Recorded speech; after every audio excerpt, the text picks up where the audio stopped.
Hello, everyone. Happy Clues Day and welcome to the Clues Day stream. I hope you all had a nice weekend. I had a pretty good weekend, but before I tell you about what I did over the weekend, I'm a Stady. I'm a variety streamer, art streamer, and voice actress. Today we are going to be playing more Ace Attorney, Phoenix Wright Ace Attorney Trials and Tribulations. We're getting towards the end and I'm sad because I don't want it to be over. But I'm really enjoying this. Anyway, hi. Had an expensive weekend. Oh no. Alright, let's say hi to everybody and then I'll tell you what I watched over the weekend because they were good and I recommend them. Dirky Dirk, hello. Happy Clues Day. Hello, HD. Hello, Uni. Hello, Kulan. Hello, Divine. And hello, Islanders Caper. I did not have a very eventful weekend. Actually, I was very sleepy the whole weekend. But I watched a lot of stuff on Netflix. And I watched Crimson Peak, which is a Guillermo del Toro? Am I saying that right? A horror movie that was really, really good. Isn't he the one who directed Pan's Labyrinth? Guillermo del Toro. Yeah. Oh, he did Shape of Water too. I didn't know.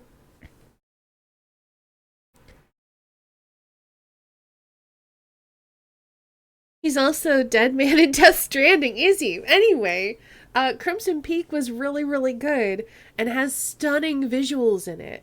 I feel like you can always count on Guillermo del Toro for stunning visuals. So I definitely recommend that. And then also, there's a new Netflix series out called Shadow and Bone, based on, I guess, a set of books by the same name. I've never read them, but that was also pretty good too. So that was my weekend. That and a lot of Cultist Simulator. So anyway, as a reminder, we're going to be doing a bonus Saturday stream at 1 p.m. Eastern.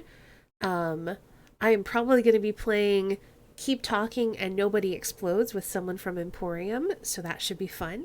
And we're going to be doing that, raising money for Stop AAPI Hate, to raise money for that charity. Watched the 1988 movie Working Girl, and the visuals were very 80s. 80s movies feel like they're always very 80s, except for the Clue movie, which is timeless.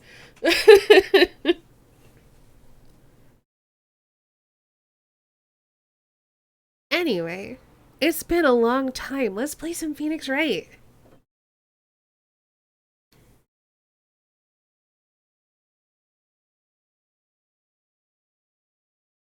HD has reminded us where we left off in chat, but for those of you who don't remember where we left off, we're in the middle of a case full of spirit shenanigans. A woman has been murdered, and as it turns out, this woman has been murdered.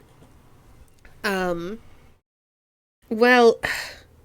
the woman who has been murdered was Misty Faye, Maya and Mia's mom, who's been missing for like 15 years. 17 years, I think, actually.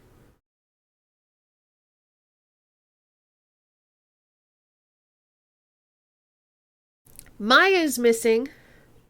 Pearls was supposed to do a channeling, which failed. Like, it's just this whole thing. It's a whole big thing, and I'm really worried that Maya channeled a spirit and murdered her mom.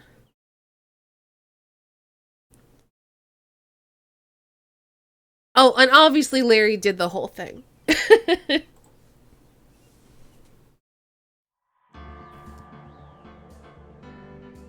I know! That is such a bummer. I feel so sad for Maya. She never gets to know her mom. But here's the thing, though. They're spirit mediums. Someone could totally channel the spirit of Misty. Nobody's going to, but someone could.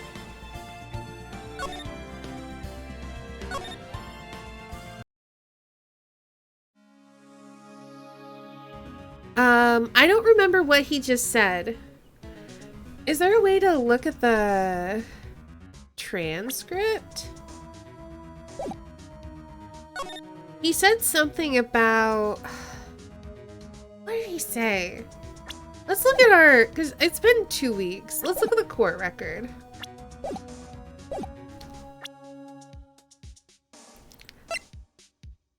Oh, that's right. We just discovered that the victim's staff is like a cane sword situation.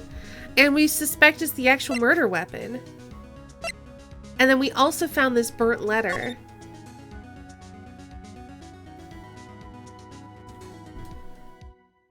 Which we believe was written to Pearl. And also that, profiles.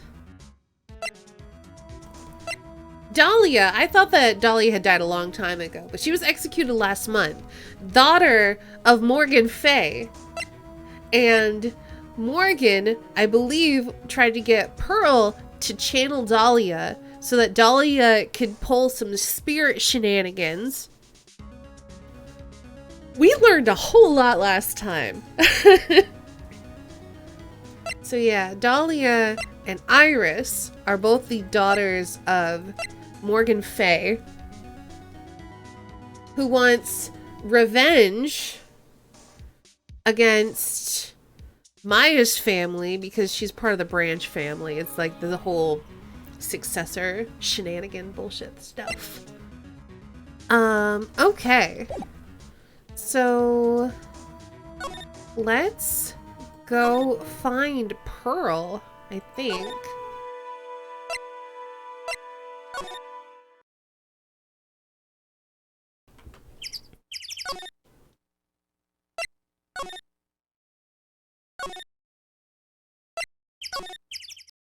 It was a short stream. You're right. It was pretty short because I was not feeling good.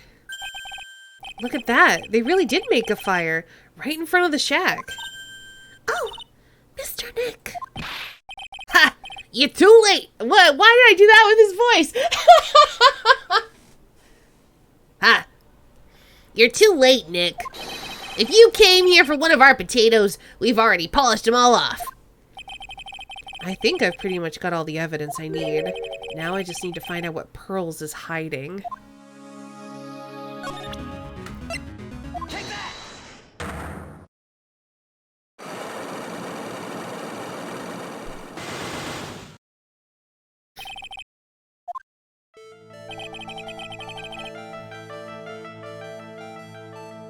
The first stream I watched till the end since One Shot.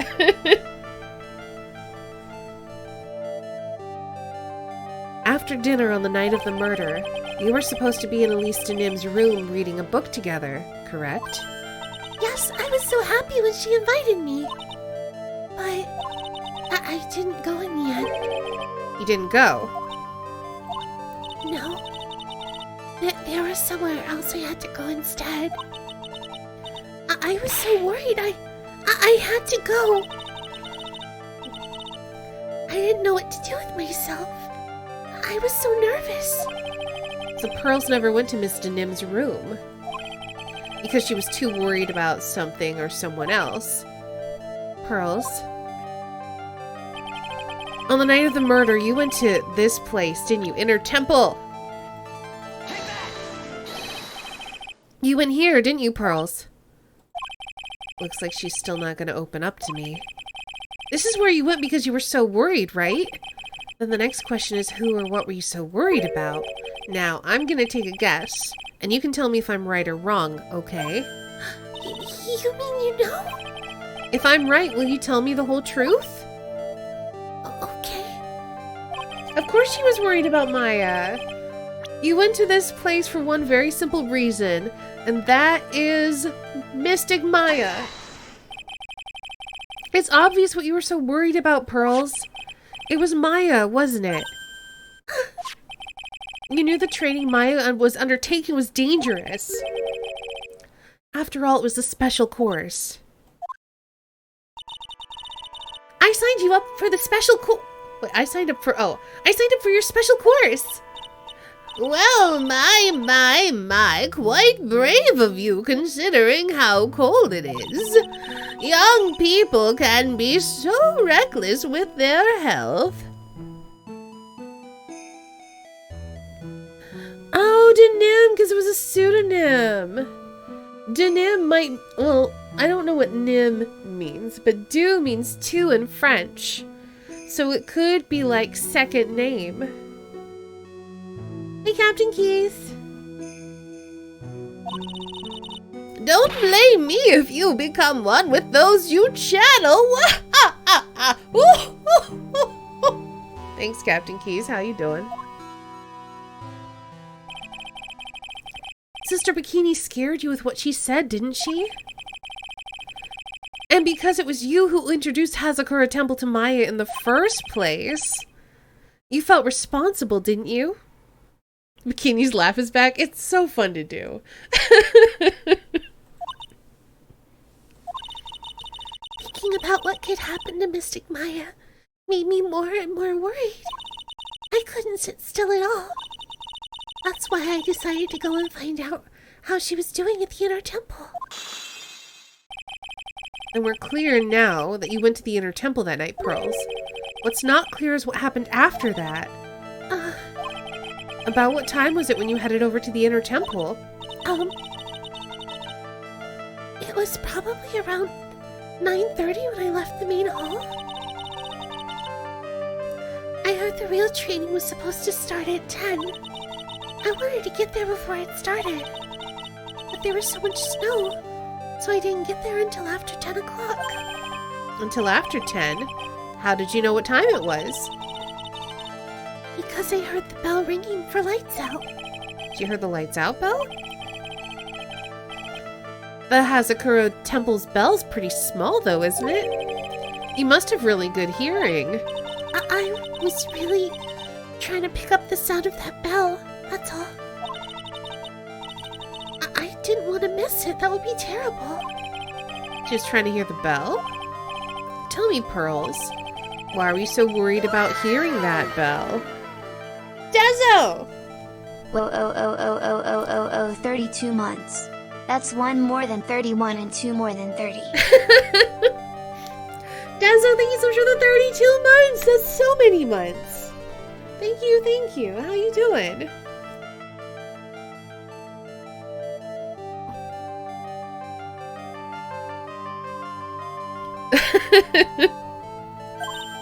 Huh? I think I know why. The reason you were so worried about that bell is because of this. Take that! You were given some instructions to follow for that night, weren't you? I presume you recognize these pieces of paper. You're alive. Good! Where did you? In the incinerator at the Inner Temple. Pearls, you were following the instructions in this letter that night, weren't you? Well, we'll give you a minute to think about that. I'm just gonna stretch.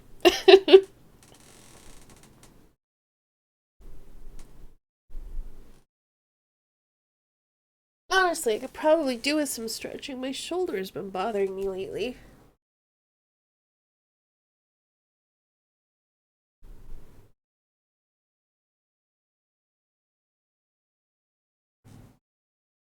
Alright, stretching done, posture good.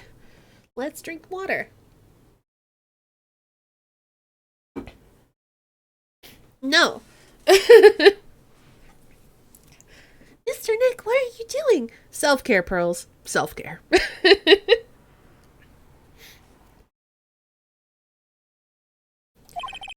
That's why you couldn't afford to miss the sound of the lights out bell. I'm speechless, Mr. Nick. You're amazing. Okay, Dezo, see you in a bit. These instructions that were found in the incinerator, I believe they were written for you, Pearls. For me, no. As you can see, a large portion has been burned, but the last section is still fairly legible. As soon as you hear the lights out bell, you must channel her spirit. Who was it, Pearls? Whose spirit were you supposed to be channeling? Taking into account the author of the note and the purpose for writing it, whose spirit would Pearls be trying to channel? Don't overthink it, Phoenix. It's pretty obvious who Pearls was supposed to channel. The person you were trying to channel that night, Pearls, was...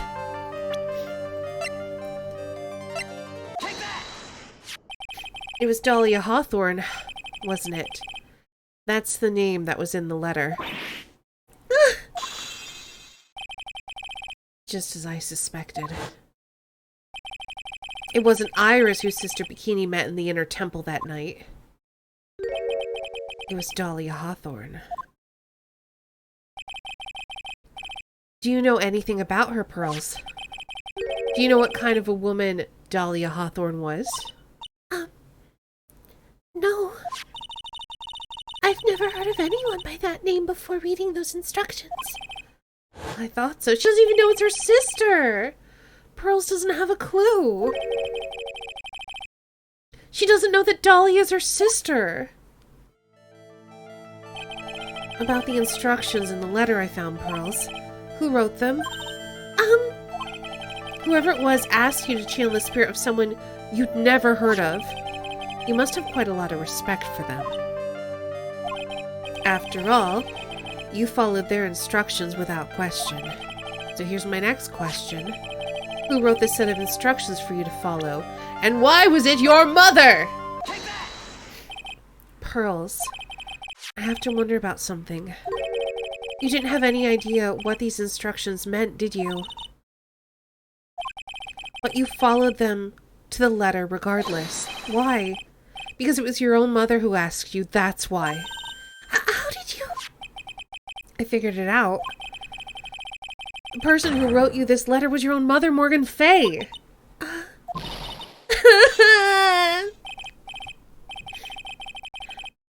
Yes, there was something about Gravy, which is why we realized what happened. Hold on, let's look at the thing again. Let's see.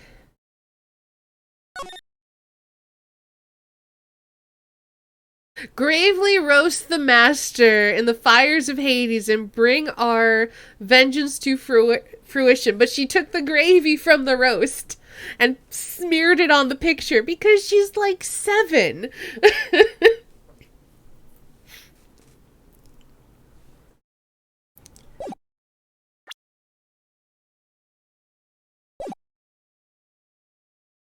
All right, Pearls.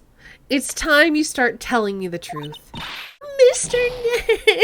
Nick, Why is she holding back from me? I don't like this. Don't underestimate me just because I'm a child. Huh? If you're trying to say I followed these instructions, I'd like to see some proof. What? Because I don't think you have any. Ugh. She'd say anything rather than admit to carrying out those instructions. I guess I'll have to produce some more evidence then. One more thing should do it. Alright, Pearls. We both know someone carried out these instructions on the night of the murder. But you're right. There's no evidence that proves it was you. I knew it. However, I do know that whoever did it was a child. Huh? How do you know that? It couldn't have been an adult. No adult would have made a simple mistake like that. A simple mistake? What do you mean by that? I'm sure you thought you were carefully following the instructions you'd been given, but you misunderstood some of the words, and this is the evidence that proves it! It's a whole thing. Where is it? Where is it? Where? This! The hanging scroll! It was you who splattered gravy on this hanging scroll, wasn't it? Why would I do something like... Do you remember what was written in that letter? Gravely roast the master in the fires of Hades and bring our vengeance to fruition. Phoenix doesn't meet many adults, I guess. I mean, here's the thing. If someone sent you a letter that said, gravely roast the master in the fire of Hades, would you think, oh, clearly, I gotta get the gravy from dinner and smear it on the picture? Yeah. Like, no, that's a thing a kid would do. Hey, Duck Nukem. But you didn't know how to read the words gravely and roast among others, right? How do you know that? Remember the conversation you had with Ms. Denim on the night of the murder? Also that. Perhaps we can read some books together. Really? I'd love to. I am... Hey, Ori. I'm not very good at reading. Well then, would you like to practice reading with me? Miss Elise? So, for example, how do you read this? It says gravely. That's kind of a tough word. Okay, but here's the thing, Divine. She doesn't go to school. She was raised by... Like, she's basically raised in the temple. She's going to spirit school, not traditional school.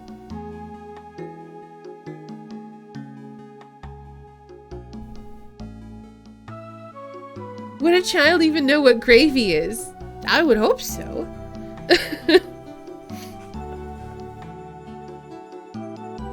Sure, Ms. Denim taught you how to read gravely and roast, but what she didn't teach you is what they meant.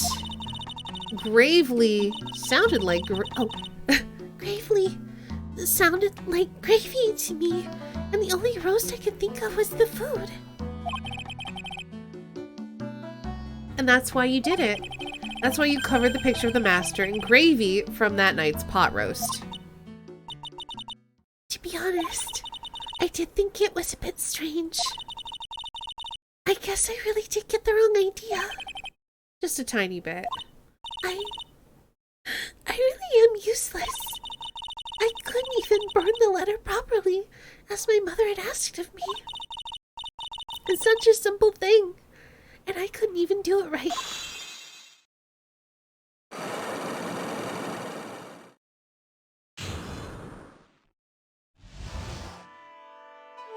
I didn't learn how to write my own name properly till I was 9. Trust me, it stands to reason pros would mistake gravely for gravy.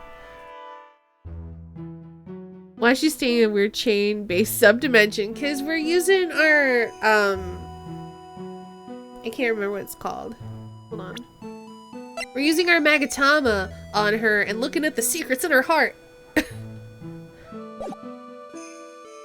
You tried, that's better than most. You did try. It was written right in my mother's letter. It said, as soon as you hear the lights out bell, you must channel her spirit. I was on my way over to the inner temple when I heard the bell ring. So you channeled Dahlia Hawthorne's spirit? No. I tried, but I couldn't do it. You couldn't do it? I've never failed at channeling someone. This is the first time it's happened. I tried and tried and I tried. Yesterday, this morning, the whole time. But I just couldn't do it. Don't let it get you down, Pearls. It'll all work out. If you want, I'll come flying through the sky for you. Whoosh, just like that. That's what I think too, Derek. So she never managed to channel the spirit. Is that why you think your spiritual powers are gone? Yes, I don't know what to do. Isn't there any other explanation for why you couldn't channel a spirit? Like either they're not dead or someone else has already channeled them? We have two options. Either Dahlia isn't dead Or someone else has previously channeled her spirit, so Pearl was not able to. I suppose there's one other possibility. It's not very likely, though. Could you please tell me what it is anyway? It could happen if someone else was already channeling the same spirit. Someone else? What do you mean? Well, there's only one of each spirit, right? Yup, it's like dating a girl and you can't see a hot chick if she's already taken. Hoo-hoo! No worries, Ori. Just come in and chill. And that would mean, on the night of the murder, someone else channeled her spirit before Pearl's could. Someone else channeled the spirit of Dahlia Hawthorne. I'm a failure. I couldn't even grant my mother's final wish. Her final wish? Yes. This letter. This is my last wish, she said. So make sure you follow the instructions carefully. This letter. I definitely need to find out more about it. After dinner that night, I did go to the inner temple with a pot full of the leftover gravy. Gravy? I saw the picture on the hanging scroll near the sacred cavern. I was sure it was the master of Kura Inn, like it said in the letter. I see. And then? Well, it was already way past 10 when I got there because of all the snow. So I went to the inner temple guest area. The guest area? Yes, I thought I could wait there until the training was over. Why don't you just go to the training hall? Because Mystic Maya's main training had already started and I couldn't interrupt it. So I just stayed where I was. I just stayed where I was and prayed for her to get through it. But then Pearls, did you fall asleep? I'm sorry, I didn't mean to. I just couldn't help it. Hey, don't worry about it, Pearls. Who cares if you fell asleep? I fell asleep waiting for Iris, too. It happens, yo. Anyway, then you found yourself trapped at the inner temple. Yes. When I woke up, it was morning. I tried not to cry, but Dusky Bridge wasn't there anymore, and there was no one in the training hall. I thought everyone had left me because I overslept. I threw the letter into the incinerator, and then I heated up the leftover gravy and let off some steam by chucking the gravy on the scroll while you cried?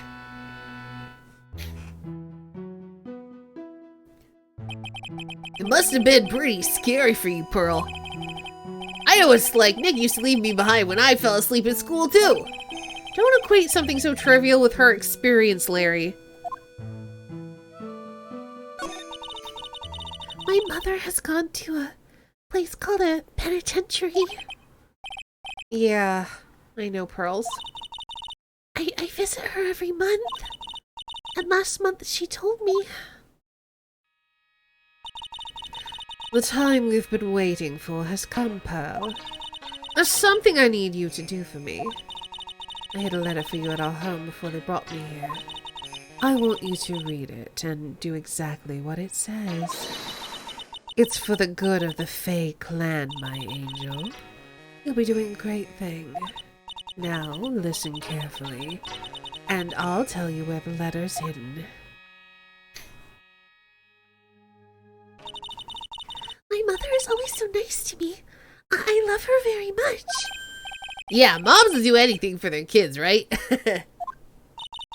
She said it was for the good of the Fae clan, so I knew I had to help her. I mean, Mystic Maya is part of the Fae clan, so it had to be good for her too. That's right, isn't it, Mr. Nick? I guess so, yeah. There was a picture with her letter too. A picture? Of Miss Dahlia Hawthorne. Usually a picture is enough to channel someone's spirit, but this time... Pretty weird, huh? Like Larry knows anything about this stuff. There's something else that was strange about my mother's letter.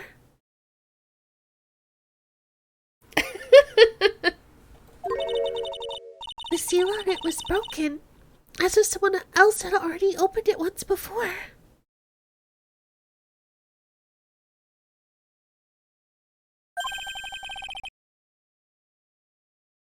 That sure is pretty strange. Someone had opened it already. Huh. Thanks, Pearls. You really helped me out. You're very welcome. My mother is watching over us, so I'm sure Mystic Maya will be all right. Look at that innocent smile on her face. What am I supposed to say to her? Ha! Finally figured it out, have you, Wright? You finally realized how terrible the crime being painfully oblivious is? Godot! The entrance to the sacred cavern looks like a freaking puzzle workshop. I guess he's talking about Iris and the lock-breaking effort. But it's all a waste of time. Why do you say that? Because Maya Fey isn't coming back. What? You don't know what you're talking about. How can you say something like that? It was your job to protect her, right? Just like it was your job to protect Mia Fey. Excuse you, I was an assistant, not a bodyguard. Two sisters, caught up in the worst circumstances. I realized that, but... And you was the only one who was by their sides. You was the only one who could have saved them. Excuse you? How? How could I have saved them? How? He's just holding a grudge because he couldn't save her. But I didn't know anything about what was going on. What did I just say, right? Being oblivious is a heinous crime in itself. I know he's super sexist. Tomorrow, we'll settle everything in court tomorrow, once and for all. Mr. Nick, is what that man just said true? It'll be alright, Pearls. I'm sure Maya's alive. You'll see for yourself tomorrow. Besides, you could find out by trying to channel her. Well, I guess you couldn't because you think you have no powers anymore. Yeah, that's right. I know I can trust you, Mr. Nick.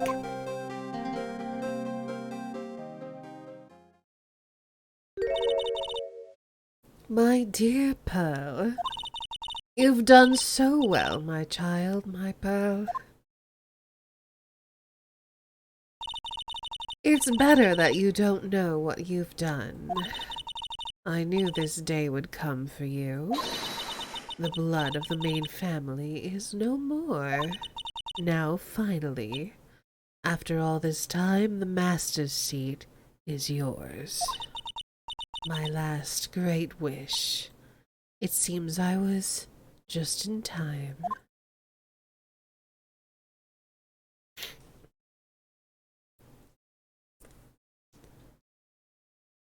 I feel like it's not a wig.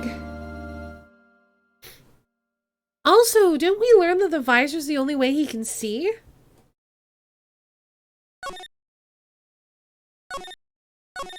He's basically got a Geordie LaForge thing going on.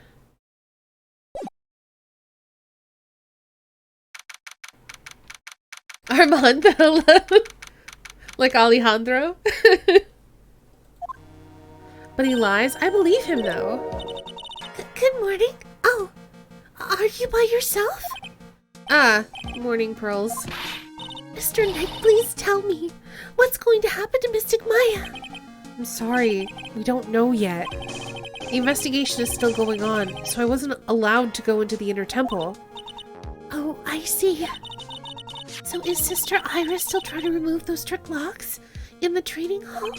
No. She's the defendant in this case, so she can't be at the inner temple. She's required to be here in court. Then, how come she's not here in the defendant's lobby? I have to admit, it's kind of strange.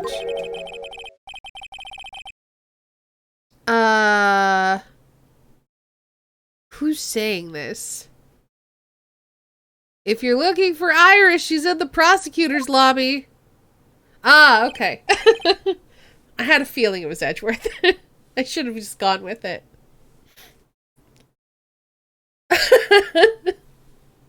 Oh, like to Fernando. Okay. Edgeworth. What's Iris doing over there? She's going over today's testimony with the prosecutor as we speak. Today's testimony? You heard me. Iris is going to be testifying as a witness for the prosecution. How does that make sense? We're defending her. Wait, what? Oh, the prosecutor is squeezing her for a confession, or so I heard. Franziska von Karma, what are you up to? Why do you think it's von Karma? There's no way it's her. It's Godot.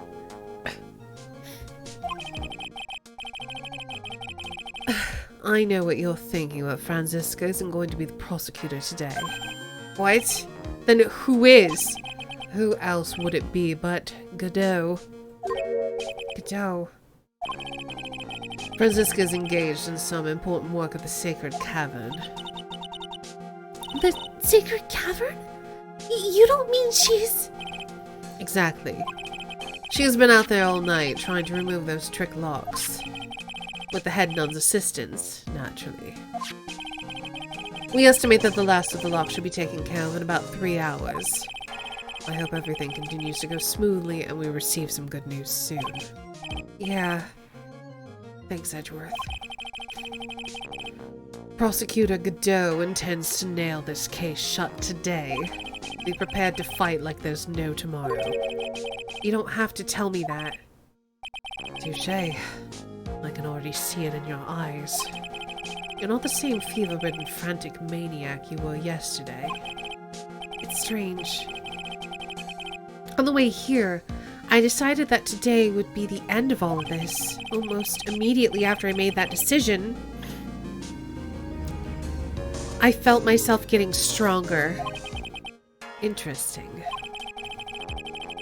Maybe you've passed your cold on to someone else, literally. And with that, I leave the rest in your capable hands, partner.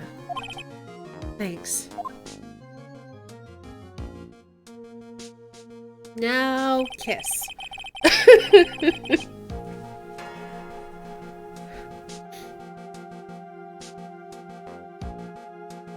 Yeah, they're literally going through they're brute forcing the logs. I still don't have answers for most of the riddles plaguing this case.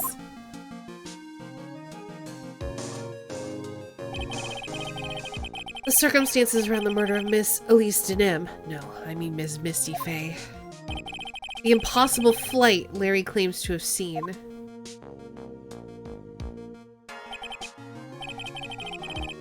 And what that woman is really after.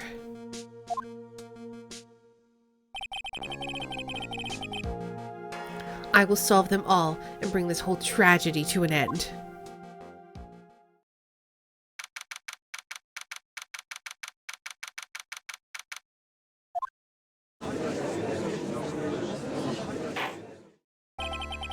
Court is now in session for the trial of Iris of Hazakura Temple. Your Honor. What are you? Who? Me? Well, my little brother came to visit me in my chambers earlier this morning, all of a sudden.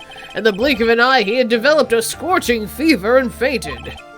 Therefore, I'll be standing in for him. Good, no more horribly stereotypical Canadian judge. I'm here for that. I see, Your Honor. So they're brothers. That explains a lot. My poor brother, he looked a bit pale, not to mention sad that he couldn't be here. So Edgy is Canadian too? Nope, definitely not. I'm guessing they were raised separately or something, cause no. The other judge is like the Canadian judge. So none of the people who began the trial is in court today. Yeah. Actually, no, that's not true. We began the trial and then we got sick. So none of the people from trial day 2.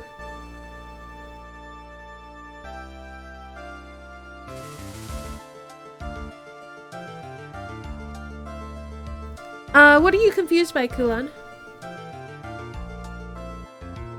The house is on the border? Maybe. No, that was yesterday, though. This is day 3 of the trial. I'm pretty sure we were there for day 1. The judge thing? What about the judge thing? There's 2 judges.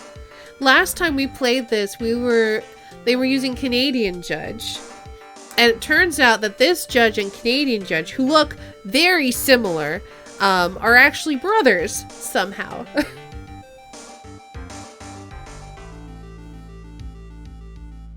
Hold on, let's see if we can find Canadian judge.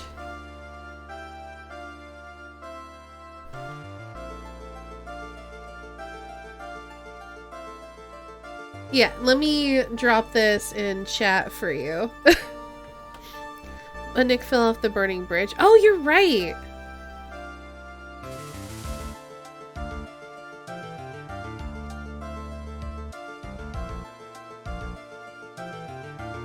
So yeah, you're right. None of the people who began the case are here.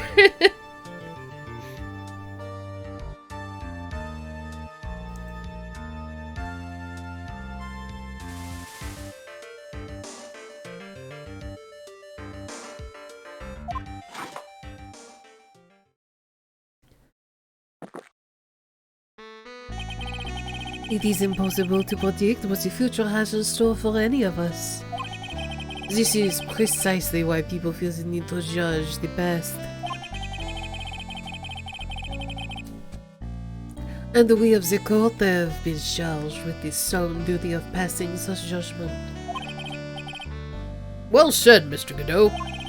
I understood exactly what you said, at least up until the end anyway. Now then, Mr. Godot, please proceed with your opening statement. Humans are fragile, fickle beings. Our hearts change with the shifting of the tides. There is only one thing that remains a constant in this crazy world.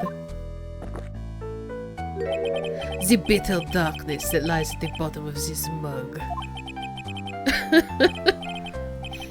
So then you mean... forget it. What do you mean? During yesterday's trial, the accused refused to admit her role in the crime. But today, she has had a change of heart. Sister Iris of Hazakura Temple has a confession to make. Confession? The defendant?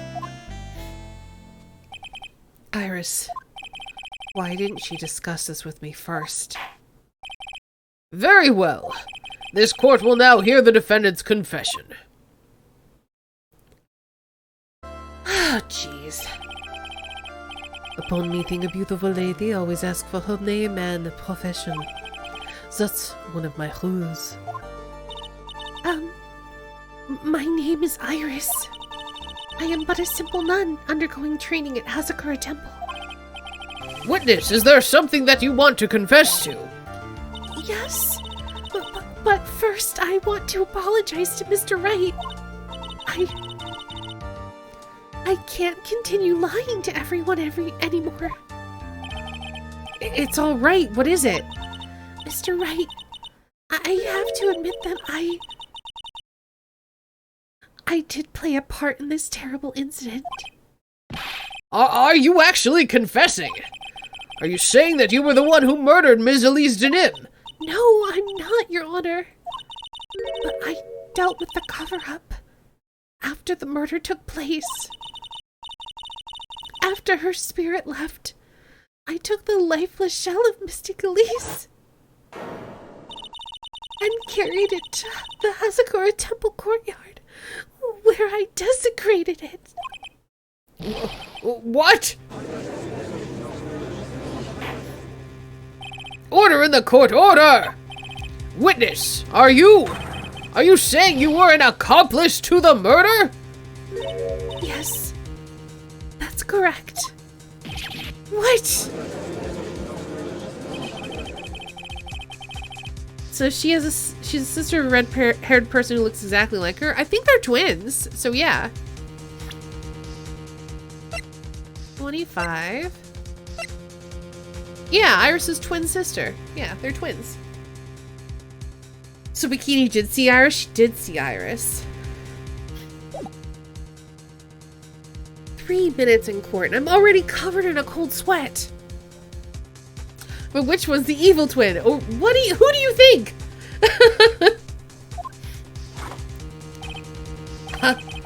Everyone on the planet is an accomplice to something.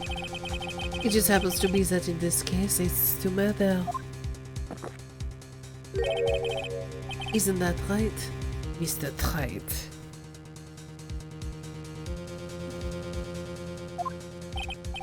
Oh, that good dough! So this is the confession they were conferring about. It pains me to say this, but it looks like Iris's testimony was all a lie. Now then, little lady, if you don't mind, I've got a question for you.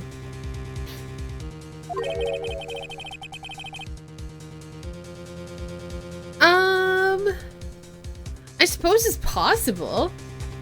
It's all relative.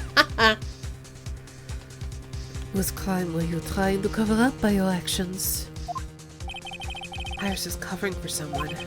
Oh, now I'm definitely up the creek without a paddle or a life jacket. I've been at Asakura Temple ever since I was a little girl. Asakura Temple is run by one of the branch families of the Kurain tradition. One of our missions is to protect the main family. I'm sorry, but main family? Yes, and that's why I would dirty myself, if need be, to protect her. The daughter of the master of the Kurain channeling technique, Mystic Maya Fey. Huh?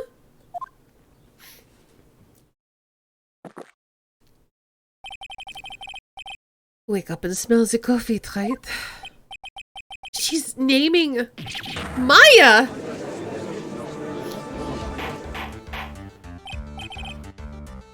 Order in the court! So not only did you witness the murder, you know the name of the murderer! I'm terribly sorry, but it's true. I saw her commit the crime with my very own eyes. And then I cleaned up the area to try to protect her. That's ridiculous! Maya could never do- The defense will refrain from commenting until the appropriate time. Hey, Rex. Now, witness, let's hear your testimony. What exactly happened on the night of the crime? Maya accused of murder? Well, that's refreshing. I know it's super new and unexpected. Can't stay long? That's okay. Appreciate you being here. Yes, Your Honor. Thought I was prepared for the unexpected, but I never imagined the case would wind up going in this direction.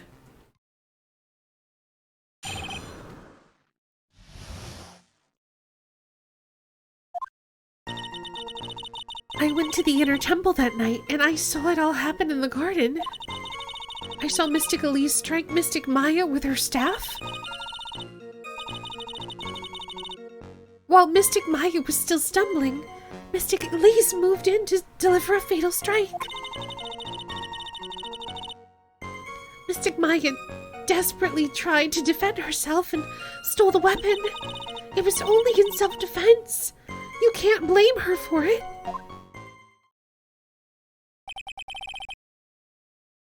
So it was in self-defense. When people are channeling a spirit, they look like the spirit, right? In the Kurain channeling technique, yes.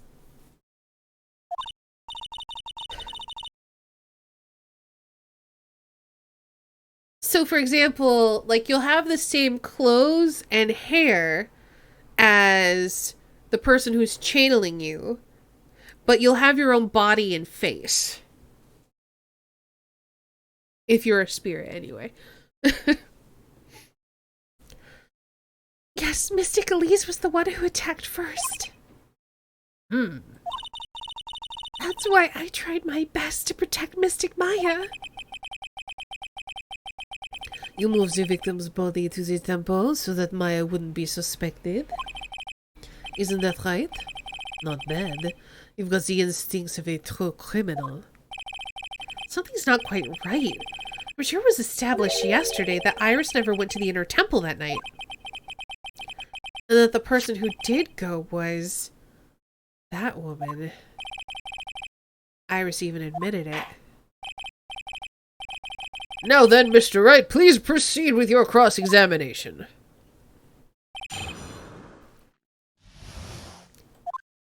Alright, let's go ahead and save. I'm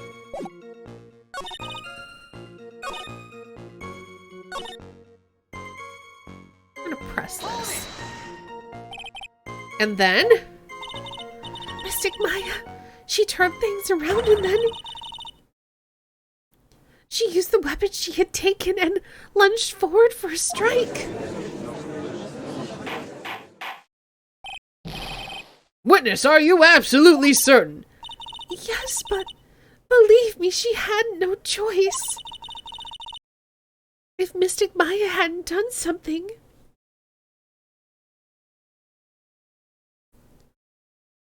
here's the thing. Iris and Dahlia look the same. So if Iris was channeling Dahlia, no one would be able to tell because they have the same face, the same body, and you keep the hair and clothes of the person who's channeling you.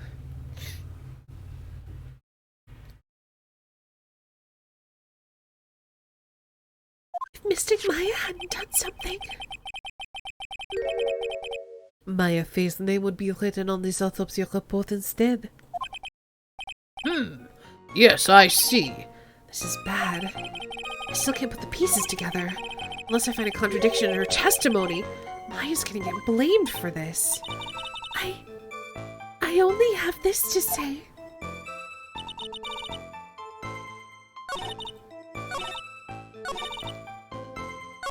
Okay, let's just press everything. Sister Iris, your testimony has changed quite a bit since yesterday. You stated yesterday that, on the night of the murder, you didn't go to the inner temple. Did she now? Too bad for you, what she said yesterday doesn't mean much today. By the way, where were you when she claimed that she didn't go? I was in the inner temple's training hall?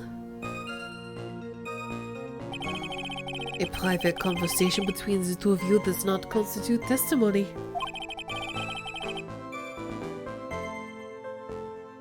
That would be properly described as hearsay.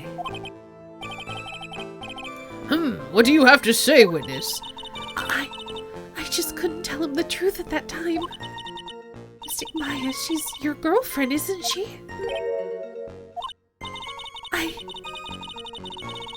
I didn't want to be the one to break it to you that I saw her commit murder.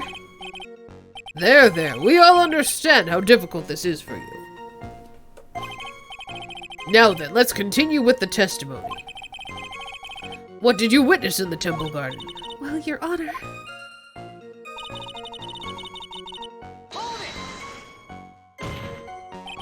You're saying that the victim attacked Maya. I mean, Ms. Faye. Yes! It was a truly frightening scene. Mystic Maya was struck hard on the head and looked like she was going to collapse. What were you doing at the time? Why didn't you stop them from fighting? I'm terribly sorry, Mr. Wright. I was frightened. I couldn't move. I couldn't even speak. I was in such shock. That's perfectly understandable, my dear. This doesn't sound right. I don't believe this testimony for a minute. What happened after that? She moved in to deliver a fatal strike. Yes, I'm sure of it. She threw down her staff and reached into her robe for a weapon. Wait a minute. What was this weapon? It was kind of dagger? A dagger, huh? Annalise Denham tried to stab her with this weapon. To kill Miss Fey. Yes, exactly. Yeah, this is a lot of horse shit.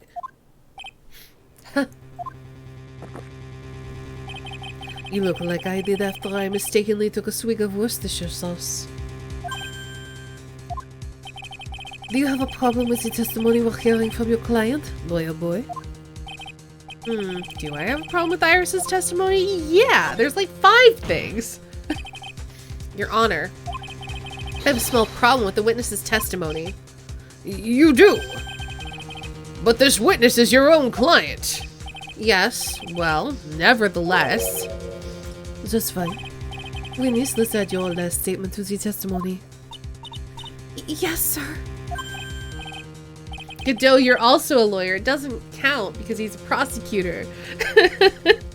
And apparently in Japanica that's different.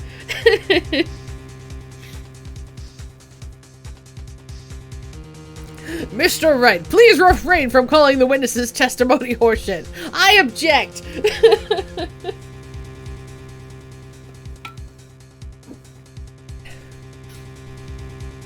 Hey, just a moment. It's my job to say that. Listen, Clamps, I won't say it again. A final judgment will be rendered by me. Ugh. Okay, now let's continue. Okay, so now We object! Sister Iris, there's something strange about your version of events. Huh? Ms. Denham throwing her staff away makes no sense at all to me.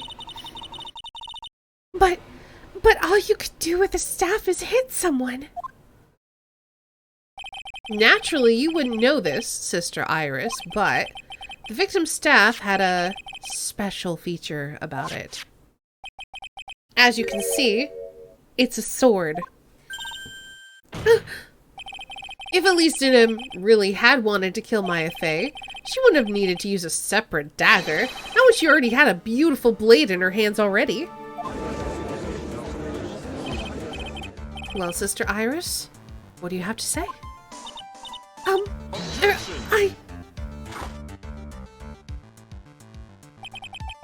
That was an impressive bit of investigating, Wright. I never would have thought that there was a sword hidden in that staff. But even so, how should I put this? A long sword is unwieldy and thus quite ineffective for close quarters combat. Maybe that's why she chose a dagger over her blade. Well... Anyways, the type of weapon she chose to use isn't what's important. The important thing is that she tried to kill Maya Fey. Thought the staff thing would be revealed much later? Interesting. As long as there's nothing strange about that, there's no problem with her testimony. But there is something strange about this whole testimony. Well, Mr. Wright, the prosecution has a point. Very well, Your Honor.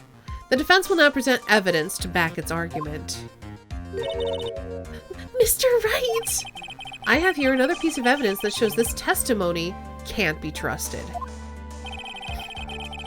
Because Miss Elise Denham would never attempt to take the life of Maya Fey. Do we just do the profile where we say she's actually Misty? Elise Denham would never have attacked Maya Fey. Okay, we did do it. There's no better weapon than a hot mug of coffee.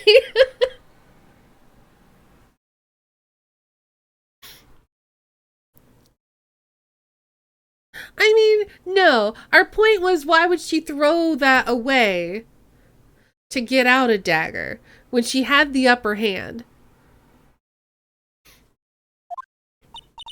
How can you be so sure? Because the victim's real name was not Elise Denham. Her real name was Misty Fey. Fey? No! Not Misty Fey! Who is this Misty Fey? Is she related to? Misty Faye is the master of the Kura-in channeling technique. She is also the mother of Maya Faye. You don't keep something fancy like a cane sword and then not use it to kill somebody. Exactly! Are you serious? Is it really true, Mr. Wright? Was Elise in him actually the great mystic Misty? There's no doubt about it. Looks like Iris had no idea. I can hardly believe it. The idea that she would kill, or try to kill her only daughter, one she hadn't seen in 17 years? Perhaps the prosecution can offer some explanation for why she would do such a thing?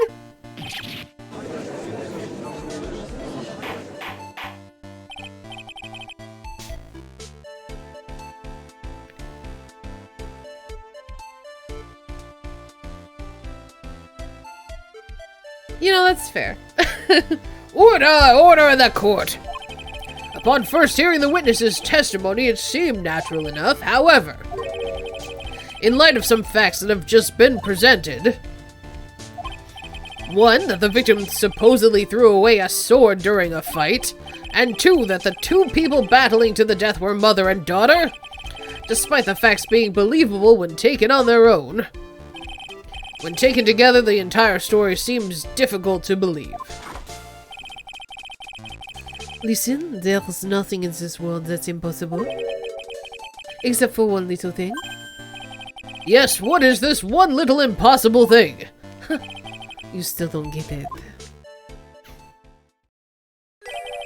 You think maybe my beans are under-roasted, but you have no idea, Clamps. Could you get to your point?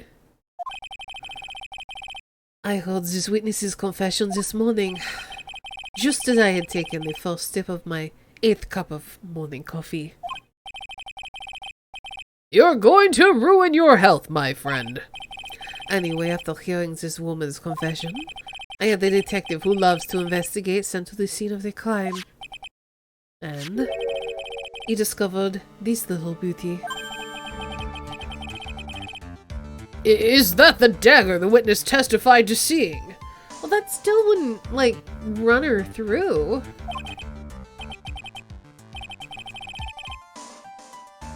Obviously, Your Honor, but do you not notice something else? Now that you mention it, if you look closely, there appears to be blood on it. Like, only a little bit.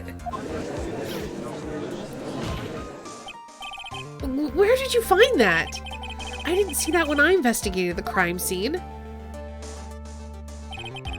Did you investigate the pine tree at the crime scene? Huh? The pine tree?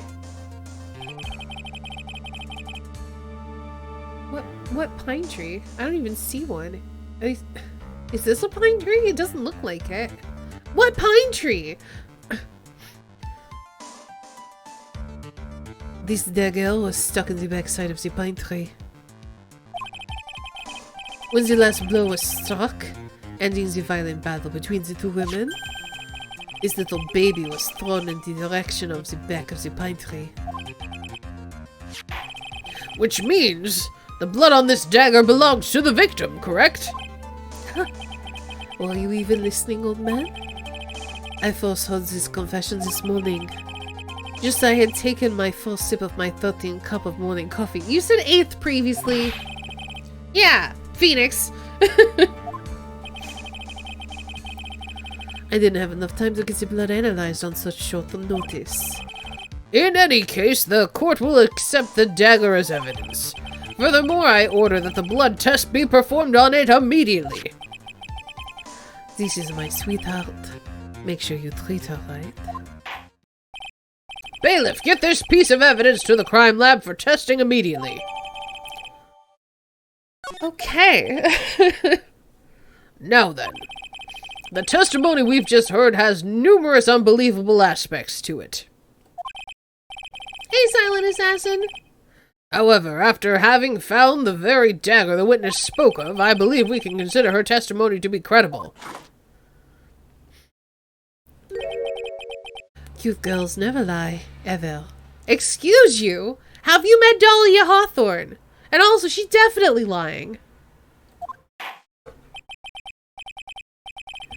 In any case, witness, if you could, please testify again to this court. About what, Your Honor? About the incident you saw, the battle between the two women. Yes, Your Honor. Pearls lies and she's mega cute. That's true. Everybody lies. Mystic Maya stumbled briefly after being hit over the head with the staff. But then she dodged Mystic Elise's next attack and stole her weapon. Suddenly, Mystic Elise was on the defensive, with her back to the stone lantern.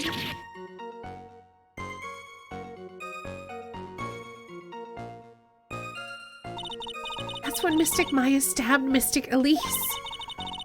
Mystic Elise managed to fling the knife away, but then she collapsed. Sequeled everybody poops. Oh, jeez. That was a very heartbreaking story. I don't know if there were any bad feelings between them, but it had been 17 years since Mystic Misty's disappearance. Perhaps they simply didn't recognize each other anymore. That seems reasonable. Now then, Mr. Wright, proceed with your cross-examination. All right.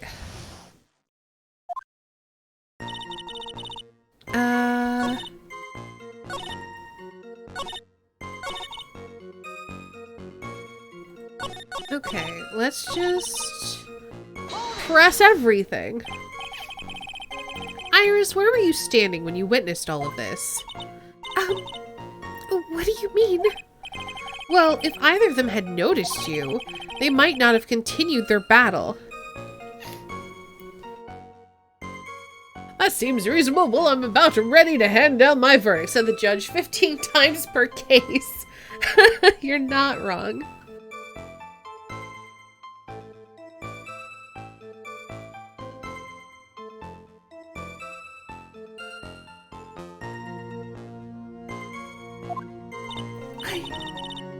I wonder if that's true. The two of them, they were standing near the garden stone lantern. I was watching the whole thing from behind. It was dark where the two of them were, so I think that's why they didn't see me. This world has like a 99% prosecution rate, and Phoenix is basically the first person ever to successfully defend anyone? Kinda, yeah.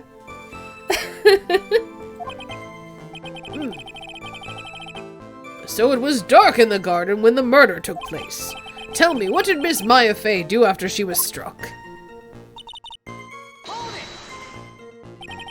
What happened to the victim's staff then? I'm not sure. The area was very dark, so I really couldn't see.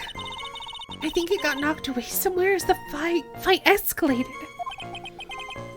Japanica is like Cardassia? Yeah, basically. Which is relevant because I've been watching so much DS9 lately.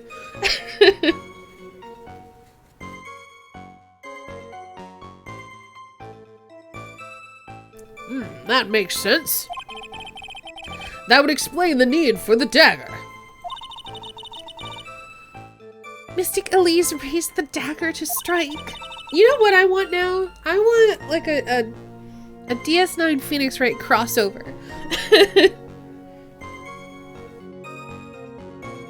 Where you're in a Cardassian court. They've already decided the verdict, but there's like a new law in place that allows you to defend clients properly. And so you have to like go against the grain of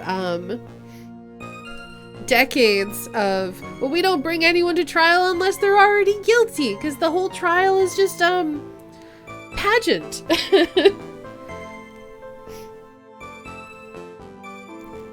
But Mystic Maya dodged it at the last second. The dagger struck the lantern and fell to the ground.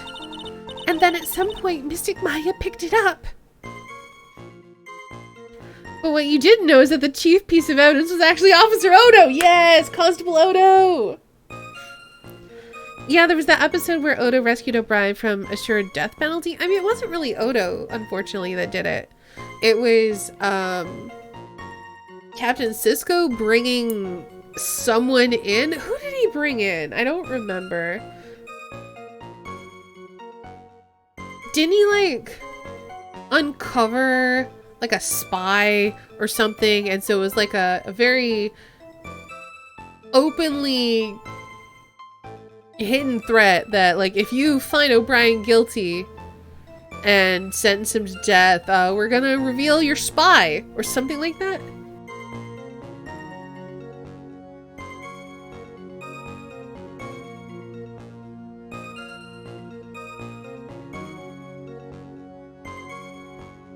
But he did try very hard to defend him. I want to call Garrick to the stand. I love Garrick. He's one of my favorite characters. Hey, Critwitch! I just want Bashir and Garrick to smooch already.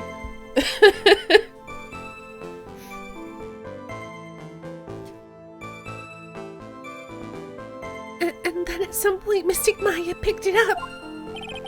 Nothing sounds especially strange yet.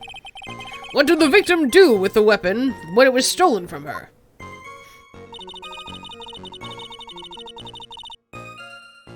How did that happen, though? You're saying that Maya Fey turned the tables on the victim. Spoiler alert is stating not gonna happen, but wait. One, I know, because it's from the 90s and early 2000s. But also, didn't they... Because I'm pretty sure the actors behind Garrick and Bashir did like a little fan thing years later where they actually actualized that. Things from the 90s are considered vintage now? Yeah, obviously. That was like 30 years ago. 20 or 30 years ago.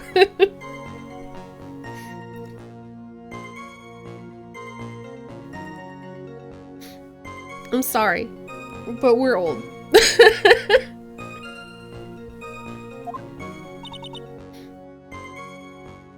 Yes. But Mystic Maya wasn't herself at the time. After all, her life was in danger. I still can't believe it. The idea of Maya cornering someone at knife point, it's just silly.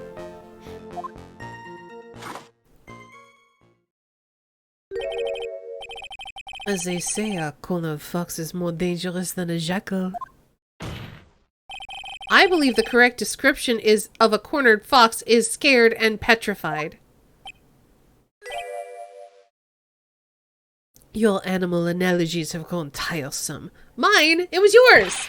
Yeah, you're the one who started it!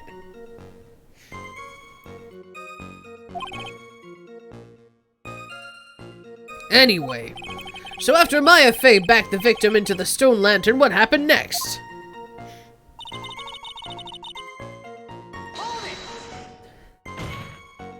Are you absolutely certain that's what you saw?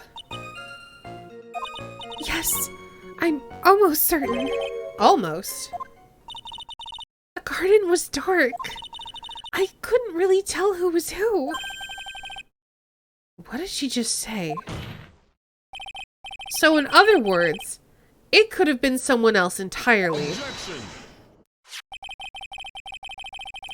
We know that Maya Fey was at the inner temple that night, and that the woman who was killed was Elise the Nim.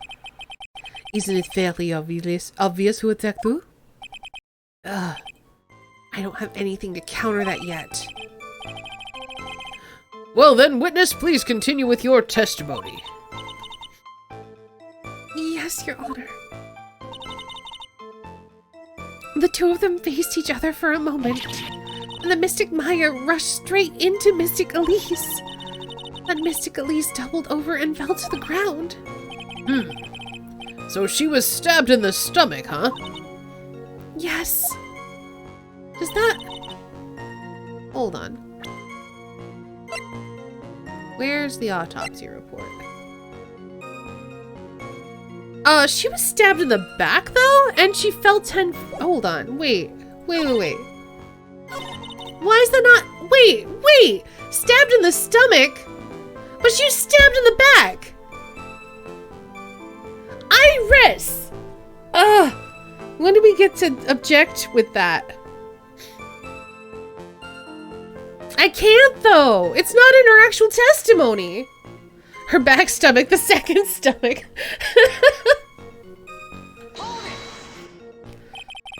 Where did that dagger go? I have no idea.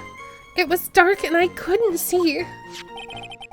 According to the detective who found the dagger, it was stuck into the pine tree in the garden. Most likely it was flung towards the tree after the struggle. Time Lords have two hearts and this person has two stomachs makes total sense. That is the most likely explanation, yes. After being stabbed in the stomach, did the victim collapse right away? Now that I think of it, she seemed to stare at Mystic Maya for a while. And Mystic Maya stood there not moving an inch. It felt, for a moment, like time had just stopped. But then, suddenly, as if the spell had worn off, Mystic Elise fell over. It seems like a reasonable story at first, but there's one thing that is completely impossible. The very idea of Maya stabbing someone, that alone is impossible, which means this faulty testimony must contain another contradiction in it somewhere.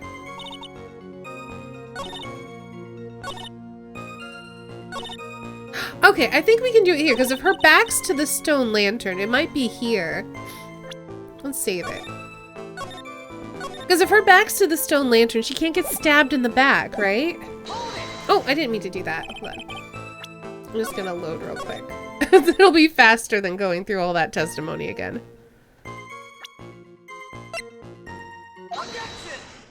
That's apparently the wrong place to do it.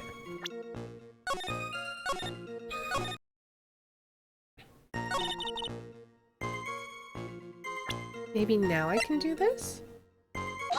There we go. Something about what you just said isn't... Oh, something about you just isn't right today, Iris. Huh? Until now, I didn't think you were the type to make such a careless mistake. However, the testimony you just gave contains quite a few contradictions. What do you mean? What's so wrong about my testimony? According to you, Maya Face stabbed the victim while she had her back to the stone lantern, correct? Yes, that's right. But in that case, the victim would have been stabbed in the stomach, right? Yes, I think so. But according to the autopsy report, the cause of death was due to blood loss from a stab wound in her back. Oh. This proves that the victim was stabbed from behind, not from the front. Sister Iris, it appears another seed of doubt has sprouted from your testimony.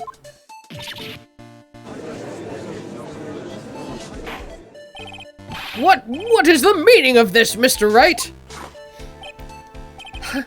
It's simple. People are like books. We've all got a front and a back. You get my drift? Is this all you have to say? I can also say that darkness loves to play with the human mind. Could you please knock it off with the cheesy proverbs and illogical metaphors already? The point is, too much of this testimony just doesn't make sense. Throwing away a useful staff, the people fighting being mother and daughter, and now she falsely claims the victim was stabbed in the stomach. There certainly are some inconsistencies. Well, Iris, how about it? Well, it's just... If you ask me, you're just being too naive about the whole thing. What do you mean?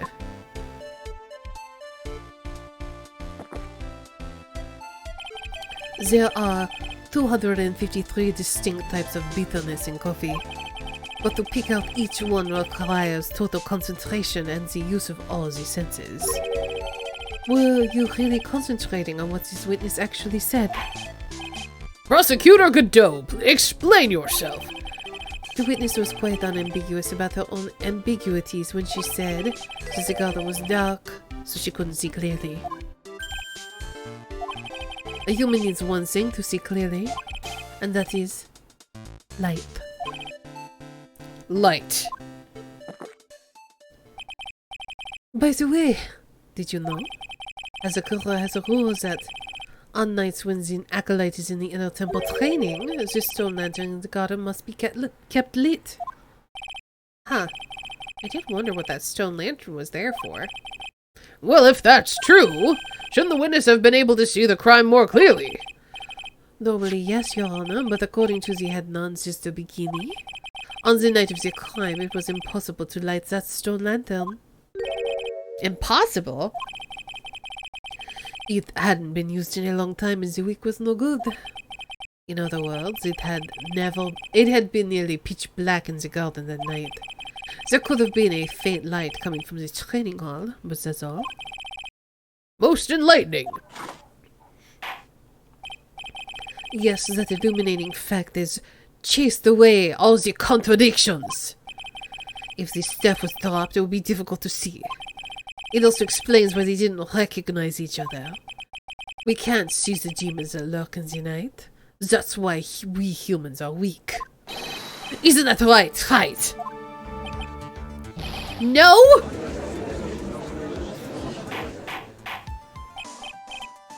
So that means Iris could have been wrong about everything. Exactly. Order, order, order! Here, Your Honor. Let me present this stone lantern into evidence. Maybe it will rekindle the flame of truth in your mind.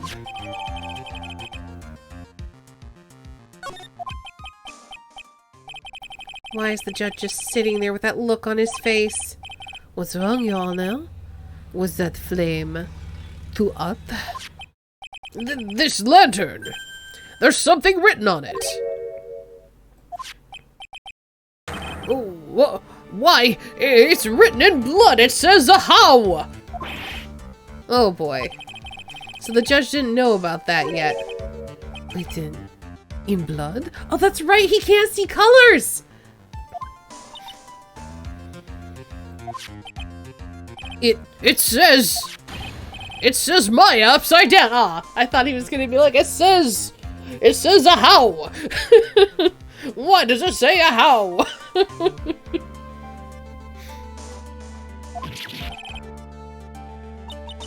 What's it? Oh, yes, that's right. After being cornered and then stabbed by Mystic Maya, Mystic at least didn't fall down right away. She must have been writing that on the stone lantern behind her. With the blood that was draining out of her body.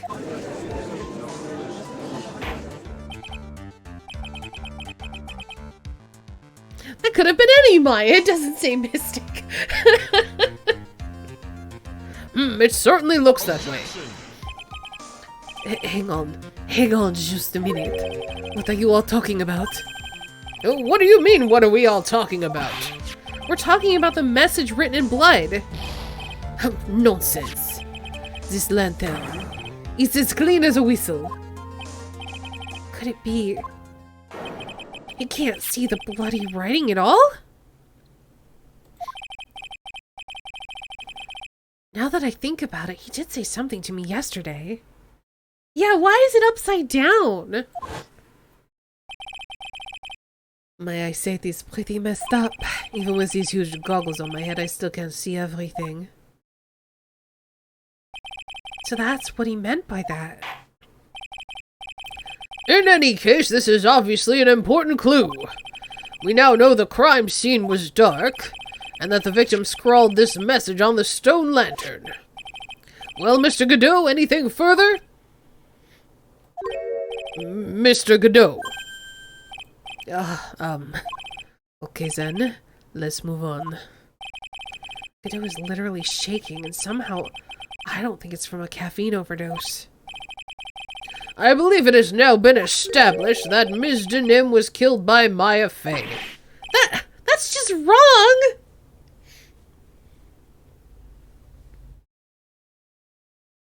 If you stand by a wall and write your name on the wall, it would be upside down. What do you mean? You could write it right side up very easily.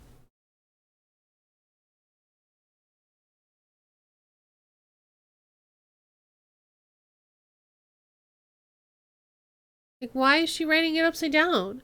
Stand with your back toward the wall, but she was stabbed in the back. That's the thing, though. She was stabbed in the back. So why would she have her back towards the wall? If she had her back towards the wall, she couldn't be stabbed in the back.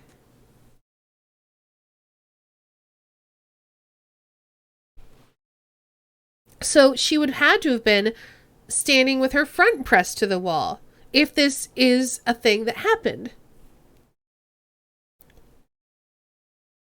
Yeah, like, I get what you're saying. If you're standing with your back toward the wall, then yeah, you could write it upside down. That would make sense.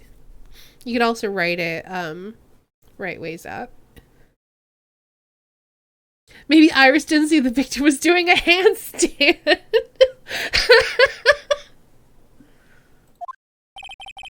Now it's time to turn our attention to you.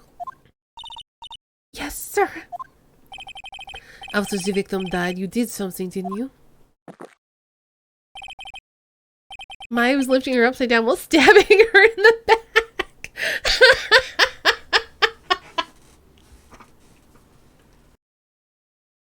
Oh, jeez.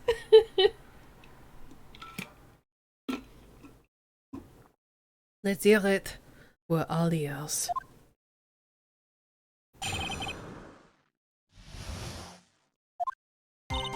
After Mystic Elise died, I called out to Mystic Maya. I thought it was my duty to protect the future master of the Kura-in tradition. So I removed the body from the inner temple by myself. I dragged it behind me all the way across Dusky Bridge. Then I used the snowmobile to carry it back to Hazakura Temple and... I used the Shichishito to alter the way the wound looked. So you moved the body? Yes. Oh, that's okay. I get what she's saying. She's saying that she got stabbed in the stomach and then Iris rammed the sword entirely through her, so it misled everyone to thinking she was stabbed in the back. Okay. I was raised Asakura Temple. I owe a great deal of thanks to the Fae clan. But even so, I never imagined that Elise Denim was actually Misty Fae. I've committed a terrible sin. A terrible trick of fate. I believe you're looking for a twist of fate, Your Honor. I intend to return to the inner temple after taking care of the body. But... You were spotted by the head nun, correct? Yes. And that's why I couldn't go back. Your story makes sense, I suppose. Mr. Wright, go ahead with your cross-examination. Yes, Your Honor.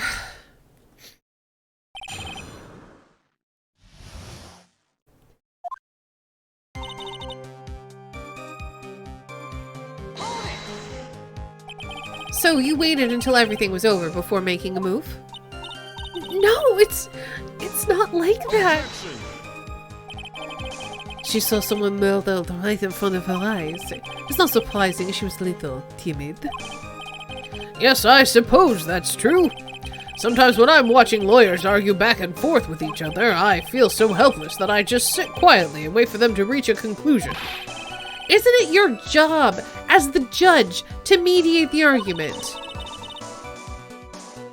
It wasn't until Mystic Maya saw me that it finally dawned on her what she had done.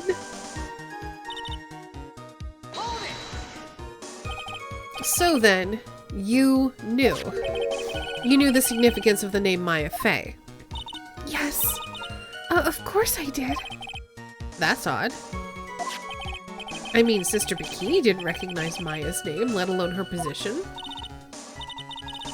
Anyway, she was a very special person indeed. Oops. Why did you do that? Because I didn't want Mystic Maya to be suspected in any way. I thought the best thing would be to remove the body from the crime scene. You moved her body all by yourself. Yes, I did.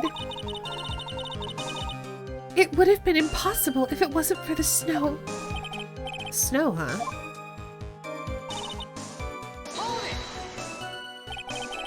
It's pretty amazing you can make it all the way across. That's a rickety old bridge. It looks worse than it is. It's surprisingly sturdy despite its age. It's like they say, idiots are too stupid to catch even a simple code. But there's one other thing that bothers me. Why not just throw the body into the Eagle River? It would have been much easier than dragging it all the way to Hazakura Temple. I thought that would still cast too much suspicion on Mystic Maya. That's why I tried to take the body as far away as possible. I don't believe you. Makes perfect sense to me. For the time being. Anyway, what did you do after you crossed the bridge? The snowmobile? I knew that would show up sooner or later. Yes, I had the key. I used the snowmobile to travel from Hazakura Temple to Dusky Bridge. This is the part that was in question the other day. Should I ask for more details? Yeah.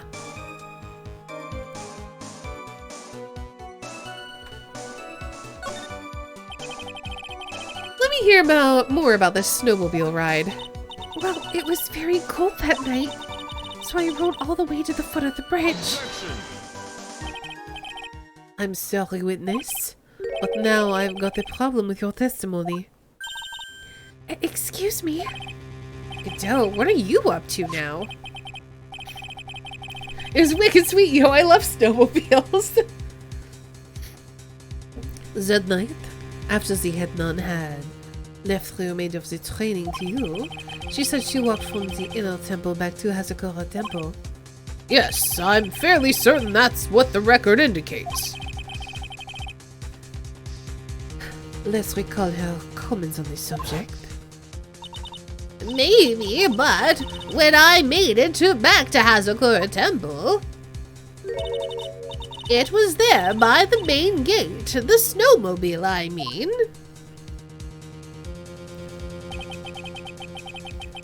The snowmobile was in front of the main gate. This is one of those contradictions, wouldn't you say?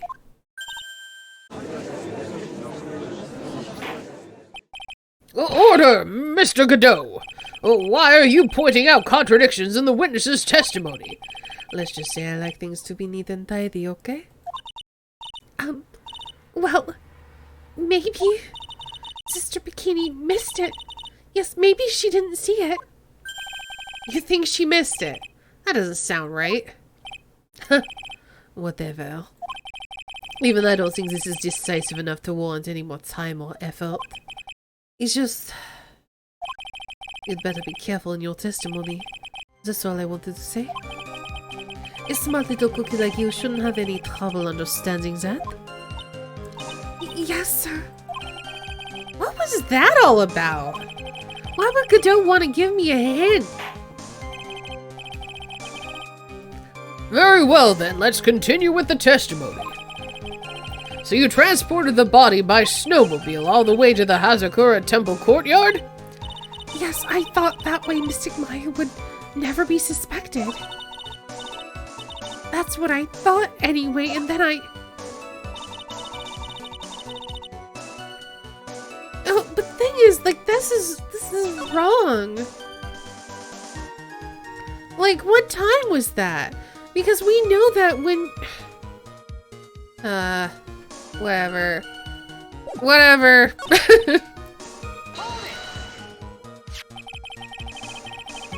Is that what you were doing when Sister Bikini saw you? Yes, That's right. She probably thought the worst. Probably. More like definitely. I see. So Sister Bikini mistakenly thought you were the one who had murdered Ms. Denip. I'm so sorry. Please forgive me. It's my fault that this case has gotten so confusing. I don't want to believe it, but I don't think my logic is failing me. Iris is trying to pin the murder on Maya. Her mom's definitely asking her to. But why would she want to do that? There's only one reason I can think of. How do I prove it, though?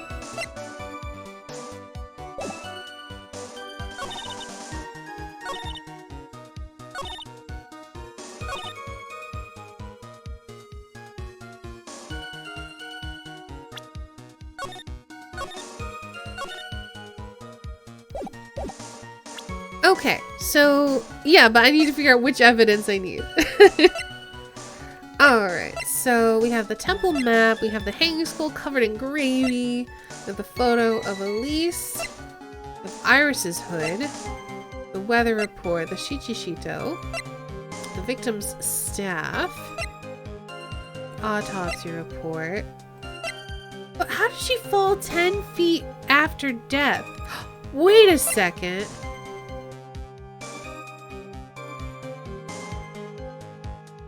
That doesn't make sense either. Okay, hold on. Oh, I guess like getting shoved off that cliff ledge would do it. The tracks photo.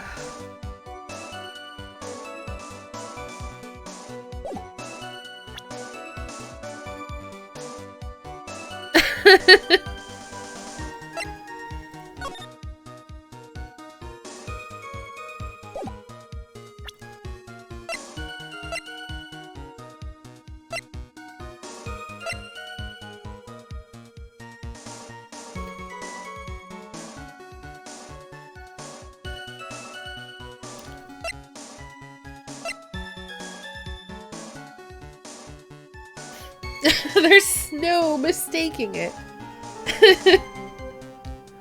Okay, so I feel like we know why she's lying, but we need to catch her in one of her lies. We've already pressed her on everything.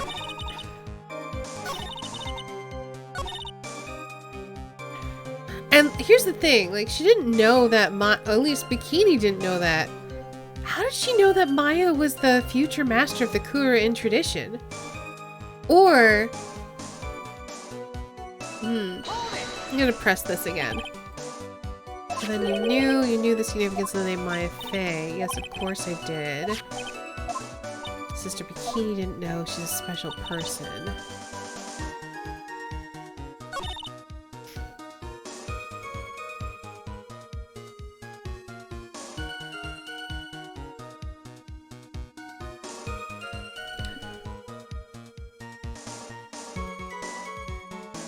Oh gosh, disintegration. It's really, really complicated.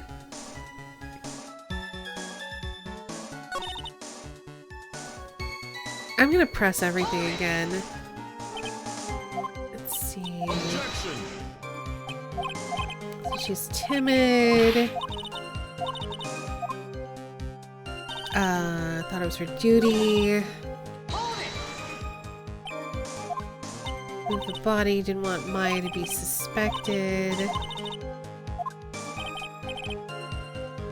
And he says something about the snow.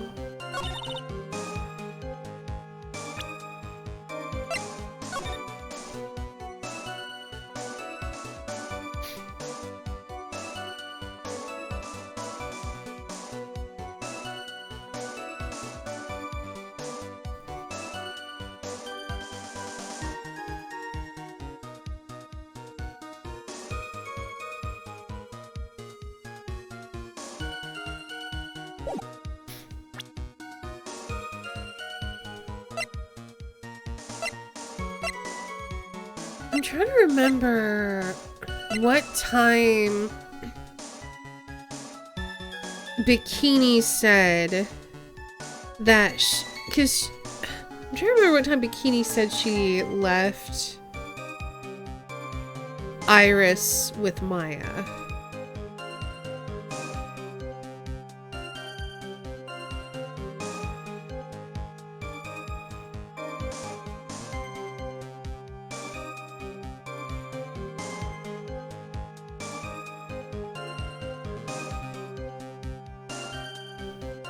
Because all this had to have had happened before 10:30 or 10:45 when lightning struck the bridge.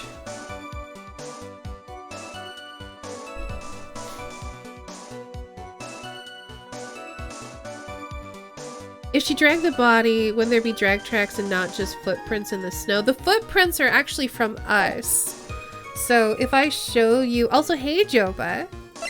I show you these, not this one, sorry. This crime photo again.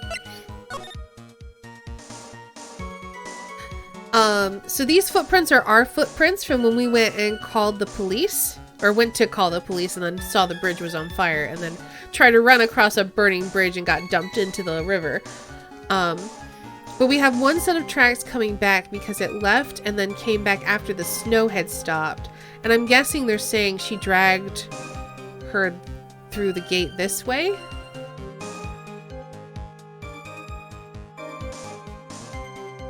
So I don't know if that's what we're looking for.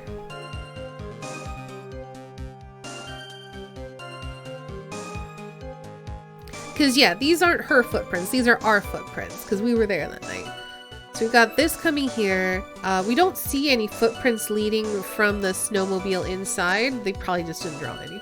I feel like there should be a trail of blood. Yeah, maybe.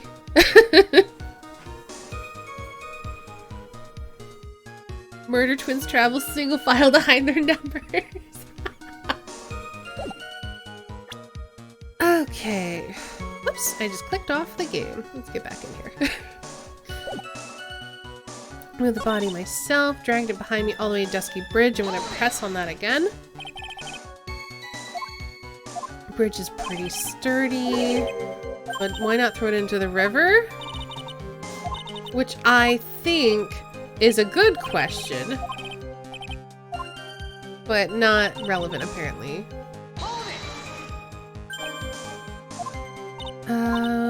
Oh, maybe we need to ask the other... Let's ask about the tracks then. If you really did move her body by snowmobile, then there should be tracks left in the snow, right? Well, yes, naturally, you would expect tracks. This picture was presented at yesterday's trial. Are these the tracks from that ride? Yes, I think they are. But I can only see one set of tracks here. I don't see what's so strange about that.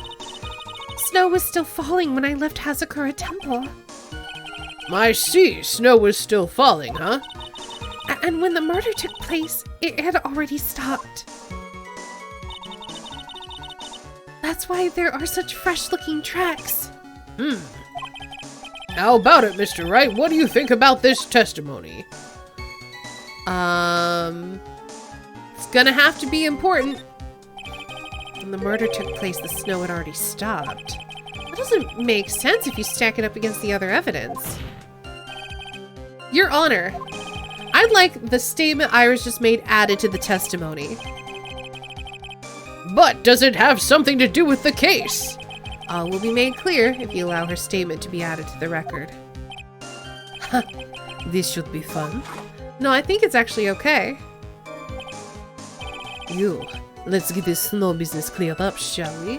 I think it's okay because of... maybe not. She's not covered in any snow. So that tracks. Bitsy, thanks for hosting. Hello and welcome. Maybe I should have saved, but I didn't, so we're just gonna go with it.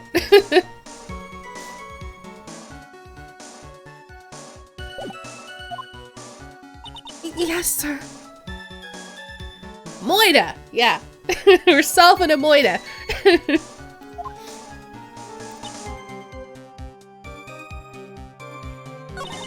So, let's see. Before we do that one, we're gonna go through this again, and then we're gonna ask more questions about this to see if it'll let us add that instead. So we've already done that.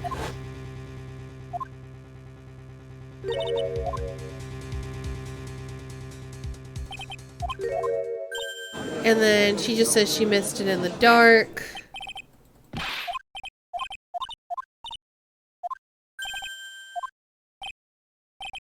But we can't add it to the testimony.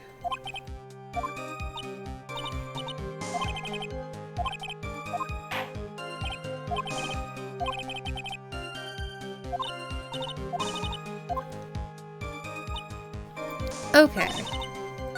Oops. I don't want to believe it. I don't think my logic is failing me. Yeah, we already did that.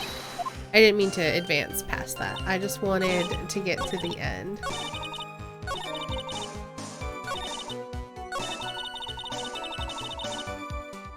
By the time the murder took place, the snow had already stopped. Oh, I think I know why that's not possible. She wouldn't have been able to cross the bridge if the snow had stopped falling, right?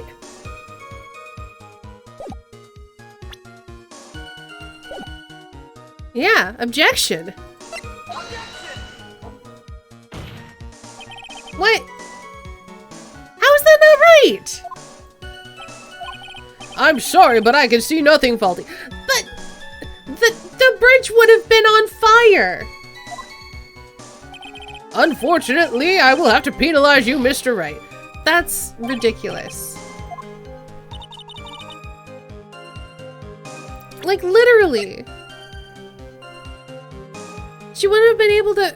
By the time the murder took place, the snow had already stopped, which means she wouldn't have been able to cross Dusky Bridge.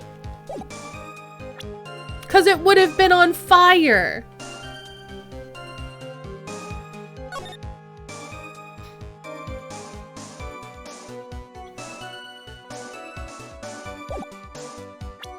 Alright, we're gonna save it, and we're gonna... I don't understand why that doesn't work there, then. I'm so confused. Like, that is a contradiction, right? Just present it instead of objecting. The only way you can present is by objecting.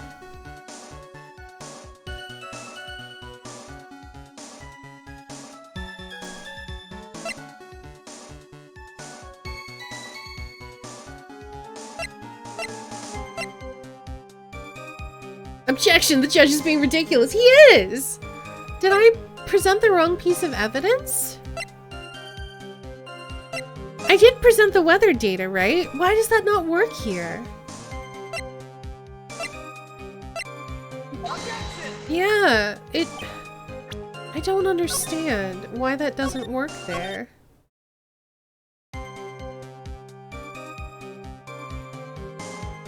Did I ever press this statement?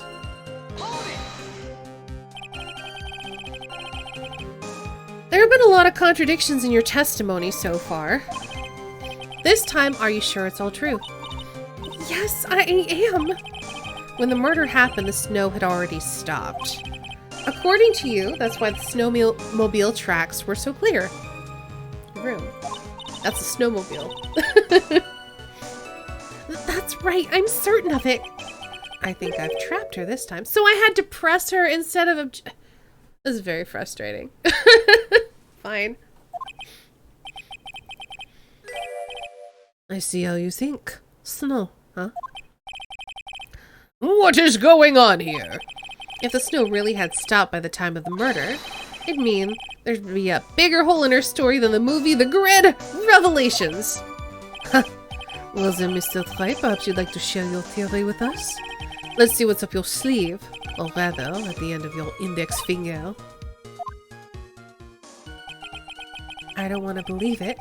Oh, no. Apparently we still do need to object with something there. But it's apparently not the weather data. So what else does the snow affect?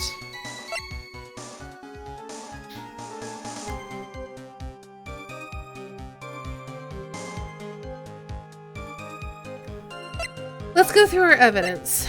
So we have that photo, the weather data, which is apparently wrong. No snow on Misty Faye would make sense if the snow had already stopped.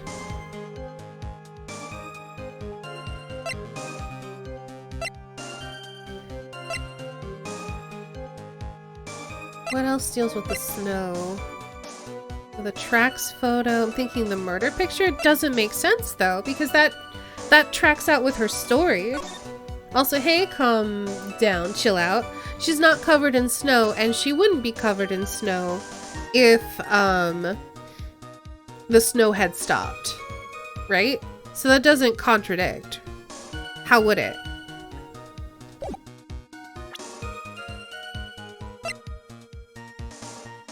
We have the tracks photo, which I don't see a contradiction in. Hey Seth, how's it going? We know that this was half buried in the snow, but it doesn't say it in the description, so I don't know if that counts.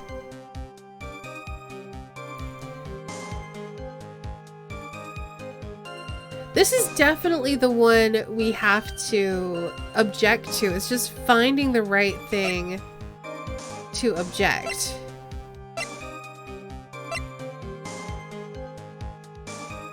Could be the sphere. Ordered an iPad and a drawing room so I can start making digital art. That is exciting. Could be the sphere, but it doesn't say that it was half buried in the snow. Double excited. That means you're just really excited. I'm excited for you. I would love to get a tablet and stylus and then just be able to draw on one of those. That would be really nice. Can I offer a guess? If you know the answer, then no. But if you're just guessing along with us, go for it.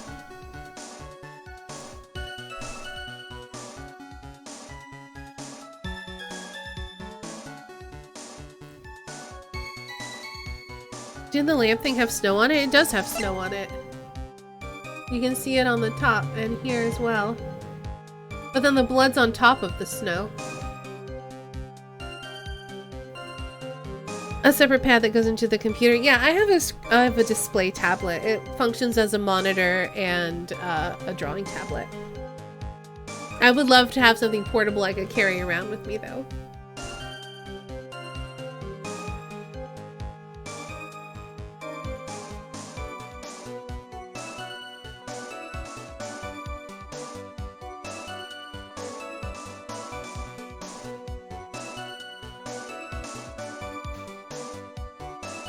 Could try the autopsy report.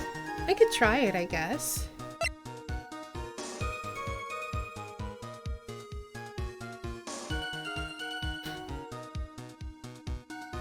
Let's give it a try. Nope, that is also wrong. Worth a try, though. I mean, I think your logic makes sense, because if we look at the weather data, the snow would have stopped at 10:50, but the bridge was on fire at 10:45. What other evidence do you have? Okay, let's go through all the evidence. So we have Occult, New Year's issue, an occult magazine featuring Hazakura Temple. We have a temple map. We have a hanging scroll where Misty Faye's image is obscured by gravy. We have a photo of Elise, which we were used to prove that this orb, or this sphere, goes to her staff.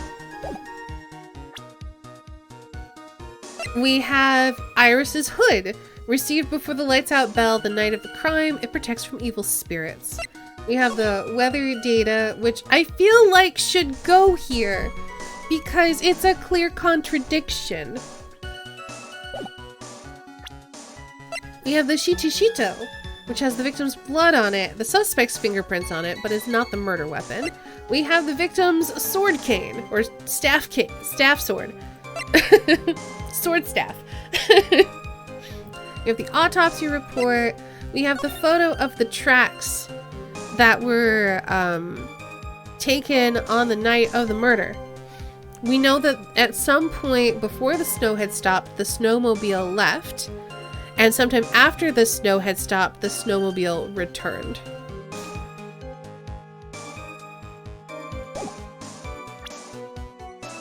I already did that calm down, chill out. That was the first thing that I did. I actually did it twice because I was so convinced of it. I was like, I must have misclicked. That's clearly what they want me to object with.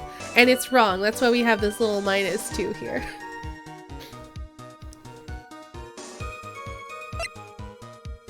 We got the photo of the crime scene, though it's not the murder scene. Again, she's not covered in snow, so it doesn't contradict anything that she said. We have this sketch of Larry and the bridge being on fire.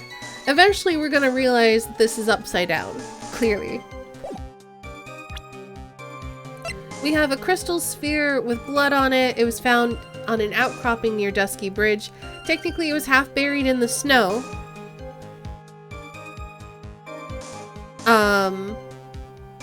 But it doesn't say that in the evidence. We could try it and see if that works.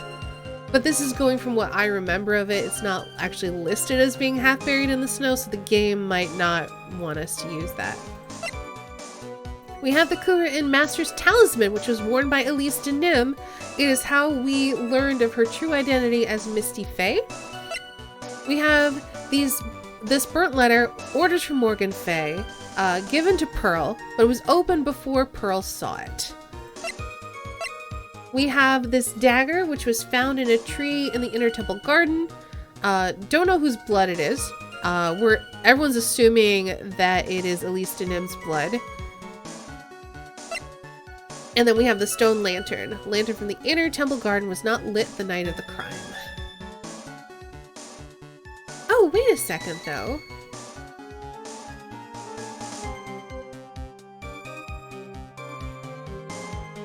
I do remember something, though.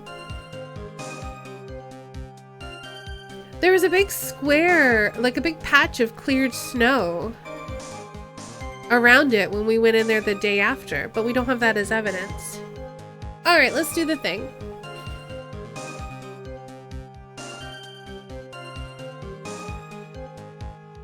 Alright, stretching complete. Posture is good. Let's drink some water.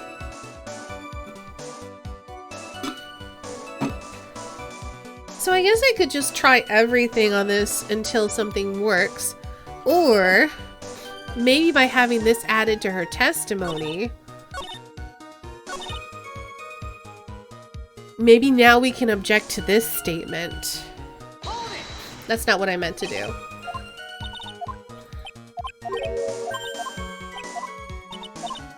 I mean, probably not. Because again, that's not what the game wants us to do. But I'm gonna give it a try. There we go! Thank you! I knew we needed to use that somewhere. You claim that the snow had already stopped when the murder occurred.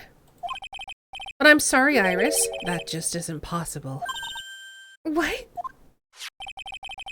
This is the weather data from the night of the murder. According to this, the snow didn't stop until 10:50 p.m. But you couldn't have crossed Dusky Bridge at that time. Why do you say that? Because 5 minutes before the snow stopped, Dusky Bridge was struck by lightning and had caught on fire. What did you say? The bridge, it was on fire? You don't mean to say you didn't know about it. It was because of that lightning strike that the bridge burnt down. What? But it can't be. It looks like you still haven't figured it out. No matter how hard you try to deceive or conceal the truth, you can't pull the wool over the eyes of a real defense attorney. No! Order! Order! Order! The bridge was already on fire when the incident took place. That's right, the Inner Temple was already totally cut off from the outside world. Hey, Ice Bunny! There's no way that you could have crossed the bridge, body or no body. Witness, even my patience has its limits. Any further lying and I will find you in contempt of court. Do you have anything to say for yourself? The only person here that is truly contemptible is you. Old man. Me? How dare you? Whether the witness lied or not doesn't mean squat right now. Excuse you? The important thing now is to find out the truth. Isn't that right? Yes, of course, but... Whether it was snowing or not snowing, whether the bridge was burning or not, there are two facts that can't be disputed. First, the body of Elise Denim was discovered in Hazakura Temple Courtyard. And second, the head nun, Sister Bikini, witnessed Iris desecrating Elise Denim's body. He makes a good point on both counts. But that's right. I'm not lying. What are you claiming this time? I wasn't myself at all that night. So my memory is still somewhat hazy. You have stood at that witness stand and testified this entire time. Are you telling us now that your memory of that night is hazy? It is only human to err. If you're so perfect right, maybe you can explain this for the court. What is it? When the murder happened, the bridge had already burnt down. But somehow the body traveled across the bridge and was found in the temple courtyard. Perhaps you have some kind of perfect explanation for this little magic trick. No? Not exactly, no. I know there must be some other way she got across the burnout bridge. Unless I can somehow demonstrate it, we'll never know the truth. I better save it here. Just in case we do try to offer a suitable explanation.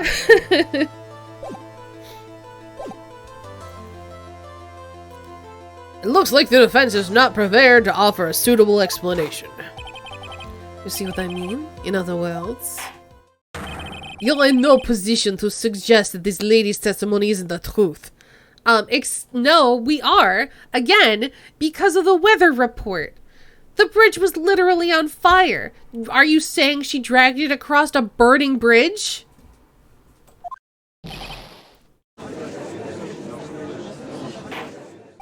This is the first I've seen of anything Phoenix Wright, and now I wish I played any or all of them. They're on Steam. The whole trilogy is on Steam, and it's so good. It's one of my favorite game series. I've only been playing it, gosh, how many Clues days have we done? We've done a lot. We've been playing it for a couple of months now. And, it's so good. It's one of my favorite things to stream. I look forward to it every Tuesday. Tried to stream it, but I couldn't manage it. Too much reading? Too many voices? What was the issue? All the major cases from the 3 games tied together, so you're better off playing it in order. I agree, Nephilim.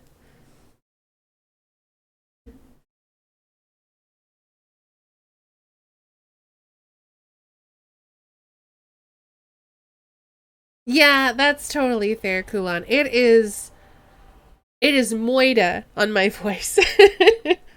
It's a rough time. I feel like, and this would take a really long time, but if you did like shorter streams, maybe like an hour or two of Phoenix Wright and then some other stuff, maybe that would make it more doable, but yeah. Too many American accents, so it's too many harsh vowels for me. You can give them whatever accents you want, though.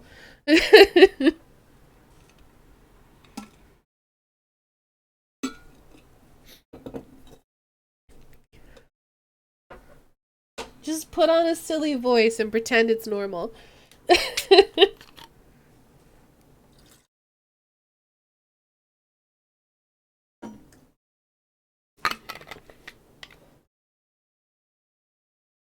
Anyway. All right, then. Witness, let's hear your testimony once more. Give them whatever accent you want. Who in their right mind would do that? I would say play the game yourself and then watch the VODs. About what, Your Honor? You've admitted you moved the victim's body. Nevertheless, your prior testimony contained a rather large inconsistency. Please add an explanation for that to your testimony. Yes, Your Honor. Will this be her final testimony?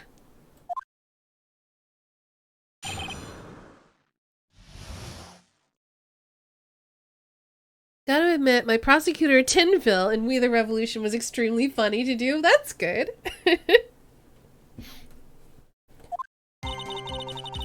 Other than walking over the bridge, there's no way to move the body. So I must have just gotten confused, I guess. Was the snow still falling, or had it stopped? Does it really matter that much? Or are you saying there's a way to cross a burning bridge? So it was just a misunderstanding, I see. This is a photo of Dusky Bridge after it burned down from the lightning blast. It was taken on the morning after the incident.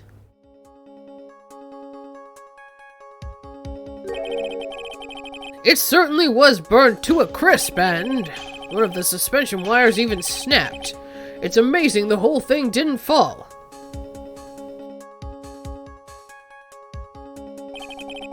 Clearly, it would be impossible to carry a corpse across a bridge in this condition. Unless I do something to discredit this testimony, it's gonna be deemed as the truth. And Maya will be accused of murder again. Right, I'm only going to say this one more time. It is only human to err. And only humans can spot the errors of our ways.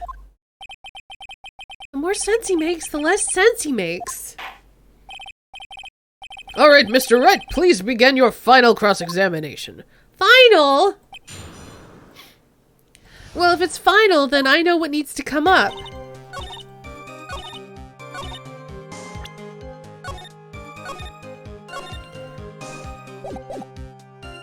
A way to cross the bridge. What if you flew? A dead body flying over a burning bridge. I wouldn't exactly rule out the possibility. What? You're saying it's possible? Don't make me laugh. The only thing that's possible about your claim is that it's being pulled out of thin air. I don't know about that. In any case, we have a witness who did see it happen. Preposterous! Who is it? Who is this witness? I can't chicken out here. I gotta keep on the attack and go, go, go! Ms. Elise Denim's brilliant and highly gifted apprentice, Larice Denim. Brilliant. Highly gifted. Apprentice? Remember what he said in his testimony. That night, he was on the mountain shack, Heavenly Hall. And that's when he witnessed the event. I think you've all seen this sketch before. It's an exact drawing of what he witnessed that night. Are you serious? Today's not April Fool's Day, is it? Mr. Wright, are you seriously claiming the victim flew through the air? And you're just using this pathetic scribble to support your argument? Uh-oh. The judge looks like he's about to blow a gasket. Well, right. There's nowhere for you to hide now. Other than looking like it was drawn by a 6-year-old, what does this sketch prove? Does it prove anything? Yes, I'm pretty sure it does, and I'm going to prove it. Listen, I know your tricks. You're trying to turn this whole thing upside down. Exactly, just like the picture. If you're so eager to turn this case upside down, why not start with this sketch? Stop leading me to do things I already know to do. Upside down? Why did Godot say that? Alright then, let's hear the defense's theory.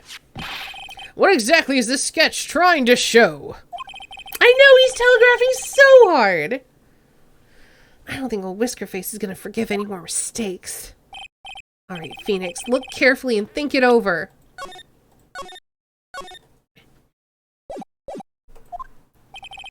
This sketch, drawn by Laurice Denim, is exactly what happened.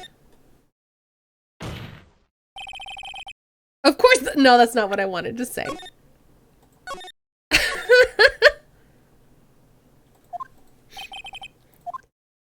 A complete contradiction.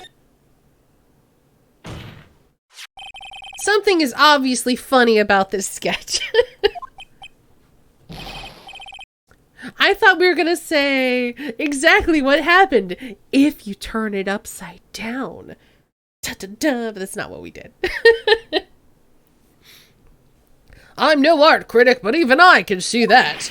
No, that's not what I mean, Your Honor.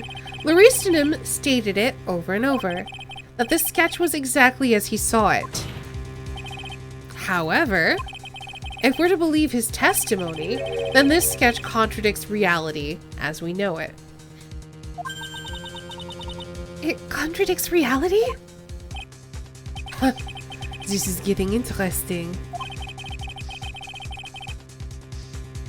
It looks like you're back to that finger-pointing thing again. Okay, right, so what exactly contradicts reality as we know it? The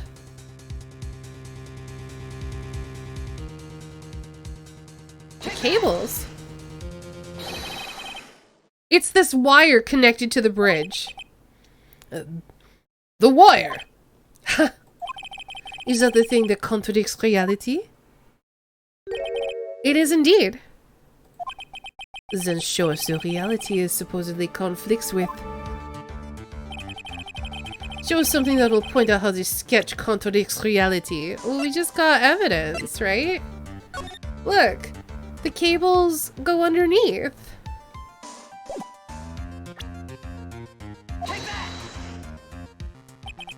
That's a photo of Dusky Bridge, correct? Yes, now compare the sketch and the photo for a minute. In the sketch, the wires appear to be above the guard wires. But on the actual Dusky Bridge, Jumping Jehoshaphat! the wires are below the guard wires. What? Order! This sketch is somewhat different than what's depicted in the photo. However, isn't it likely that the artist just saw it wrong? Or perhaps he just drew it wrong. Either way, it sounds like you're just wrong. With someone like the Reese, I admit a mistake is a definite possibility, but then that begs the question, why did he make a mistake? What was the reason? Are you saying you know the answer to that? Listen, think back, alright? Remember what Laurice was doing when he witnessed this event. He was at Heavenly Hall waiting for a lover that was never going to come. He waited and finally he laid down. But then, lightning shoots from the sky and sets the bridge aflame. Now, ponder what sort of a position Laurice must have been in at that time. He was lying on his back, which is why he remembered the scene the way he did. He was lying on his back. I can't see how it relates. But it does, Your Honor. That is the reason why the wires in the sketch go up instead of down. Oh! No way. Laurice Denim witnessed the event while he was lying on his back, face up. In other words, the scene that he saw was actually upside down. Except humans recognize when they are seeing upside down, except for Larry. So then, this sketch should actually... I think you finally get it, Your Honor. The correct way to view Laurice Denim's sketch is like this. I'm a little disappointed it didn't do a little flippity-flip on the screen. This is actually how it should look. The victim's body wasn't flying above the bridge. It was actually swinging below. That's right, just like a pendulum.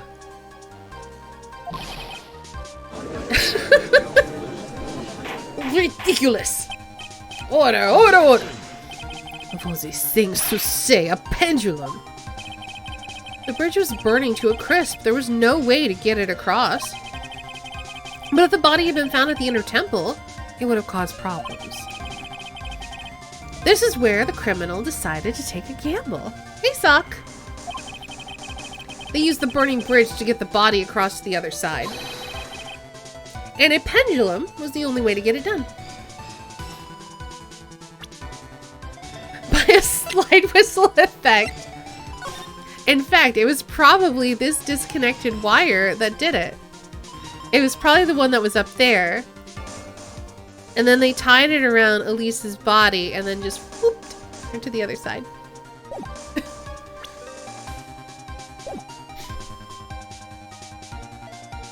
And a pendulum was the only way to get it done.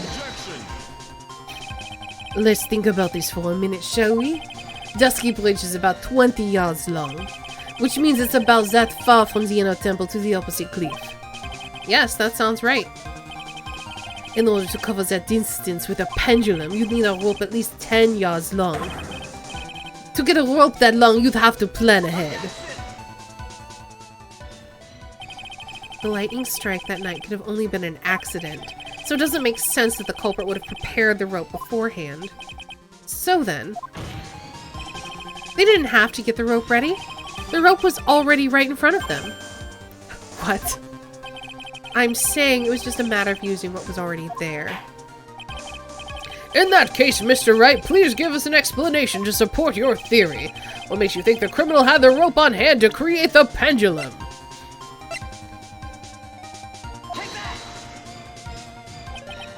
And the meaning of this is... If you want to know where the rope came from, it's hanging right there in front of you. In front of your glorious beard. Ah! This is one of the wires from the bridge. When the lightning struck the bridge and set it on fire, one of the suspension wires came loose from its anchor. Criminal didn't have any time to waste, so they tied the wire around Elise Denim's body.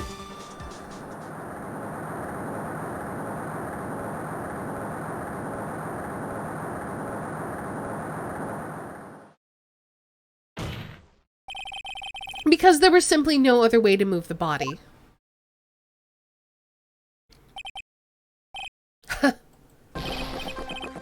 Oh yeah, this is what he does when he gets upset.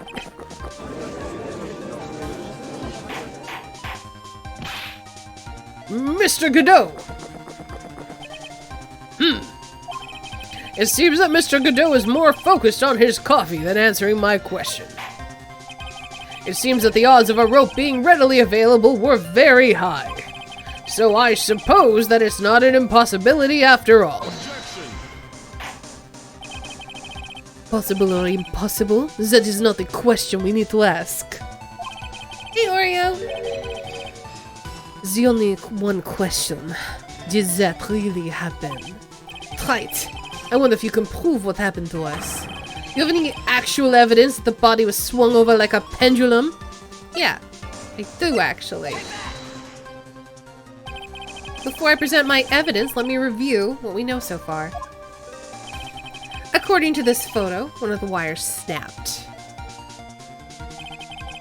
Looking at this map, we can see it's the one that was in front of the inner temple. So then, that was the spot where the criminal... Yes, precisely. Now let us consider the body's movements by looking at the overhead map again. The body was pushed from this point here.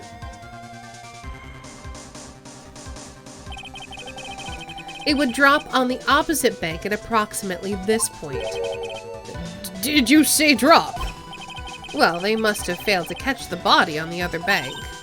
What? What makes you think something like that happened? Because I have evidence that suggests her body dropped some distance. What kind of evidence? Take a look at this autopsy report. It says here that her body fell about 10 feet after her death. 10 feet, huh? That's most likely the height difference between the two sides. The body overswung due to the forward momentum, but then came loose and fell about 10 feet. And then, as a result of the landing impact, this crystal sphere was knocked loose. That's... Yes, this blood-stained amethyst crystal. It's the one that came off of Miss Elise Denim's staff. And even more important is the place where this crystal sphere was found. Iris, what's evidence? Indeed, I believe it's already marked on this overhead map. The crystal was found. Precisely, Your Honor. In the very spot where the pendulum would arrive if given the right amount of speed. This explains your theory quite well, Mr. Wright. You have provided us with the way the body could have been moved that night. An impressive deduction, Mr. Wright. Most impressive. Mr. Wright! I thought this cold coffee might help cool you down. What is the meaning of this, Mr. Godot?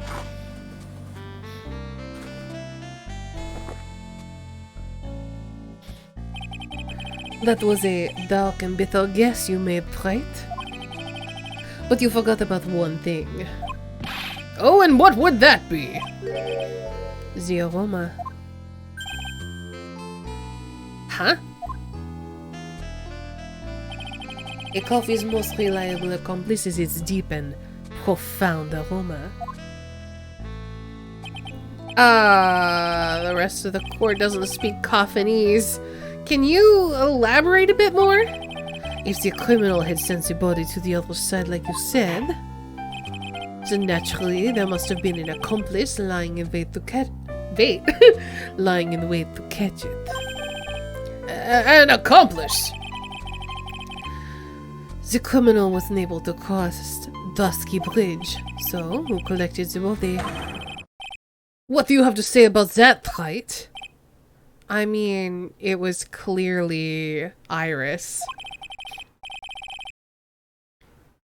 Mr. Godot is correct. This can't be the work of a single person. Well, Mr. Wright, you know what you must do. Yes, Your Honor. I need to save the game first. And also, move this bag. Just put it over here. Someone brought me food. Yes, it's clearly the witness, who is also our client, who we're supposed to be defending against a murder charge. The body couldn't have made it to Hazakura Temple without an accomplice. Very well then, if you please, Mr. Wright. Who was the person that received the body on the Hazakura Temple side? It had to have been Iris. It can only be you, Sister Iris. Huh?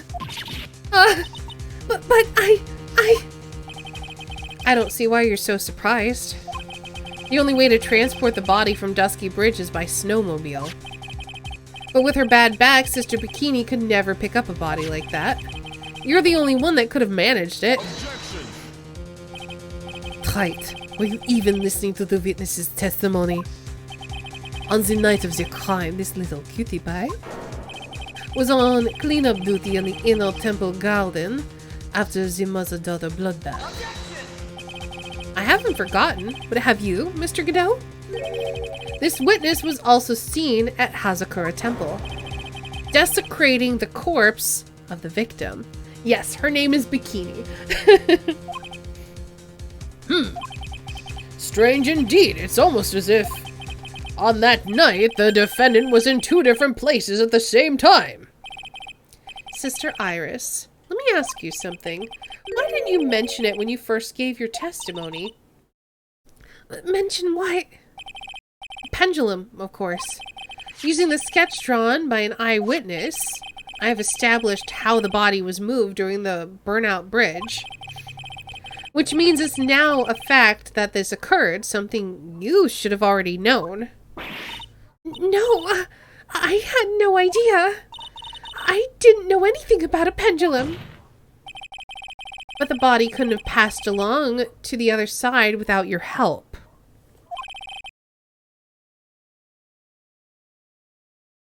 So you should have known about it. In fact, it'd be impossible for you to be clueless about this whole thing. Unless you're not really Iris to begin with. What? Oh hey, it looks like Derek's theory is correct. How can you say that, Mr. Wright? What kind of nonsense is this? You're saying this witness isn't Iris of Hazakura Temple? Are you serious, Wright? You mean this woman is... There's no one besides Iris that could have received the corpse that night. Now I get it. Now I know why I've been sick to my stomach this whole trial. Why her whole demeanor changed so suddenly from yesterday. And why she's trying to pin this murder on Maya. The woman that's standing there at the witness stand. Her real name is...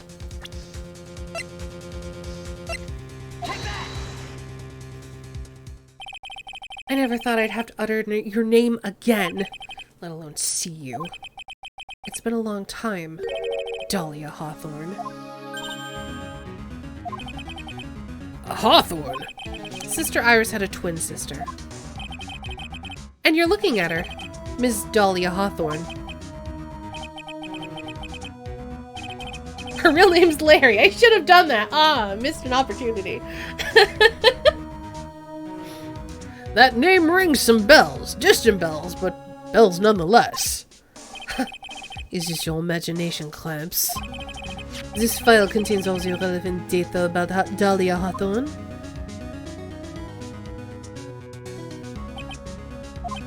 Oh, yes, I remember now. That case 5 years ago. My name is Dahlia Hawthorne. I just want to say, it's an honor for me to be here in your noble presence. The honor is all mine. No, the honor is mine. But, according to this, Dahlia Hawthorne is already dead. It says her execution was carried out last month.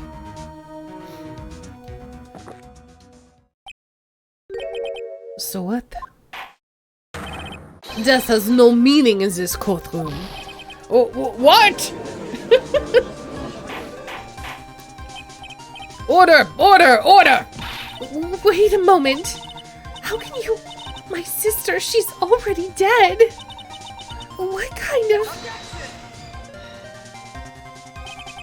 You of all people should already understand. After all, the blood of the master of the Kurin channeling technique flows within that body. It is quite a power statement, isn't it? The Kurin channeling technique? Now where have I heard that? That's right. You're not Dahlia Hawthorne herself. You're the spirit of Dahlia, currently inhabiting the body of a spirit medium.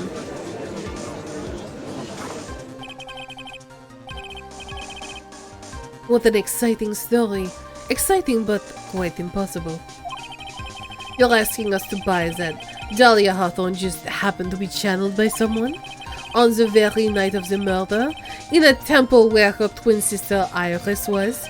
Well, if you're gonna put things that way, then yes. We're supposed to believe a coincidence like that just happens? Naturally, it was no coincidence. The whole thing was part of a plan from the very beginning. It's all written right here in these instructions. What's that? These instructions were written by your mother, Morgan Fay. And part of the plan called for Dahlia Hawthorne to be channeled. That night, there were 2 irises at Hazakura Temple. 2 of them. Even the time of the channeling was planned out. As soon as you hear the lights out bell. In other words, 10 p.m. However, Iris was seen before dinner time. That means the Iris that was at dinner was the real Iris. And the Iris who gave me the hood in the main hall was also the real Iris. Meaning that the Iris Sister Bikini saw at the Inner Temple was someone dressed as her, namely one Dahlia Hawthorne. Do you even know what you're saying, Wright? This whole channeling the spirit of Dahlia Hawthorne business? Yes, it's true you found plans that talked about it. However, there's one thing that's perfectly clear. The witness currently standing in the witness stand is the real Iris. What? How do you know? Calm down and remember what you know about the night of the crime. After meeting Sister Bikini, the Dahlia Hawthorne that had been channeled would have been stranded at the Inner Temple due to the lightning strike.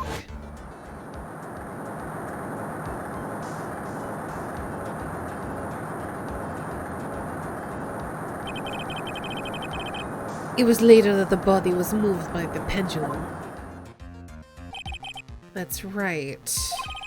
Naturally, that would mean that the Iris that received the body was the real Iris. Are you with me so far? Yes.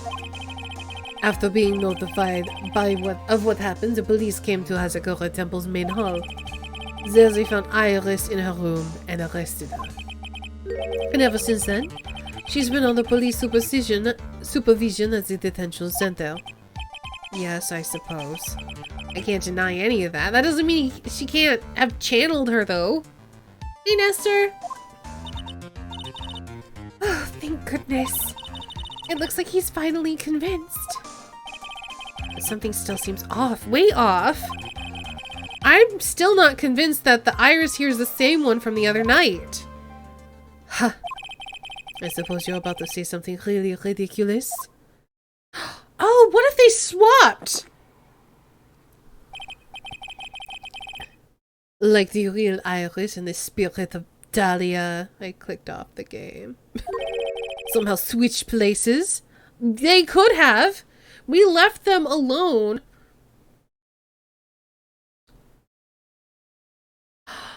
She's still gonna be. Oh no. Oh no. What if she's the one behind all those puzzle locks? Because when we went there was only one lock, and then we left and came back and it was covered with like 7 of them. Switch places. To be perfectly honest, there are still quite a few things I don't understand. She's Maya. I'm worried that she's Maya. But I do know that unless we confirm the witness's identity, we can't continue with this trial. Iris doesn't have the spiritual power needed to channel Dahlia, which means they must have switched places somewhere. Well, Mr. Wright, since the time she was arrested at Hazakura Temple, have there been any chances for Iris to switch places with Dahlia Hawthorne? There was one. Iris was dead for her sister? I don't think so. I think that Iris is alive. Maya is now possessed by Dahlia. One sec.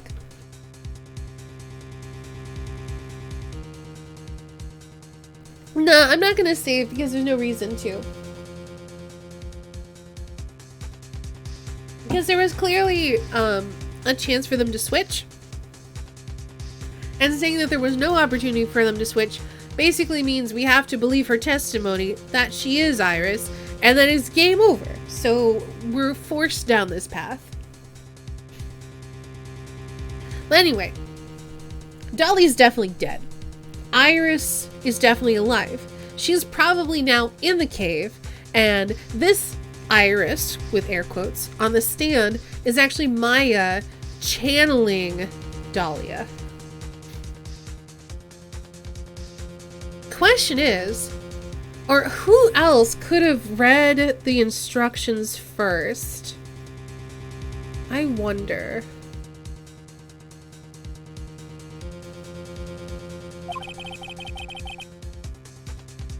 Maya would keep her hair. I mean, unless Dahlia changed her hairstyle.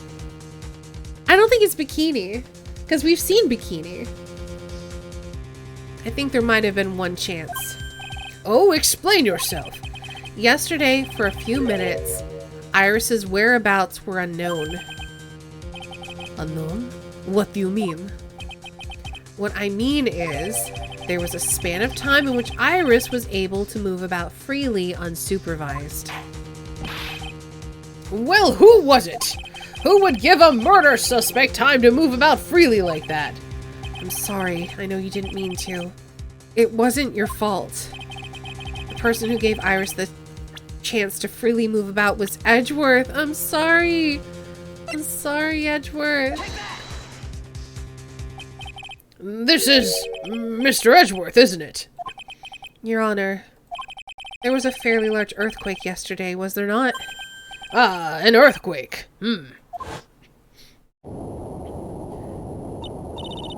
Earthquake! Oh my goodness, the inner temple! This kind of drama might,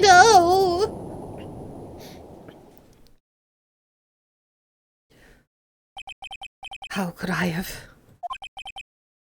She fled. She escaped. I had no choice, HD. He'll forgive me. It's in pursuit of the truth. We went to the inner temple right away. And it's true, Iris was already there. However, they had already switched places by that point in time. When I arrived at the training hall, I was met by none other than Dahlia Hawthorne. Have a good night, Kulan. That's quite enough already, Mr. Wright. Now see here, no judge in his right mind would consider the idea of spirit channeling. Be quiet. Oh look, it's Dahlia. It's been a long time, Mr. Judge. That voice! Guess I'll have to ask again. Upon meeting a beautiful lady, always ask for her name and profession. That's one of my rules.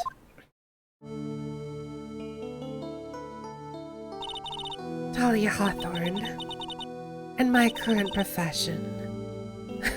Permanently retired. So you're not going to bother hiding your identity anymore? Why should I? After all, I'm dead. There's really nothing you can do to punish me. What's going on here? Dahlia Hawthorne. I never thought we'd meet again. And I never thought we'd meet like this. But this time, I'll end it. For her and for myself.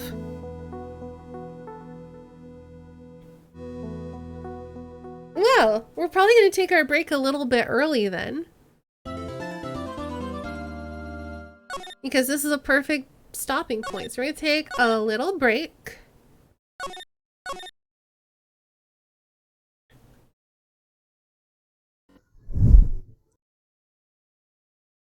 So this is a good point to get up and stretch your legs. Gonna head for bed. Alright then. Have a good night, HT. Thanks for hanging out. Head to bed. Or get up and stretch your legs. Get a drink. Get a snack. We'll be back in just a few minutes.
And we're back. I hope you all had a nice break.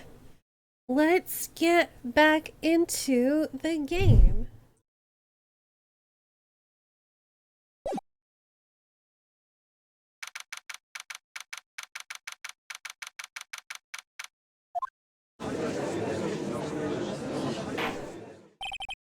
Now then, let's continue where we left off, shall we?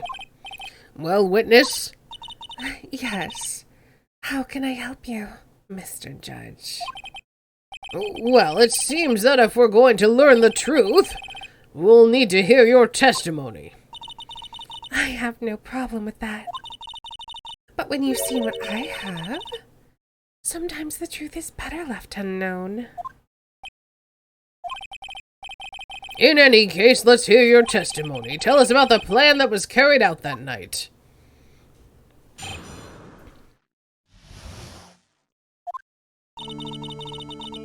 The whole plan began with my death.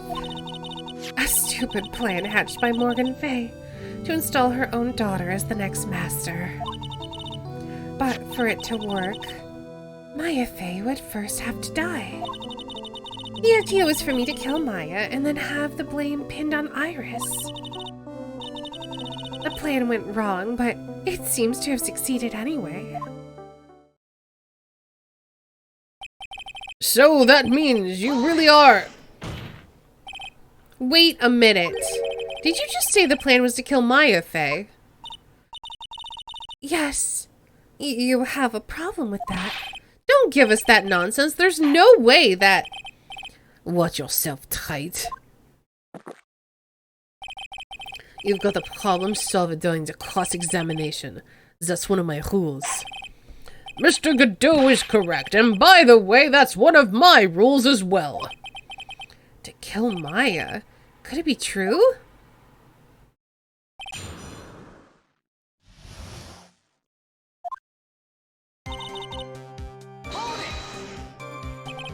You were executed last month, correct? Yes, I was hanged. It wasn't exactly pleasant. How did you manage to discuss the plan? When did you talk with Morgan Fay? Last year, she was transferred to the same detention center as me. Since I was on death row and she was my mother, it was actually pretty easy to meet with her. I see, so that's when you discussed the plan. Are you crazy? At first, that woman was planning to kill me as well, even though I'm her own daughter.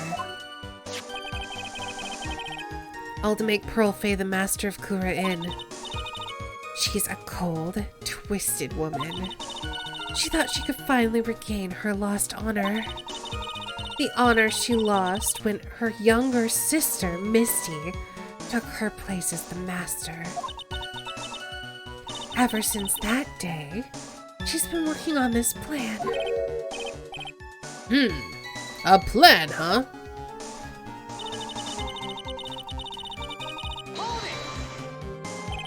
You're talking about Pearl Fay, is that correct? Yes. Though at first she had high hopes for the two of us. You and your twin sister Iris? That's correct.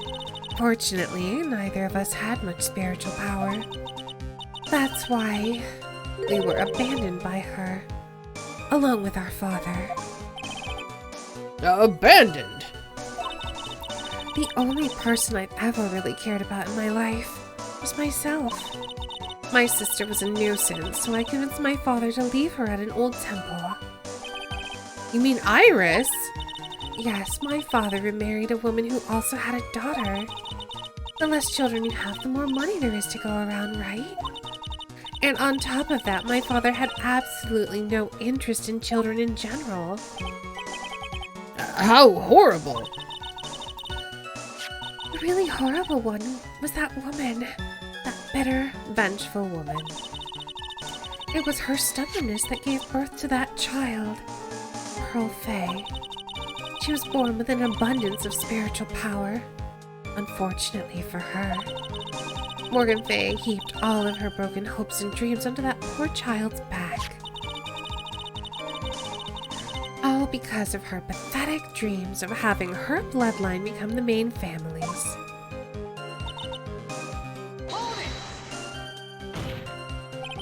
Maya would have to die, but why? For our bloodline to succeed as the main family, thus making Pearl the new master. The remaining descendants of the current master had to be taken care of. But Pearls would never agree to a plan like that. She adores Maya. How sad. You still don't get it, do you? What Pearl wanted had nothing to do with it. Morgan didn't care one bit about Pearl. The only thing she cared about was the position of master. That's all. That's ridiculous. She was willing to sacrifice anything and anyone to achieve her goal. The life of her daughter, and naturally, the life of Maya Fey as well. How could anyone do that?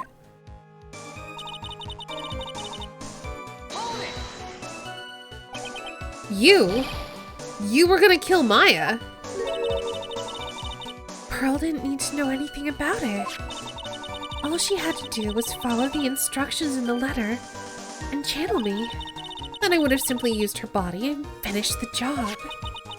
In any case, I'm already dead and there's nothing any of you can do to me. See where Dahlia got her evil from? Yeah, it runs in the family. So the plan was to blame the crime on your younger twin, on Sister Iris of Hazakura Temple. She and I look absolutely identical. No one can tell us apart. If someone were to witness me killing Maya, naturally they would think it was Iris that had done it. And the witness in this case was the head non-Sister Bikini. I never would have guessed she was going to return to Hazakura Temple that night. But she wound up seeing Iris's crime anyway. But why did you want to pin the murder on Iris in the first place? She's your twin sister, isn't she? Sentence you to spirit jail. Twin sister. Don't make me laugh. She's nothing but a backstabber. I couldn't care less about her. Backstabber? You just don't understand. Never will. Anyway. You think the plan was a success? You heard me. Just as that woman had hoped. Maya Fey is dead. Now the title of the master will pass on to Pearl Fey. That's absurd. Maya's just... She's just trapped inside the sacred cavern. Really? You're as foolishly optimistic as ever, aren't you? My darling Feeny. Do you want to know the truth? Ever since we met, I've despised you. Your sniveling naivete, and your pathetic faith in other people. I just want to know one thing. What did you personally think of Morgan Fey's plan? I told you already, didn't I? It was a stupid plan. It had no point, no value other than fulfilling her own greedy desires. Yes, it was certainly nothing to be proud of. If that's how you feel, why did you help her carry it out? Why would you do it? Why would you kill Maya? You may not understand it.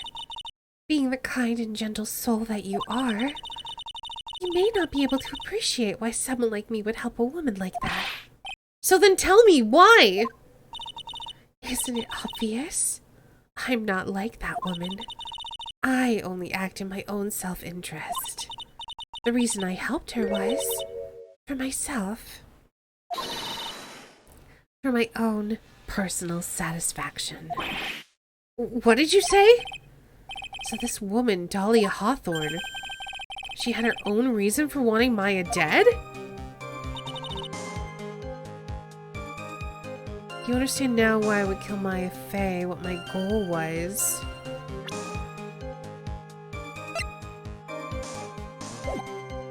No, I don't.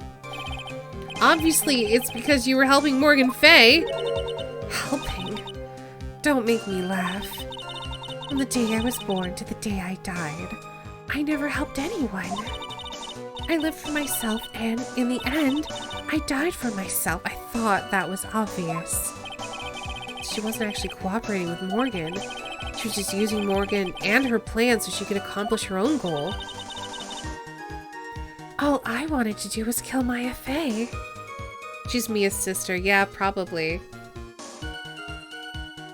Well, maybe. Because she only cares about herself, but we're the ones who put her in jail, right? So why would she care about Mia at all? Mia didn't even catch her.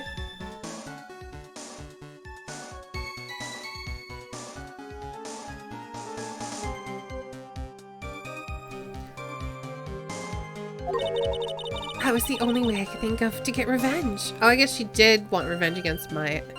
Mia's responsible for her death? But Mia was the one who did it? No, I'm pretty sure we're the one who put her in jail.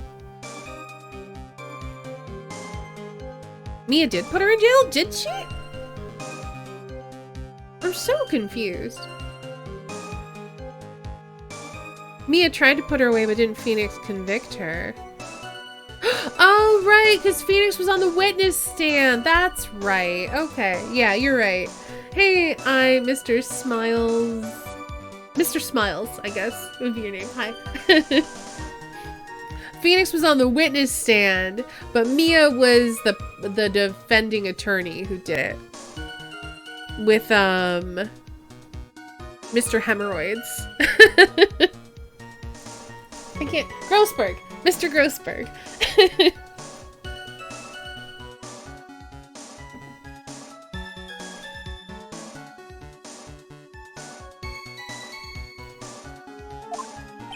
Revenge. It looks like I have no choice but to present that piece of evidence.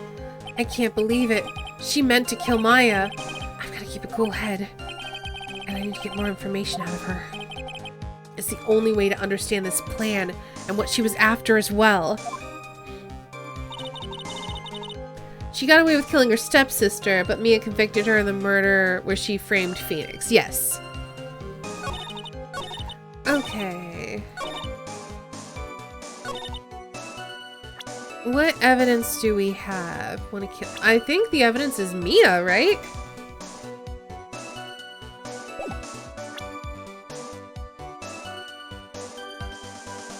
Without even knowing Dahlia was her cousin. I know! This is a whole thing! Yeah, I'm gonna present Mia.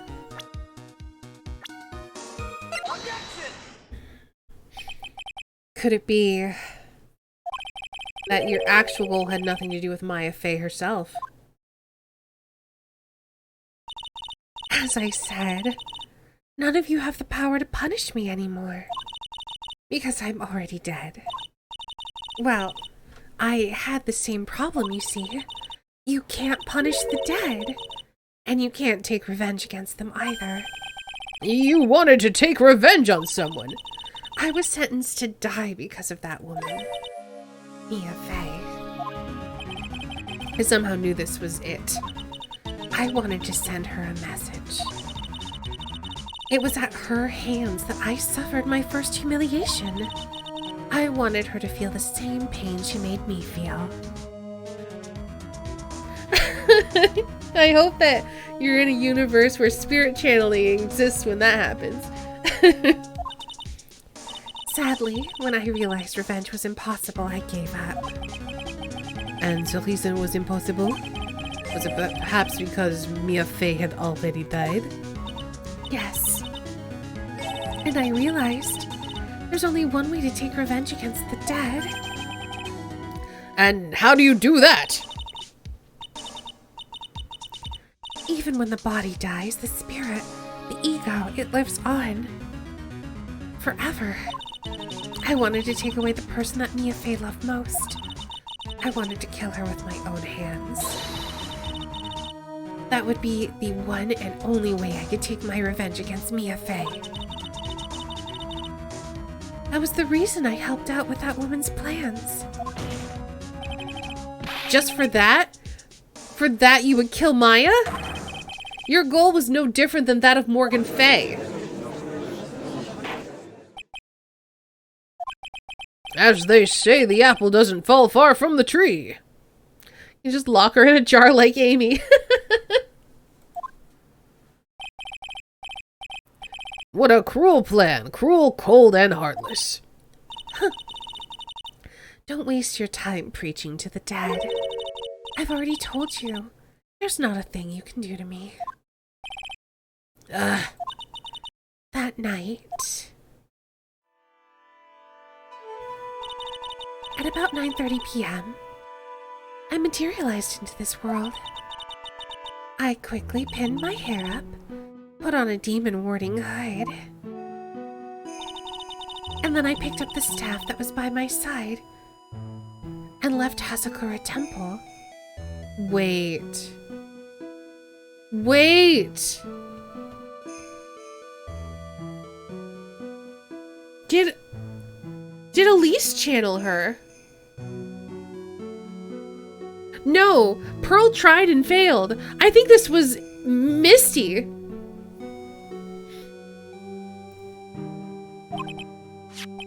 So it was Elise Denim who channeled her after all.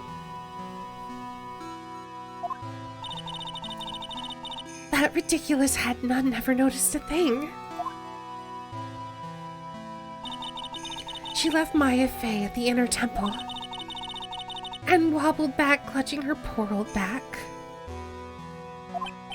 Oh, what did you do then? That kid was easier to handle than I had hoped. I caught up with her in front of the stone lantern. Then I took out the dagger I got from the storeroom and...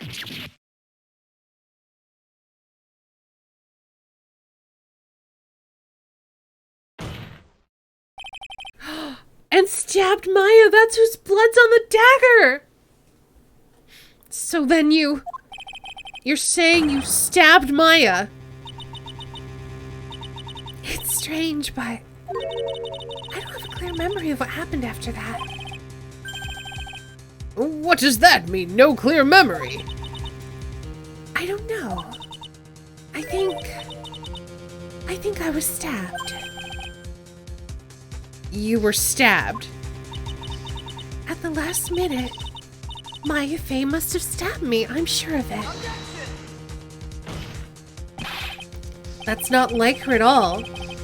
Maya wouldn't stab at a French fry with her plastic fork. Anyway, I suddenly lost consciousness. But before I did, I scrawled her name on the lantern. Just as I was passing out, I wrote Maya behind my back.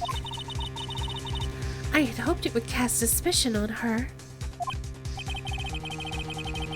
Then where's the stab wound? It's in Elise. That's the thing. It's in Elise. Because Elise is dead. Elise is the one who channeled her, but now somebody else is channeling her, and it has to be Maya. I can't believe she was thinking of that until the bitter end. That's where my memory temporarily stops. It stops. I don't have any memory of actually killing Maya Fey with my own two hands. This case is crazy. Yeah, it's a bit out there. My very last memory was Maya's terror-filled eyes. Hey, Furman! When I woke up after that, I was in the sacred cavern surrounded by darkness. You were in the sacred cavern. The entrance was sealed with one of those trick locks. Somehow I had been trapped in there. But how did you wind up in there? I'd like to know that myself. Anyway, I was worried. I didn't know whether or not Maya Fey was dead. And I swore I wouldn't return to the underworld until I knew I had killed her myself. For a ghost, you're one tough cookie. I wanted to get out of there and make sure she was dead. But I couldn't do it. I couldn't get out. This trick lock stopped you, huh? I don't know how to remove it. So Dolly is a ghost. She is. And I'm pretty sure she's possessing Maya right now, but she doesn't know it. But yeah, she's a ghost. She got channeled by Elise the night of the murder. Elise got murdered. We're not sure who stabbed her in the back. But she was trying to kill Maya. I wonder if Iris did it. But no, or Iris said she didn't kill her. Somebody stabbed her in the back though. And then it killed Elise. She scrawled Maya's name on the lantern. And then she kind of blacked out. When she woke up, she was in somebody else's body, because Elise is dead, in the spirit cavern. I know what happened.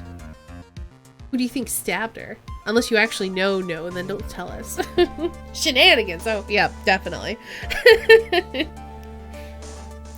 So then you're saying you were actually confined against your will inside this sacred cavern? Yes, I wanted to get rid of that annoying lock as soon as possible. But it wasn't easy. I kept getting interrupted while I was working on it. Interrupted? It was early in the morning. But someone came into the training hall. What? Who? Could it have been Maya?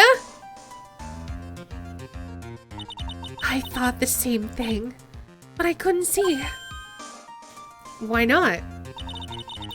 If someone had spotted me, I would have lost my chance to take revenge.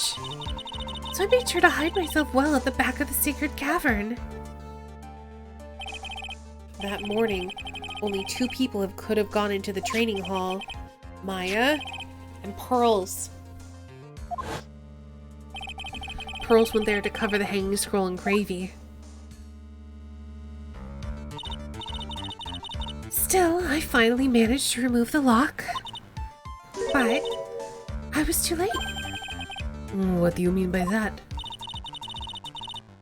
The flies had already started to gather. The bridge had been fixed and the police had started the investigation, correct? Naturally, I couldn't go out. So instead, I returned to the cavern and put the lock back on myself. I realized I wouldn't get a chance to see Maya's corpse as I had hoped. But just then, Lady Luck showed up. Lady Luck. After that big earthquake, she showed up all by herself. The real Iris. She said she'd come to make sure the sacred cavern was all right. Stupid girl. I came out from the sacred cavern and got a feel for the situation.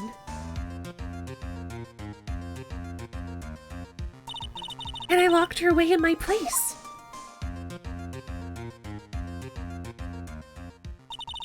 I had finally learned exactly what had happened. It was then that I learned that the plan had actually succeeded. What do you mean your plan had succeeded?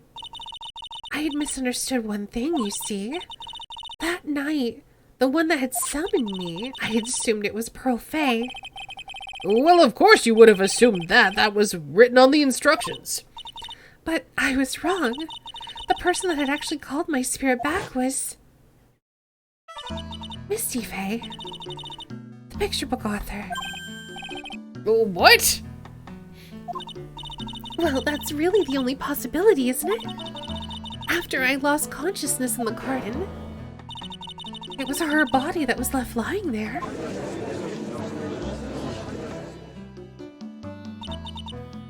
Maya Fay.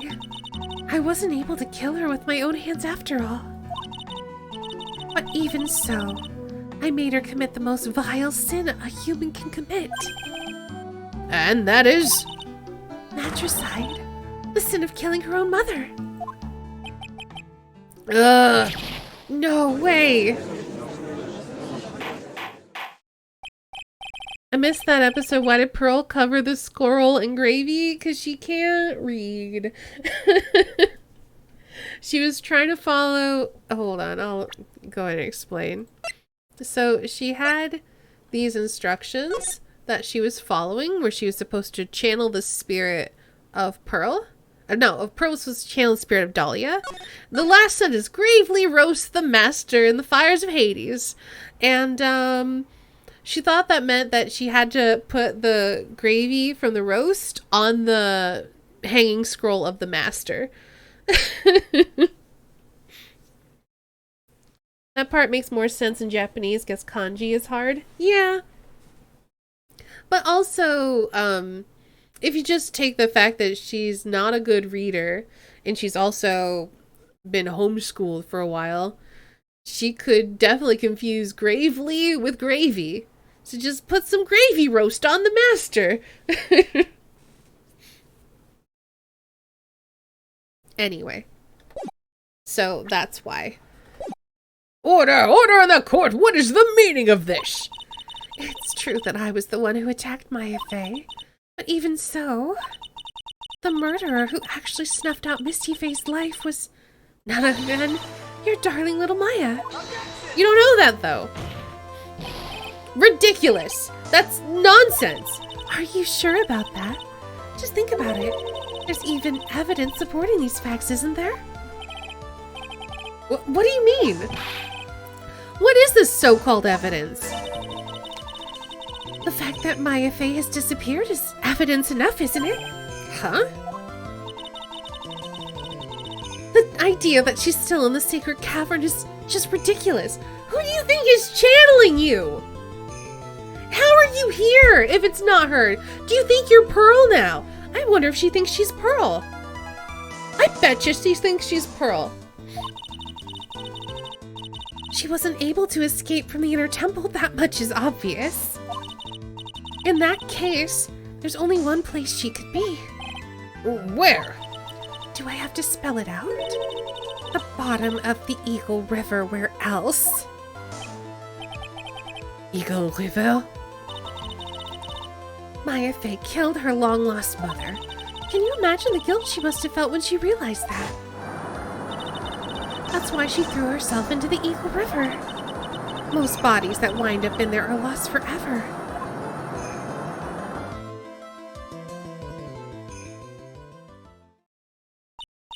So, what do you have to say now, Feeny?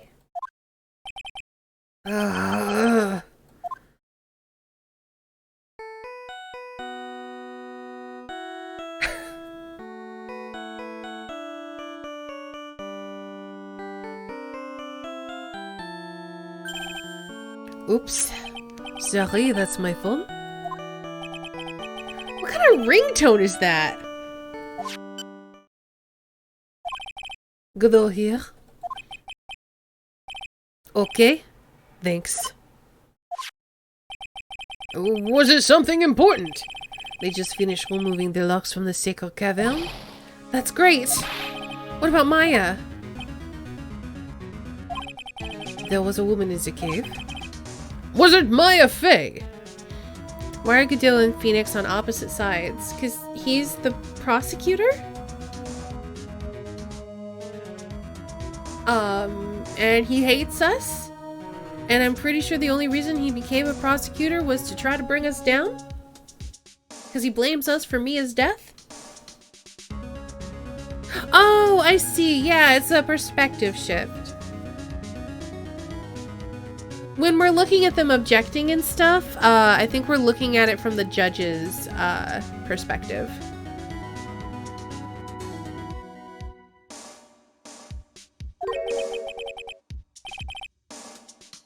Yeah, so like right now we're at the judge's perspective. I thought you were asking why aren't they on the same side. I got confused. It was the accused, Sister Iris. Huh?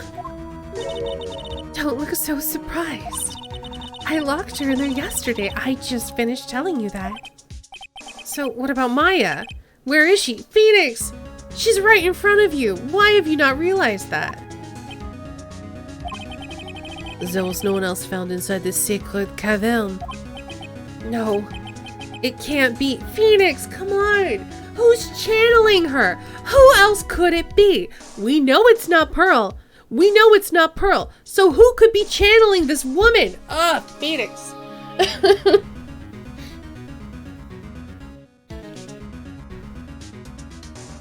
Mystic Godot.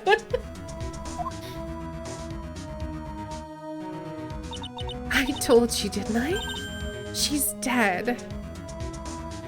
Phoenix is not good at logic. Clearly not. No. No!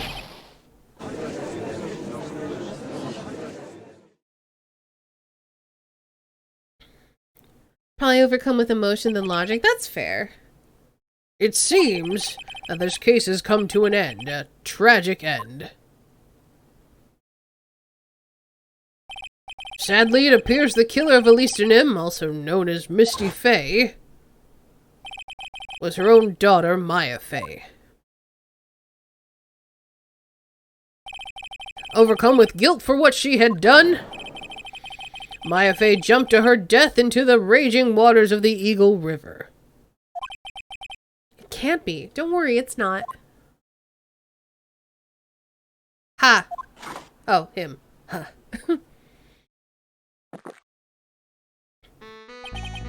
Right. Have you all heard this one? Once you eliminate the impossible, whatever remains must be the truth. No matter how improbable it may seem. What is that supposed to mean, Prosecutor Godot? According to this witness, Maya Faye threw herself into the Eagle River. However, is that really the truth? No, clearly it's not. Remember, this woman testified earlier that the bridge was already on fire when the murder was taking place in the garden. Which means if Maya had thrown herself into the river, it must have been from the inner temple side near the bridge. Yeah, and if you look at the map, there's a cliff there.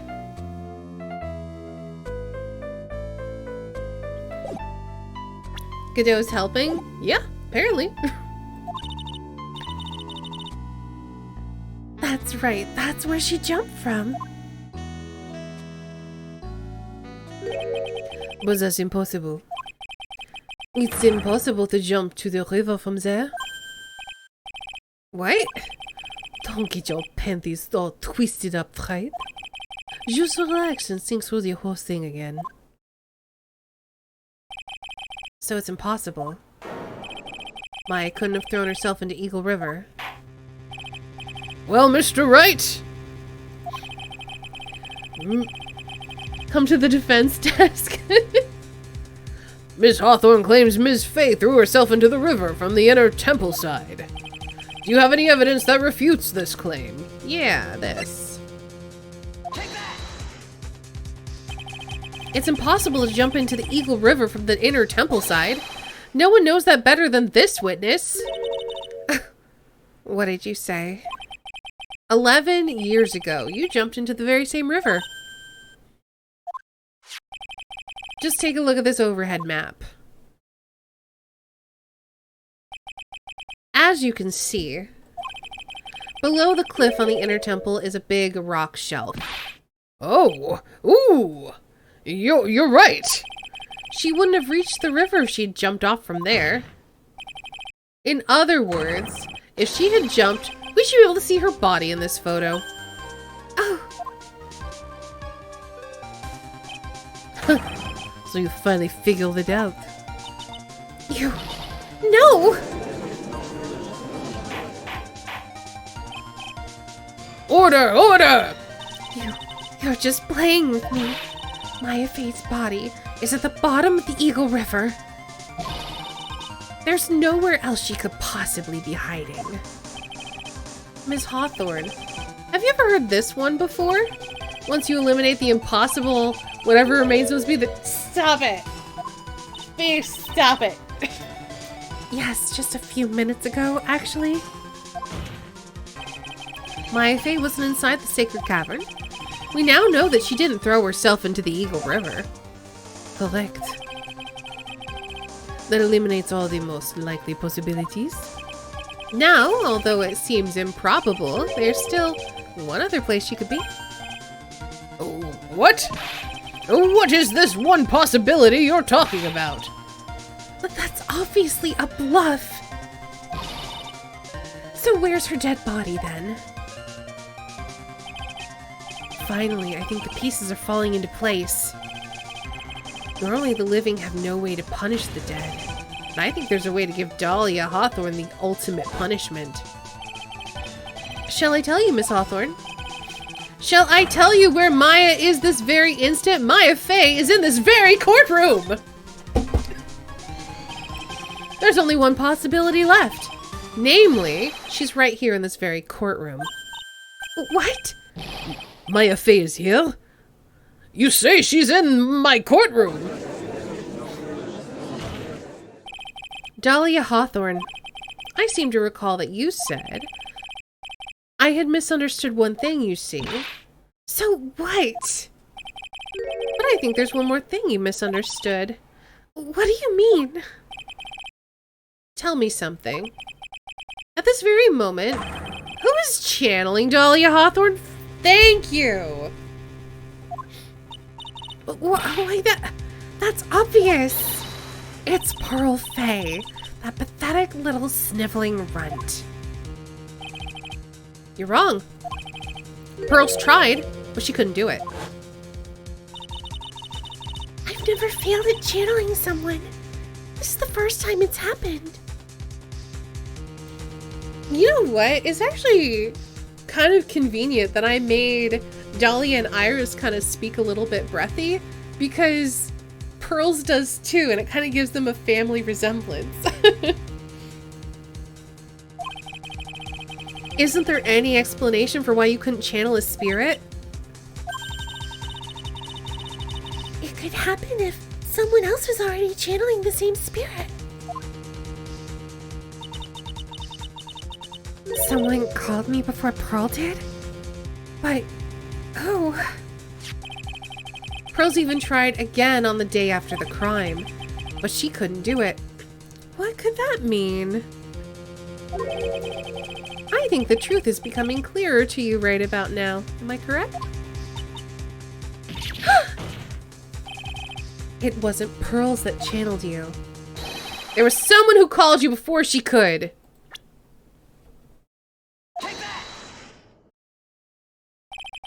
This is an easy one.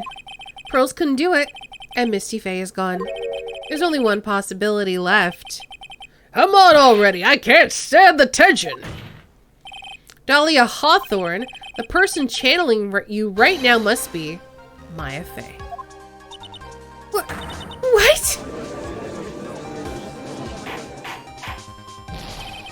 But how could that be? Remember what this witness Dahlia Hawthorne said about her goal. She said that her goal was to kill Maya Fey. Yes, that's right. But if Maya channeled the spirit of someone that was trying to kill her... Well, Glamps, what would happen? Yeah, could it be? Looks like you finally understand, Your Honor. Well, I don't. What are you going on about? What I'm going on about is the reason Maya channeled you. And there's only one reason. To protect herself from you. To save her life. To protect herself? From me? Yes. On the night of the crime, you were only interested in one thing. Killing Maya Fey. The path back to Hazakura was closed off, and there was nowhere for her to run. So then the problem became, where would be the safest place to hide? Oh! You mean... That's when she channeled me. All this time you thought you had been channeled by Pearls. That's why it never occurred to you that Maya's hiding place was you. Dolly can stab herself? She doesn't have any weapons right now, though. Don't say that! You're saying that I, Dahlia Hawthorne, Was played for a fool by that little whelp? Maya Fey killed herself. Isn't it obvious? Sorry, but no, it would have been impossible for her to jump into the Eagle River. This was the only avenue of escape open to Maya. The only way that Maya could disappear from the inner temple. I don't believe you. A stupid little girl like that, who has never been out in the real world, she could have never come up with a plan like that. Who could have ever given her such a brilliant idea? Well, me, of course. Mia! Hey, look, it's a grand reunion.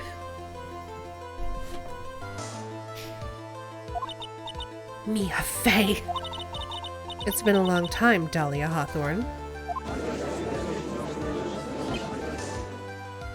Godot.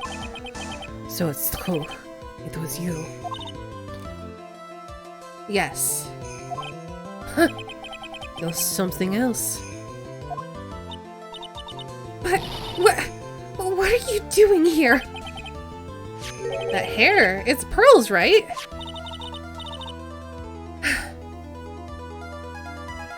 Tell me something, Dahlia. I want you to think back to that night one more time. You had just cornered Maya in the inner temple's garden. And then, the final moments of this fight, you lost consciousness.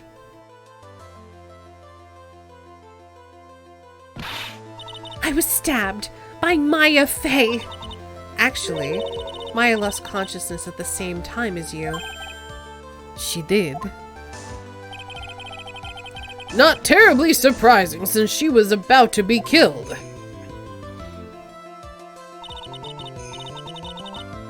When she woke up, she was in the training hall. That's when Maya decided she needed help, so she channeled me. She explained in a memo the situation she was in. She asked me what I thought she should do. She did that? I can't believe it. Of course, I didn't have all the details, but one thing was perfectly clear. And that was? I knew that you couldn't be allowed to wander free. Free? What do you mean? It was a race against time, so I wrote down 2 things that Maya had to do. Channel Dahlia Hawthorne as soon as possible, and lock herself inside the sacred cavern until help arrived. So it was Maya who put that lock on there. Yes, but why did you order her to do those 2 things? If she hadn't done it, Dahlia Hawthorne would have been channeled by someone else. By one Pearl Fey. Pearls! Yes, Pearl didn't properly understand the plan, so all she was trying to do was follow her mother Morgan Fey's instructions. If she had succeeded in channeling Dahlia Hawthorne's spirit, things would have turned out very badly, to put it mildly. So that's how it was. Dahlia Hawthorne would have used the body of Pearl Fey to kill Maya at all costs. Yes, it certainly sounds like that was the intent all along. How dare you! I won't forget this! Why not just admit it, Dahlia Hawthorne? Your little plan was nothing but a big failure. Yes, another failure to add to the pile of shame, wouldn't you say? What do you mean by another? Think about it, Dahlia. Remember all your past crimes? Not a single one of them was a success. They all ended in failure. What? How dare you? 11 years ago. The fake kidnapping. Your very first crime.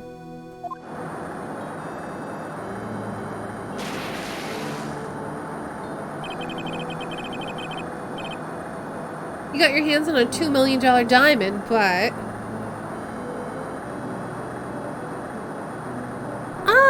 I thought they were the same color.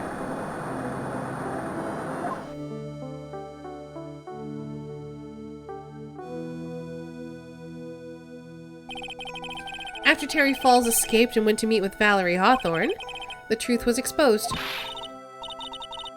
you're right. It is kind of a dark brown. Hold on. Yeah, it should be more of like a blue-black rather than this color. Yeah, unfortunately that is a little inconsistent. Is it the new sprites? Maybe it is. Shut your mouth! That wasn't my fault! It was because of that stupid oaf of a prisoner and that weakling of a policewoman. Nah, it's definitely just them not taking that into account. If they had made her hair just like a touch darker, that would have been great. She got gravy in her hair. And then, 1 year later, you tried to kill me. Well, I'm still alive, but...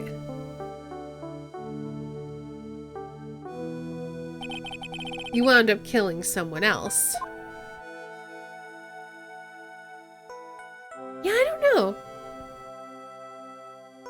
That powerful of a spirit? I guess maybe. But her hair is normally red. As a result, you were sentenced to death.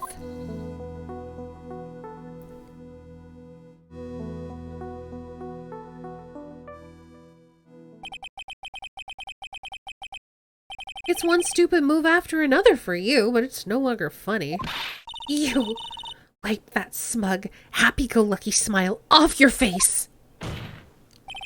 And now this. You've messed up again! You let Maya Fey escape! Even though she was right there in front of you. Mia Fey! Mia Fey! Mia Fey! Mia Fey! You Spencer! I was supposed to kill Maya Fey like I swore I would. And if only you had gotten this spiky-haired jerk the guilty verdict, I wouldn't have been hanged to death. True. But I think you finally understand, Dahlia Hawthorne. You will never defeat me. What? What did you say? Whether you're alive, dead, or somewhere in between, you will never defeat me. As long as I'm around, you're destined to lose for all of eternity. I remember what you said earlier in the trial. You said there was no way we could punish you, because you were already dead. What about it? Then you said, even when the body dies, the spirit, the ego, it lives on forever. That's very true, Dahlia. And that's exactly the punishment you'll never be able to escape from. For all of eternity, you'll have to remain as Dahlia Hawthorne. A miserable, pathetic, weak creature who can never win at anything. And for you, there's no escape from that. No hope of freedom. Since the day you were executed, the narrow bridge that once stretched out in front of you has burnt to a crisp. Yeah, y'all are watching a murder right now. It is a problem with the new sprites. Interesting. You're wrong. It can't be. How could I lose to the likes of you? It no longer matters. I don't care whether you win or lose anymore. The only thing I want is for you to come out of Maya's body right now.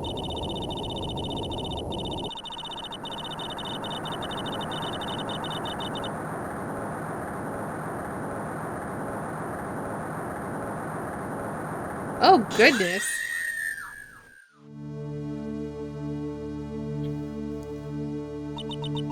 I'm not ready.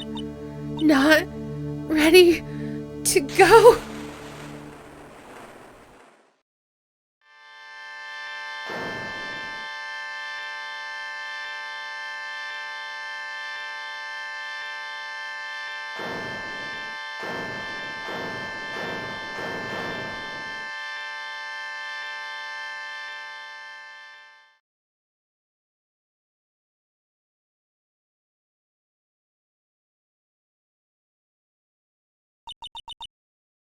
Nick. Sis. Uh-oh.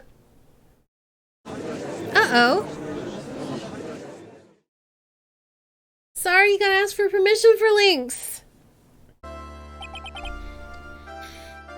Now then, I assume you are the real Iris.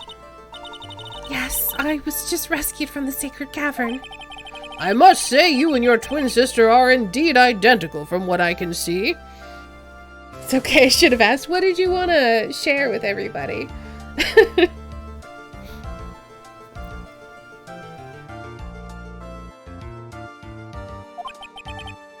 In any case, it appears that everything has finally been cleared up. I mean, not really, because we still don't know who stabbed Elise and Nim. The sprites of Dahlia. If you want to share them, I can permit you real quick.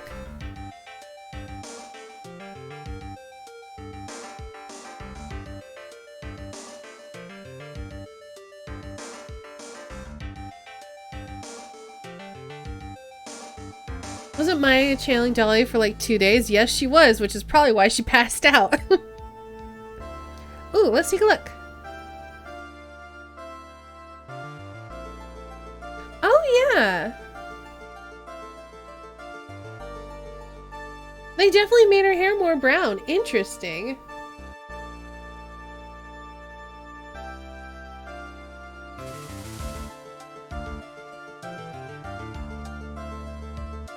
Mr. Godot, what happened to Dahlia Hawthorne? If you ask me, Your Honor, it looks like she went back to the hell she came from. It seems that Misty Faye wasn't the only victim of this crime. Maya Faye, as well as the young Pearl Faye, were also victims of this wicked and selfish plan. Yes, Your Honor. The tragedy of Medium Valley has finally come to an end, it seems. Oh, Judge, come on. It would be best for everyone if no further attempt was made to channel that spirit again. Your Honor, Yes, what is it? about this whole spirit medium thing. It's almost weird how comfortable you seem to be with the concept now. Well, to be frank, my younger brother is quite judgmental. He often criticizes me for not studying hard enough. That's why I made a concerted effort to study up on the Kura-in channeling technique. Hey, isn't that the New Year's issue of Occult? I've seen quite a few things in my many years on the bench, and in all that time, I've finally learned this one thing. Each case is different and takes place in its own world, if you will. In order to fully understand that world, first we have to immerse ourselves in it completely. And that's where my brother and I used to differ. I never thought of it that way. Yeah, he certainly has. At any rate, it's time to pass judgment in the case of Iris of Hazakura Temple. Objection!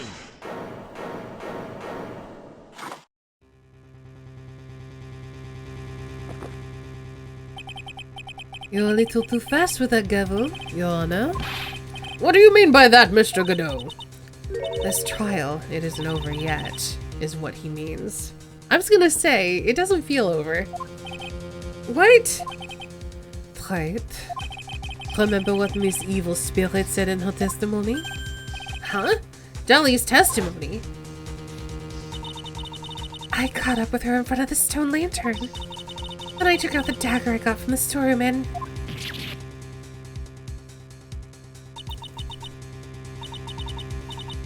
It's strange, but I don't have a clear memory of what happened after that. I think I was stabbed.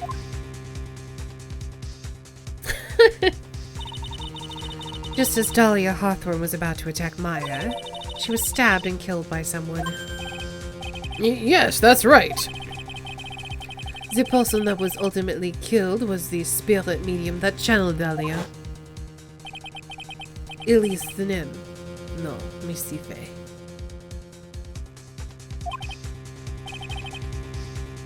But who killed her?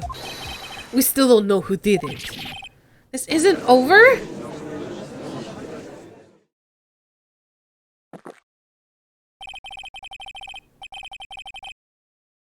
Unless someone else is found guilty, the accused is still on trial.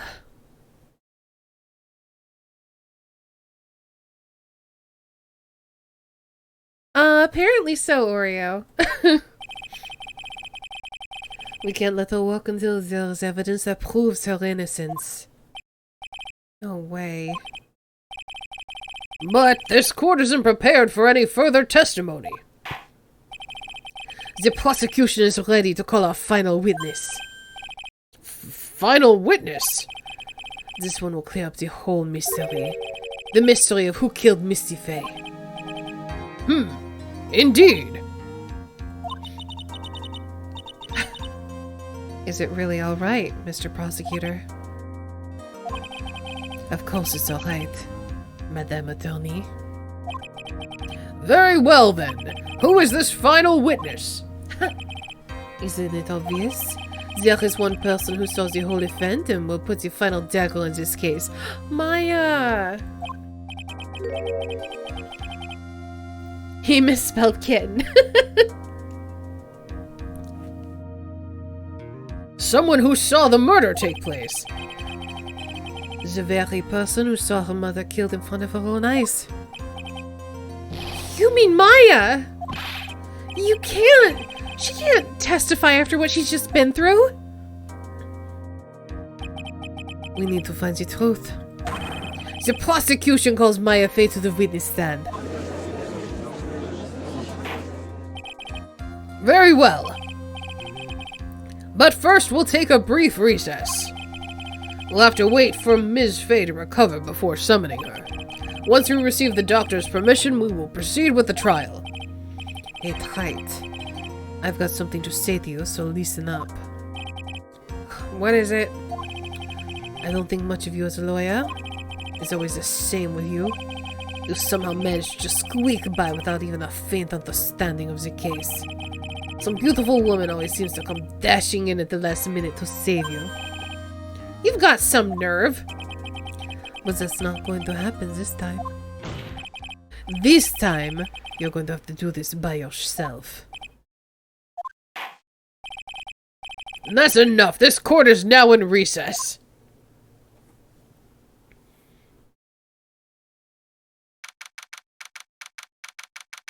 Here's the thing, though. She told us she didn't kill her. And she didn't have any psyche locks. So I don't think she did. I'm truly sorry about everything. You were working so hard to defend me. But I was missing all day and we didn't even have a chance to talk. She's right. When I met Iris at the training hall yesterday, they had already switched places. And Iris was inside the sacred cavern. Hey, Golden! I wanted to at least be in the defendant's box today to root you on. Could she have killed Dahlia, though? I don't know. Because here's the thing. She knows Dahlia's dead. And I feel like if she were lying to us and said no, there'd be a lock there. Because she would have had to have realized when she died that, like, the body changed and it was someone else channeling a spirit. She would have had to have realized it was Elise at that point, I would think. Especially since we still think she's responsible for transporting the body.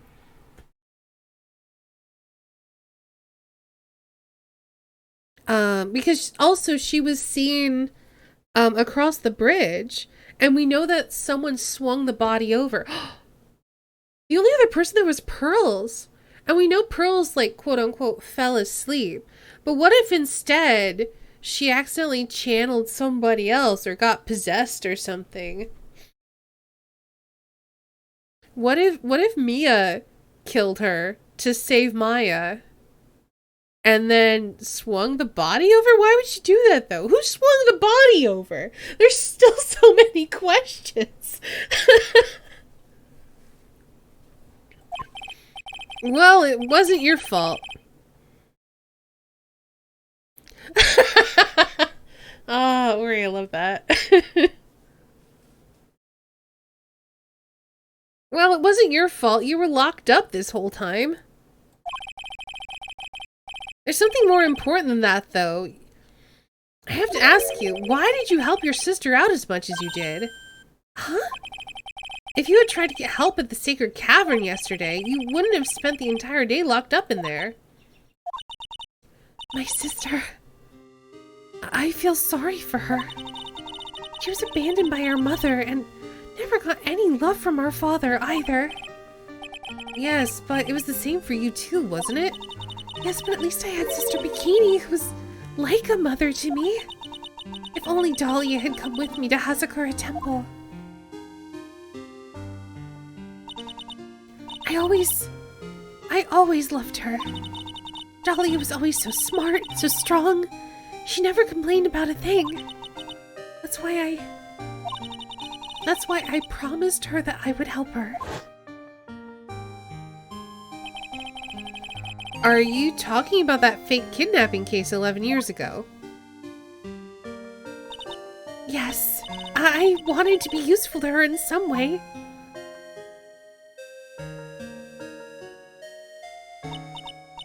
But as usual, I was too cowardly. At the last minute, I ran away. Because of that, Dahlia's stepsister Valerie ended up...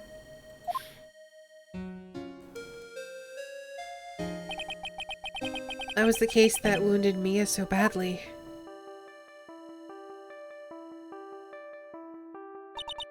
But things didn't end there, of course.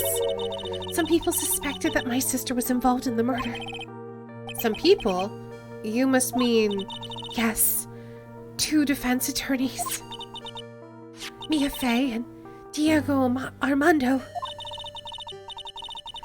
After poisoning Mr. Armando, who was getting too close to learning the truth, Dahlia even tried to kill the person who had unknowingly hid the poison for her.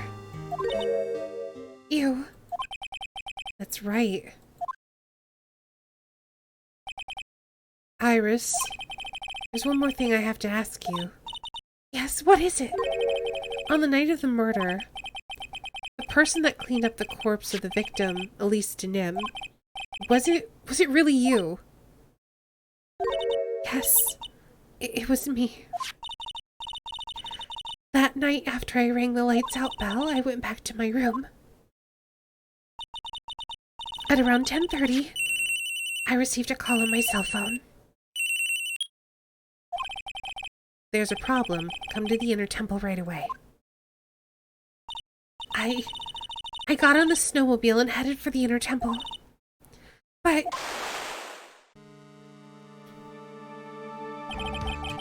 the path to the inner temple was... Oh, the path to the inner temple is cut off, right? Exactly. We can't just leave the body here. So you've got to do this exactly as I say, got it? Who's saying that, though?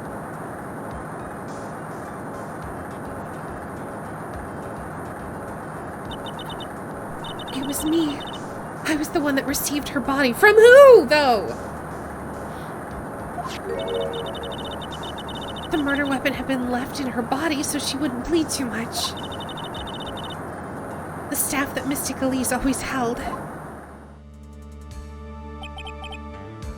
I knew it.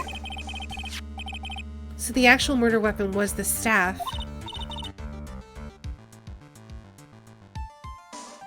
Yes, that's right.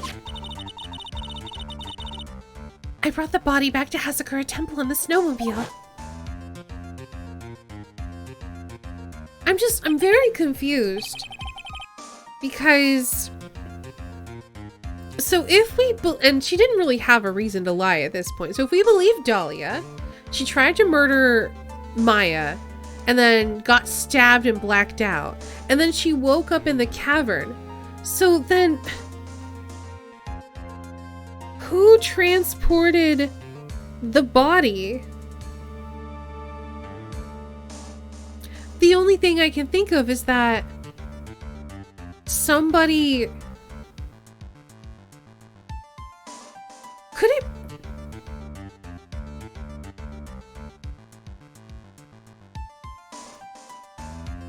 So I think it had to be in Pearl's body. Because I think we know that Maya was hiding and contacted Mia for what to do. I feel like it had to be Pearl's body. Could have been Misty?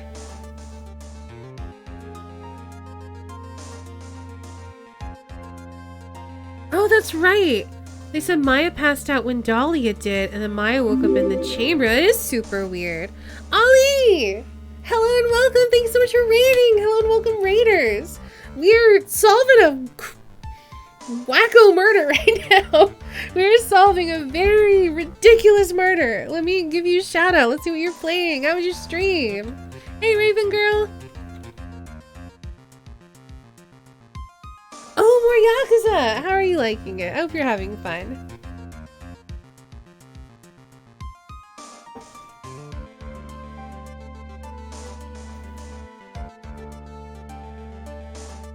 It is a great series. It's always very fun. I hope you're having fun with it.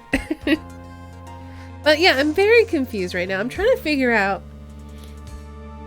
So much emotion. Nice. So, hello and welcome, raiders. My name is Estady. I'm a variety streamer, art streamer, and voice actress. We're solving murders today. Hydrate, I will. I'm doing so much reading and talking. Played Russian roulette. I hope you won. So, this case, what you need to know, involves channeling spirits. And, oh my goodness. So I'm trying to figure out who the heck stabbed this lady on the screen that we see now. Who stabbed her in the back? Because we know that it wasn't the person we're talking to right now. She had to be on the other side of... Okay, so hold on. I'm gonna do a whole thing. Literally go to pop into Ollie's stream and he shows up over here. So you're a semi-reader. Hey, the Yosakon. Welcome, welcome. So, alright. Let's talk about murder. The murder we're trying to solve happened over here at the Inner Temple. Either during or after the murder occurred, the bridge caught fire. And our client was here at Hazakura Temple, and the body ended up getting transported across this river to end up in Hazakura Temple. So we know our client was here. The body ended up getting swung across so that Iris, our client, could receive it, transport it back into the temple, and then stab it with the sword. So now we're left with who could have been left at the Inner Temple. We know that Maya and Dahlia, adding quotes, lost consciousness at the same time. Dahlia was possessing our murder victim. Someone stabbed her in the back to protect Maya because she was there to try to kill Maya. So they both pass out, and then Iris, our client, gets a call from someone over here on the Inner Temple side, hey, we got a problem, we gotta move the body. Who has motive to do that? It could be Pearl's, because we know Pearl, quote unquote, fell asleep, but she was also trying to channel Dahlia the whole time.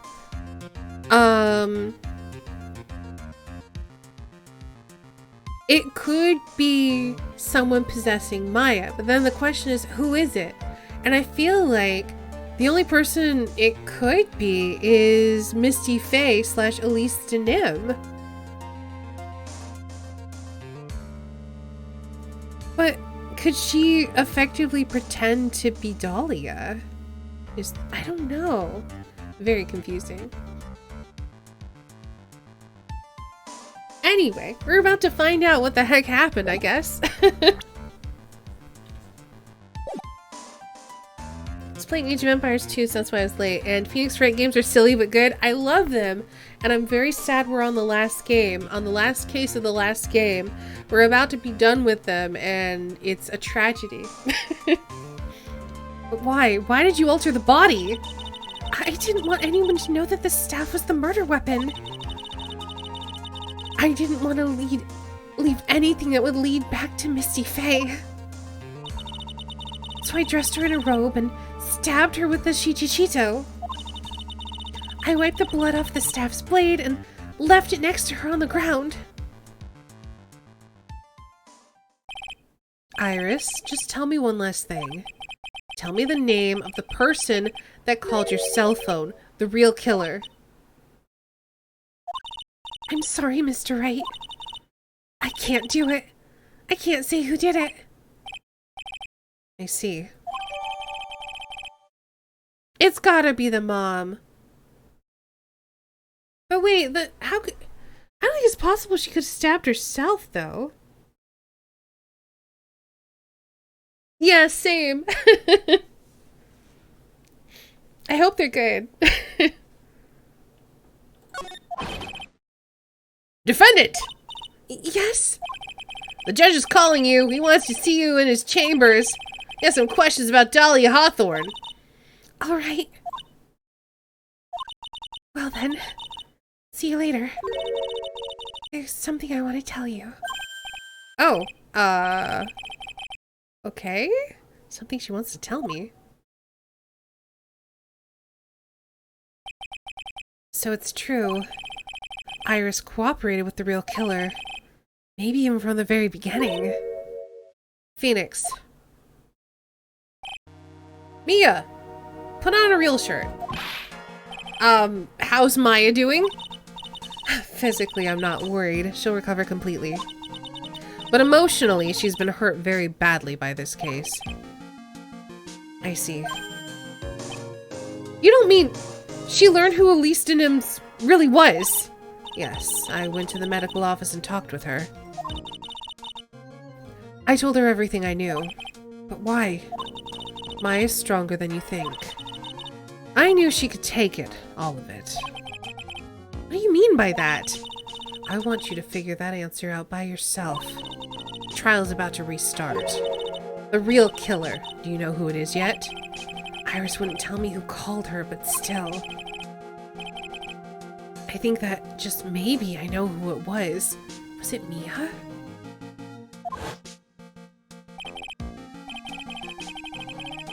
That night, the victim was killed in the garden of the Inner Temple. And the criminal wasn't just there by accident. Which means that the killer knew of Dahlia's plan from the very beginning. And one more thing. The victim was moved to the Hazakura temple side by pendulum. In other words, the criminal couldn't cross the bridge. That means they were stuck on the Inner Temple side for almost an entire day. Exactly. So the culprit was someone that wasn't in Hazakura Temple the following day. That's as much help as I can give you. The rest of the battle is yours to win, or lose.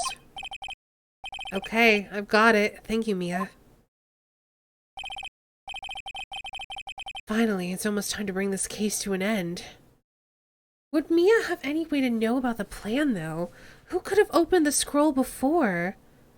The only person is Pearls. Would Pearls contact Mia? Oh gosh, this game! What exactly did Maya see anyway? And who was it that actually killed Misty Faye? Whoever it was, I have to prove it. Me, all by myself. Thank you so much, Ollie. Have a great night. Thank you again so much for raiding, and sleep well. Get some good rest.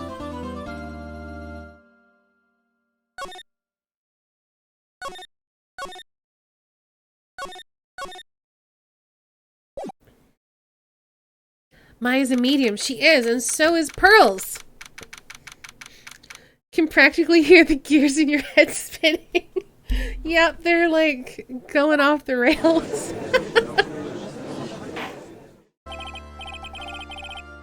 Now then, before we proceed any further, I'm going to announce the results of the test we had performed earlier. Tests. Yes, tests. On the bloody dagger that was found stuck in the pine tree. Oh yeah, that. I totally forgot about it. I didn't, Phoenix. Why are you like this? That's the weapons that Maya Fey used when she fought with the victim. If a tiny psychic commits a crime and escapes, it's a small, medium, at large. You're not wrong.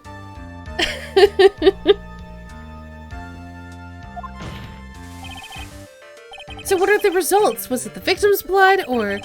Due to time constraints, a full test wasn't possible. However, there's one thing we can say with certainty. The blood that was on this dagger was not the victim's blood. Interesting. That is all.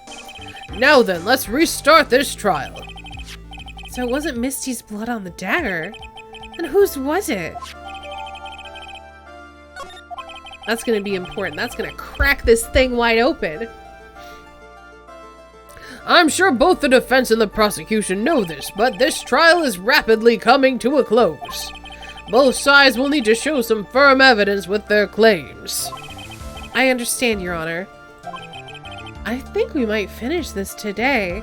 Oh no, I'm gonna be so sad.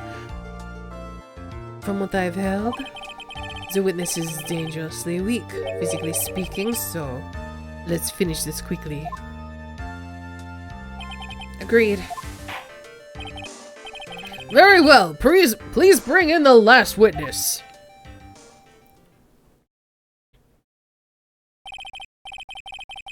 Witness, please tell us your name and profession. Maya Fey. My profession is, I'm the assistant manager at Wright & Co. Law Offices. Maya. According to the magazine I have here, you're a spirit medium of the Kurin channeling technique. I'm frightened. The Fae clan, I don't want any more to do with it. Oh, Maya. The pain the Fae bloodline causes must be unbearable. Very well. Now then, Ms. Faye, when the event occurred, you were in the garden of the Inner Temple, and you witnessed the moment of Miss Elise Denim's murder. Is this correct? I didn't see anything. Straighten up this instant, young lady. Huh? Pick your head up and speak clearly. There's always time for crying later. But Your mother was killed right in front of your eyes. There's nothing you can do to change that fact. But there's something you can do. You can finish this. You've been watching the whole thing, right? You've seen witnesses come out and you've seen us squeeze the truth out of them. Now it's your turn. Let's hear your testimony. On the night of the crime, what exactly did you see happen? Witness, if you please. yes, Your Honor. Aw, Maya. I just want to give her a hug. I was passing through the garden on the way to the spare prep room when it happened. Suddenly, someone struck me over the head. I stumbled and ended up against the stone lantern. I think I screamed, "Help me!" Then something warm splashed over me. That's when I lost consciousness. So you were struck on the head. I suppose it must have been this staff. Maya, the person who hit you, it was Dahlia Hawthorne, wasn't it? I'm sorry, Nick. I couldn't see. I didn't know who it was. Maya, think hard. Sorry, Nick. I really couldn't. Can't say it was an especially good night for young ladies to be walking around alone. It seems that it'll be hard to determine the criminal through testimony alone. Very well then, Mr. Wright. Please begin your cross-examination. Maya, hang in there. She doesn't look well at all. Aw, poor Maya. Alright, we better save it. I'm worried that if we press her too much, she's just gonna pass out. Who else was on the Inner Temple side that night? Well, Sister Bikini, of course. But I remember her saying that Iris would be coming in later as well. On the day after the incident, Edgeworth met Bikini at Hazakura Temple. That means she couldn't be the criminal. So then, did Iris actually come later like she said? Well, let me think. She seems confused. Probably because she's so tired. No, I'm sure I didn't see her. She must have come while I was preparing for the training.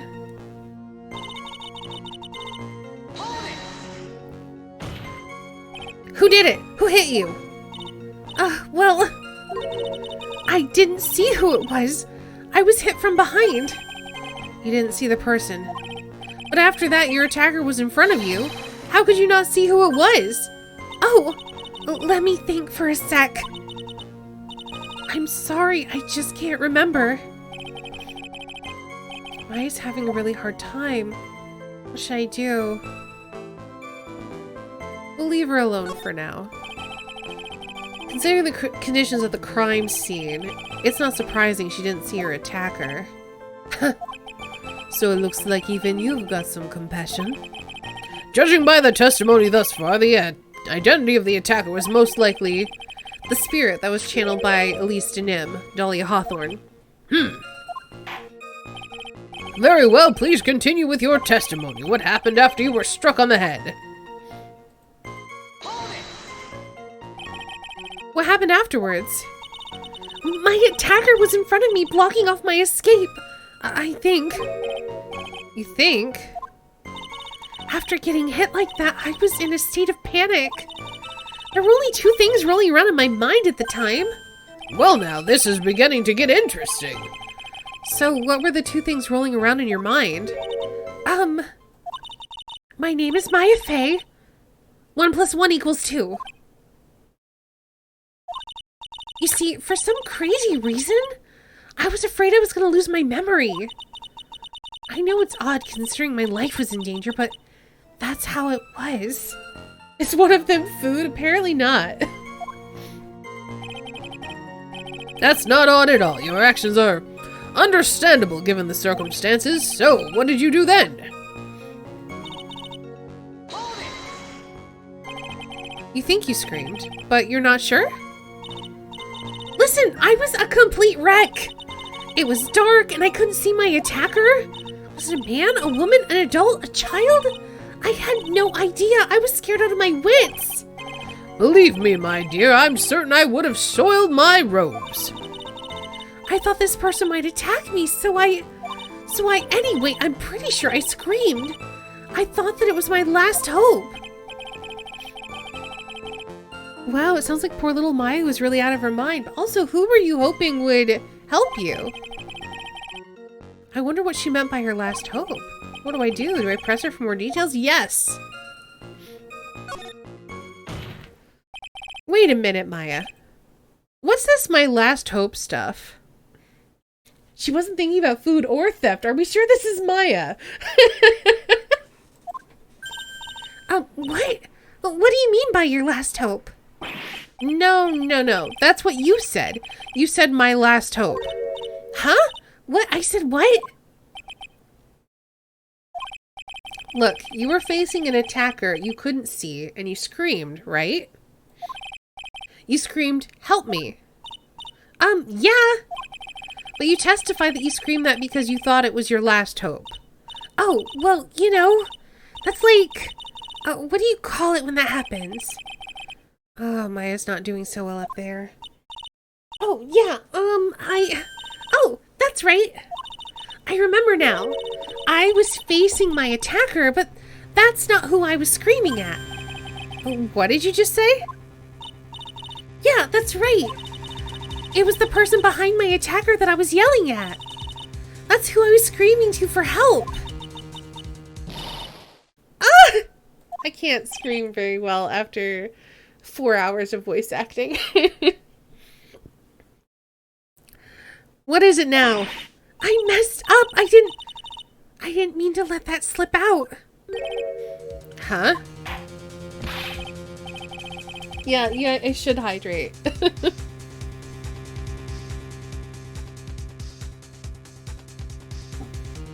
Witness, are you absolutely sure of what you're saying? Behind the attacker, there was another person. I am. Well, I meant to keep that part a secret, actually. What have I done?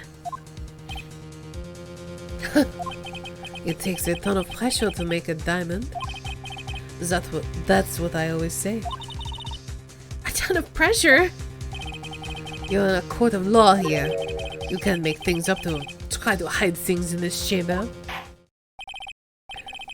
Witness, the information you presented is vital to the case. I want you to add it to your testimony. I can see a man. Wait, what? A man? Who was this man? Well, you see, I couldn't see. You couldn't see? She's used this excuse twice now. I don't think so. I guess it could be Larry. Oh my goodness, what if it is Larry? Oh man, I kind of want it to be Larry because, like, Derek will be so happy. All right, let's do a stretch. And check our posture. Okay. Well, you know, lantern light isn't very bright. Wait a second, I thought the lantern wasn't lit. Lantern light, did you say? There's a great big stone lantern in the garden. They always light it when an acolyte is there for training. Hey, you know what they say, under the lantern, darkness reigns. So I could see the person that was further away, but not my attacker who was closer. Plus, there weren't any other light sources in the garden at the time.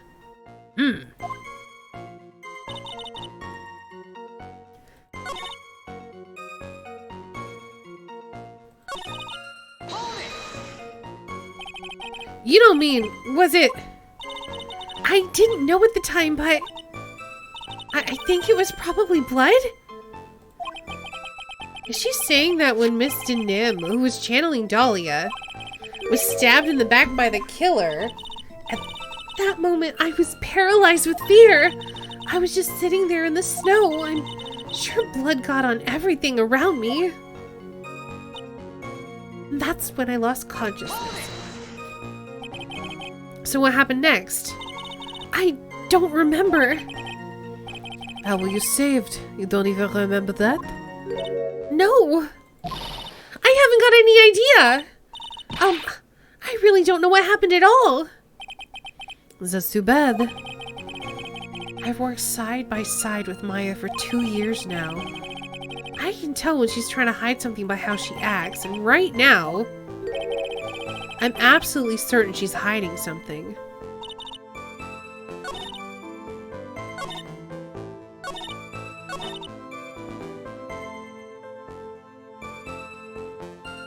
A man behind my attacker.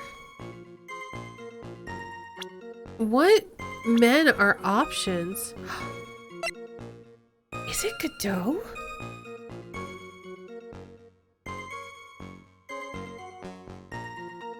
He was missing. Why would he be there though? But he was missing. Remember the whole time that the bridge was out? Because we had Von Karma come in because he didn't show up. We assumed that it was because he wasn't interested. But what if he was protecting Maya?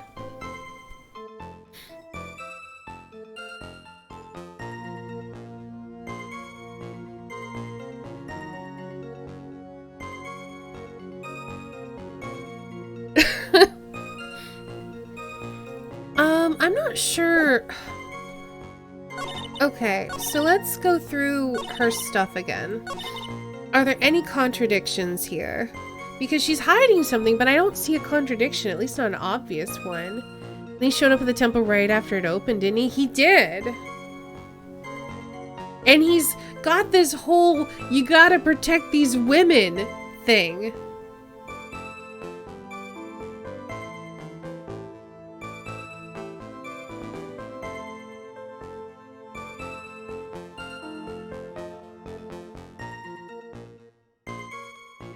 Maybe. Passing through the garden on the way to the spare prep room when it happened. No contradictions. Someone struck me over the head. No contradictions. Stumbled and ended up against the stone lantern. Sure. Think I screamed, "Help me!" to the man behind my attacker by the light of the lantern. Then something warm splashed over me and then I lost consciousness. What? I don't see anything objectable.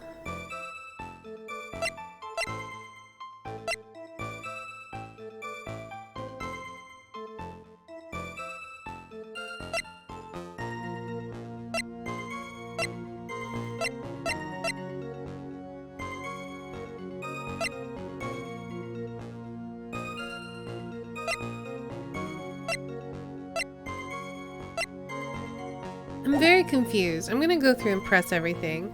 Oh yeah, there's one statement I didn't press harder on because I had some compassion. I think it's the second one. Because I was about to go through and press on everything again.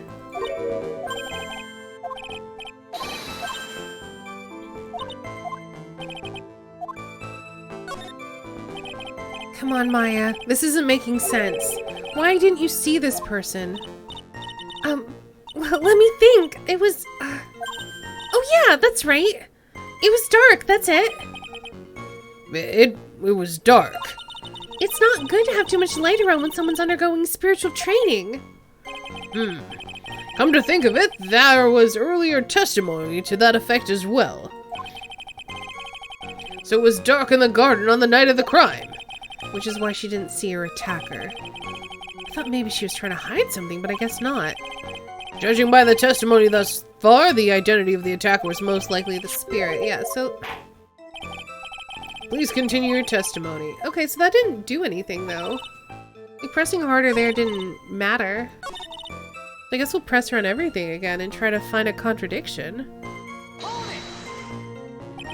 Alright, who else? She said Bikini was there but then left. And it can't be Iris. And Iris didn't show up.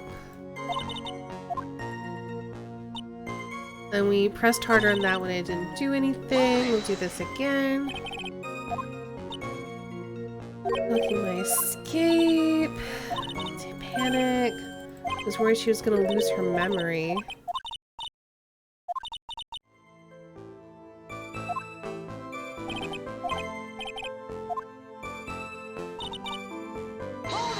And then this is where she says it was someone behind that she could see. And there was a man back there. Couldn't see.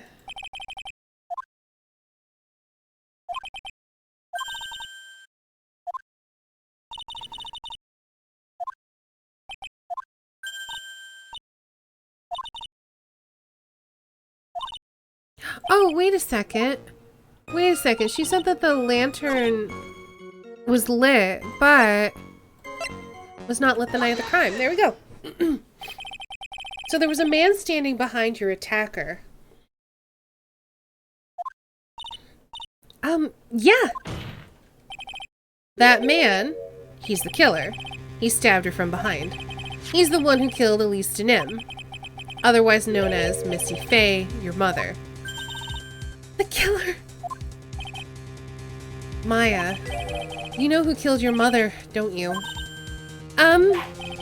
What is the meaning of this, Mr. Wright? To be frank, Your Honor, I think she's in shock and quite confused. That's why she hasn't noticed the huge problem with her testimony. Huh? Well, what do you mean? What problem? Maya, on the night of the crime, that stone lantern was out of commission. Huh? What? It's true. There was no light anywhere in the garden that night. No! Order! Order in the court! Mr. Godot, explain this! The pureness of milk to the perfect clear darkness of coffee. Still, that is the state of the witness's mind right now. A cup of cafe au lait. Cafe au lait? Is that even legal? Mr. Tright's words are the milk and you are the spoon. Your Honor. I'm a spoon! I'm no spoony bard, I'll have you know! You must have noticed it too, Tright. This witness's mental state is highly unstable right now. It's not hard to understand why she would make a little mistake like that. Sorry, but that's not gonna cut it. What did you say? If there truly was no light in the garden, then there's a fatal contradiction in the witness's last bit of testimony. Nick. May I?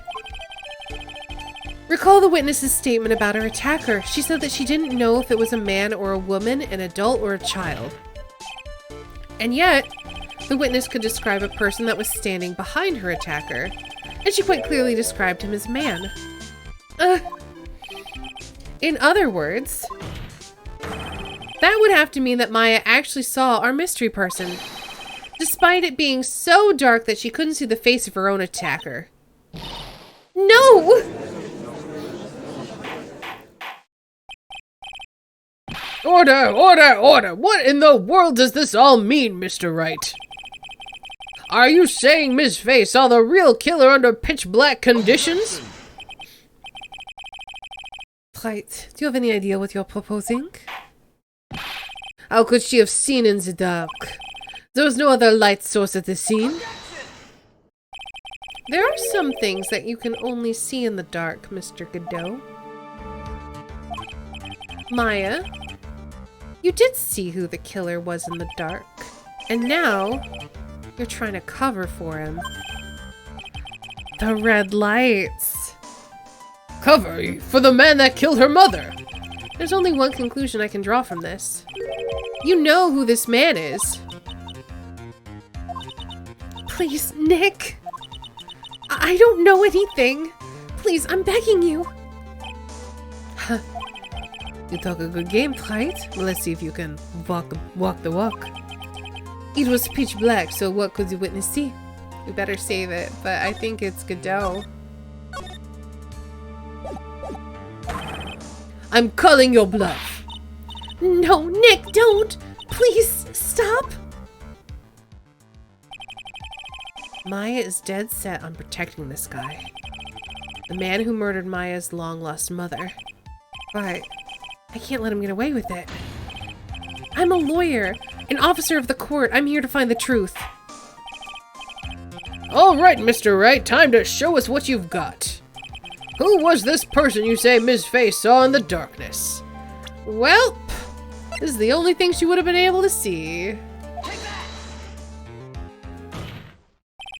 Because it was pitch black, Ms. Faye was able to recognize the killer easily. I'm sure the court would like to see for itself how this is possible, yes? What? But how do you propose to show us something like that? It's easy. We just need to recreate the conditions of that night. Conditions? Your Honor, the defense officially requests that all the lights in this courtroom be turned off.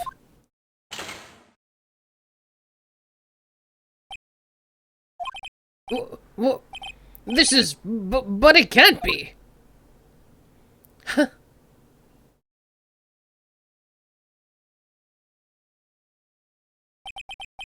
That was a nice bit of deduction.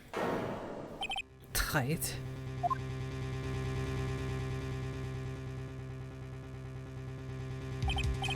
Well, everyone, this is the man Maya saw on the night of the murder.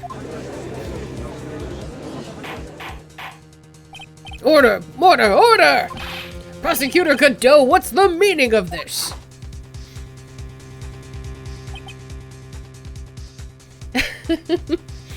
It's very visually effective. Surely you must be shocked to hear yourself accused of such a thing. Why aren't you denying it? Your Honor, you're asking the wrong person. What do you mean by that? If you've got a question, ask the witness. That's one of my rules. Well, Maya, how about it? What you saw that night? Was it 3 glowing red lights? Well, witness, answer the question. You're wrong. I never saw that. Maya, I thought the person that stabbed my mother was a man for a totally different reason. What? Objection! Godot, Godot, how could she see she's a woman? Oh, he's so sexist. Stop your chattering, Your Honor. Chattering? If it's worth asking, ask the witness. That's one of my rules. All right. Well then, let's continue with the testimony. Please tell us how you knew the killer was a man. Yes, Your Honor. I didn't realize it until after I woke up, but...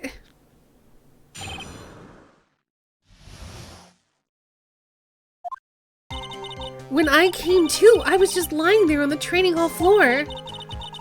By the time I got back to the garden, the place had totally changed.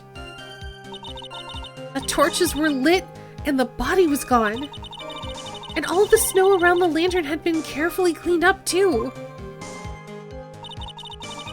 Since the person did all that work alone, I just assumed it was a man.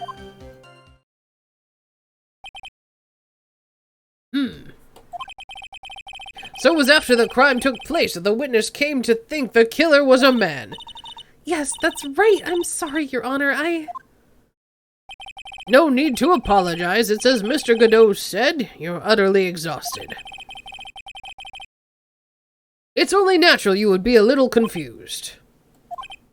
Also, if you consider the situation you described, it doesn't seem too much of a stretch to assume the culprit was a man.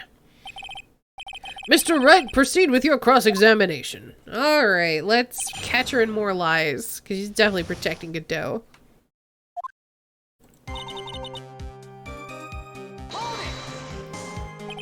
So you lost consciousness when you were in the garden, is that right? Yes, I think it happened when the victim was stabbed. So then the person that carried you into the inner temple... It could have only been the killer. That's what I think too. So the killer carried Maya into the inner temple. Naturally, the killer must have done it, right? Yes, I think so. But why would the killer tamper with the crime scene like that? There must have been something that the killer desperately wanted to hide. I don't know. Looks like she doesn't have enough confidence. I think I need to gather some more information before I ask her again. The torches were lit. Yes, that's how I noticed that the whole scene had changed.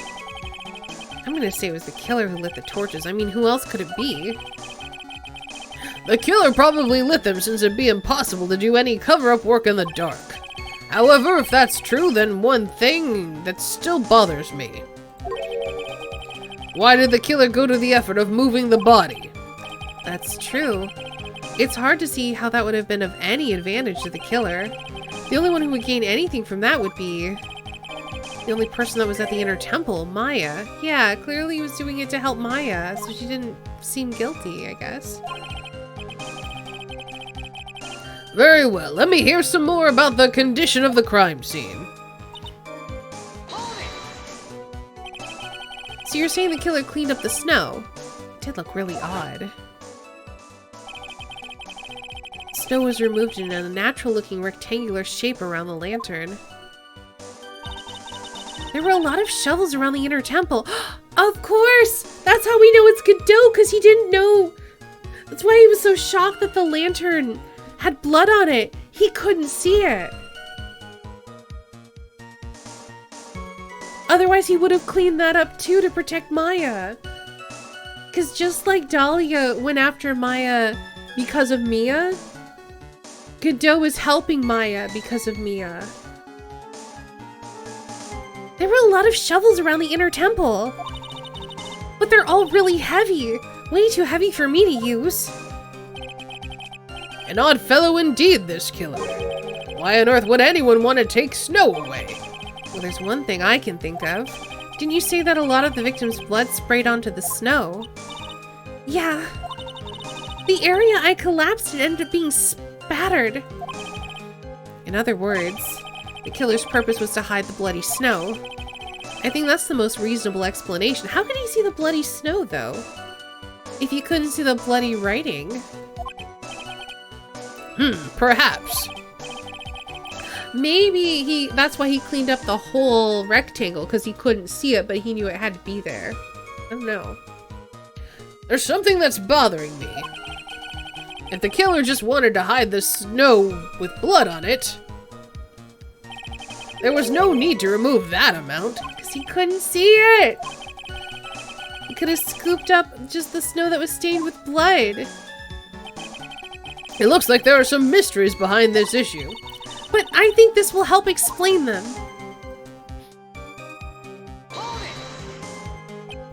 So, you're saying that you never saw the killer, right?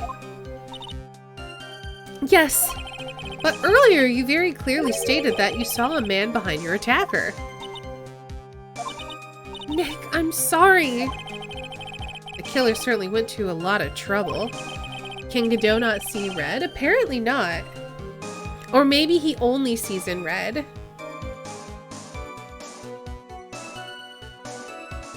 Would anything like blood just show up as a darker shade of red? It depends on what it's on. So that's really an interesting thing about saturation versus value. We're gonna do some art talk now.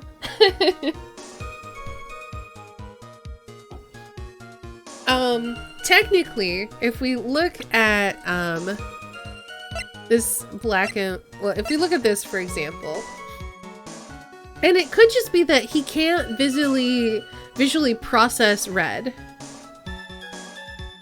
Yeah, exactly. He barely has good sight even with the visor. So it could just be that that wavelength of light is not visible to him. Maybe he just can't process it. But also, now we're gonna have a conversation about saturation versus value. Because I'm an artist, so we're gonna talk about it. The main reason we're able to differentiate stuff is contrast. And one thing you learn in art is that different types of colors also have different values. So generally, reds are a darker value. It's why when you look at something in, where is this? In grayscale. Let's find a good, let's do the crime photo.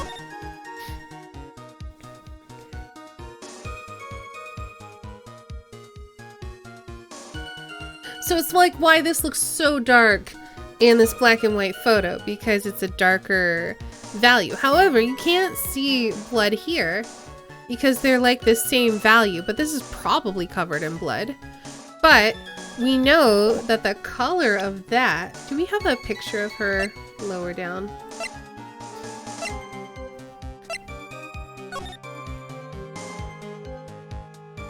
If it were in color, we would absolutely be able to see it against the black of her robe because they're different colors, but their value is about the same.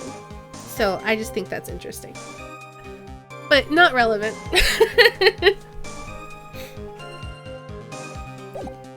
I think you just can't see that wavelength of light. Moving the body by pendulum, manipulating the crime scene, but for what purpose? Why do all that? Maybe Maya knows more than she's letting on.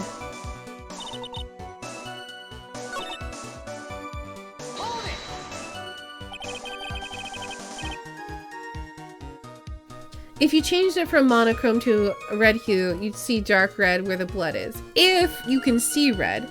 I'm assuming that he can't actually see red. Let's see. Why would the killer tamper with a crime scene like that? There must have been something that the killer desperately wanted to hide. The truth is, when I saw the crime scene, I felt something.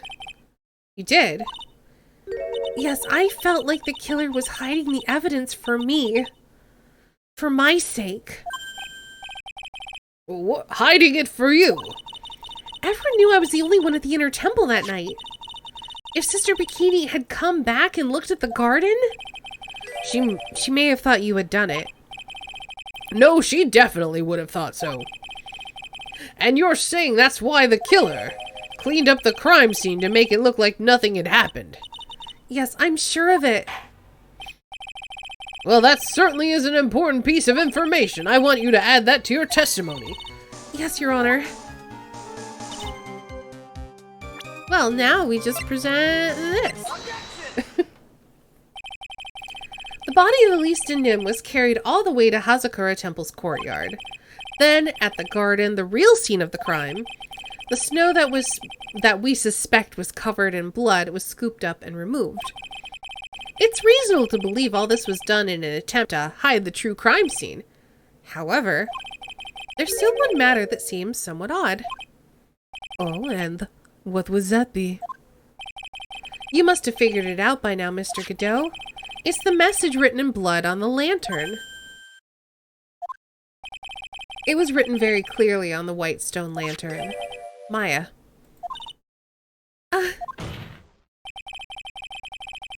Hey, Serena. Welcome to court. If the killer was so motivated to protect Maya from suspicion, then why didn't they wipe the writing off the lantern? Ah, you're right. Order. But Mr. Wright. I read up why, and it's interesting. I think I know why you can't see the red now. Cool. I can't wait until we learn about it in game. Jury duty's the worst? Don't worry, there's no jury in this. Y'all are in the audience, just watching for funsies. Isn't it the fact that the killer was trying to cover up the crime scene? Indeed, but it doesn't make much sense to move the body and remove the bloody snow and then not wipe off the most incriminating thing of all, the bloody writing. Objection.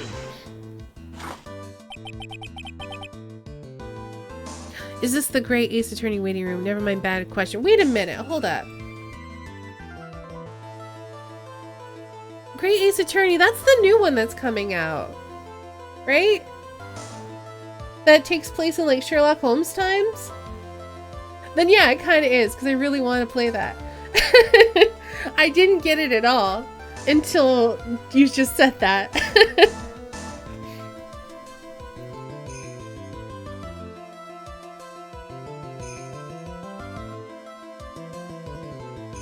But if that's the case, do you have an explanation for the killer's mysterious behavior?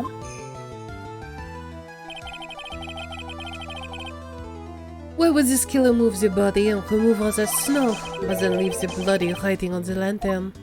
You must want to get caught, Godot. I don't know what the killer's plan was, but it's the fact that the killer left the writing on the lantern. There must be a reason for it, like he couldn't see it. Well then, Mr. Wright, let's hear your opinion. Why did the killer leave the message written in blood on the lantern? The killer didn't notice it. Prosecutor Godot, early in this trial, you gave me some good advice. Once you eliminate the impossible, whatever remains must be the truth. Maybe you're not as dumb as I thought. The real killer wanted to disguise the fact that a crime had occurred here. If that's the case, they wouldn't have left the bloody writing on the stone lantern on purpose. Hey, light hiker! Therefore, it must mean that they didn't notice it. But that doesn't make any sense.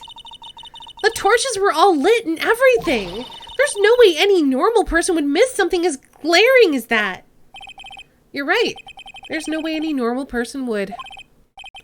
Well, what are you trying to say, Mr. Wright? There's only one person involved in this incident who could have missed seeing the bloody writing altogether. And who would that be? Who is the person that could have failed to notice the bloody writing? Do I have to say Godot again? Really? Godot! Mr. Godot, this is what you said yesterday. My eyesight is pretty messed up.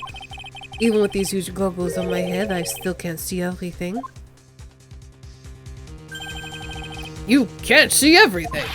Is that correct, Mr. Godot?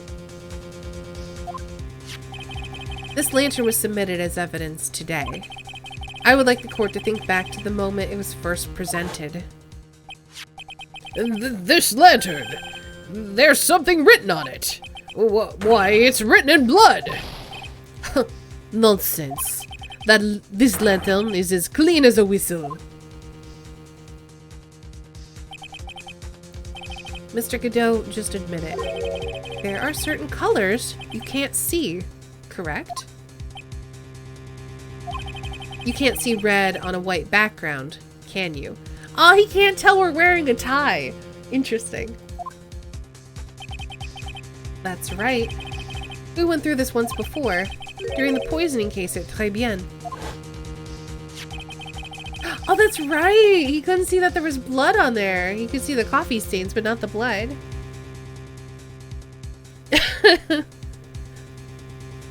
This is the apron that the delightful Miss Bird was wearing at the time and somehow spilled coffee on.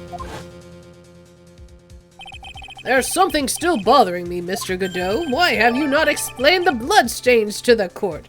Serena, thanks for following. Bloodstain? What bloodstain would that be? Don't play games, prosecutor. The blood-colored stain that's smeared all over the apron. That's ridiculous. No one told me anything about a bloodstain. You could see the coffee on the white apron, but you couldn't see the ketchup because it was red. It's strange. In a black and white photo, those letters would have appeared black to me. I wonder, why am I the only one that can see them? So then, Mr. Godot, are you admitting it? Are you admitting that you can't see the red writing on the lantern?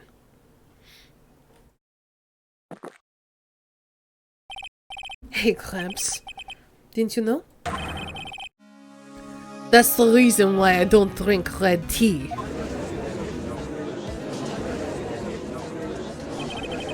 I wasn't sure about it until now, but I just can't believe it. Prosecutor Godot is a murderer. But there's no going back now. I finally figured out the truth. Hey, this is the second prosecutor that we're gonna get charged with murder.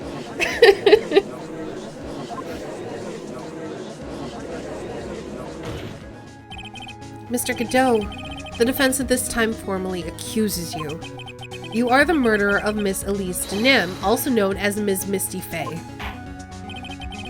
It's hard to believe this may be true. However, once again, Mr. Wright has brought up a disquieting fact about you.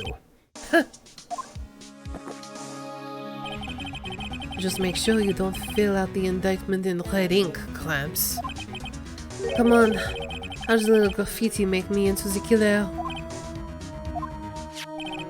Besides, it's not like it's my name that's been written there. I'm certain that the killer wasn't able to see the colors red. This is rich. Do go on, right? The answer's right there at the crime scene. In the snow. The snow? How so?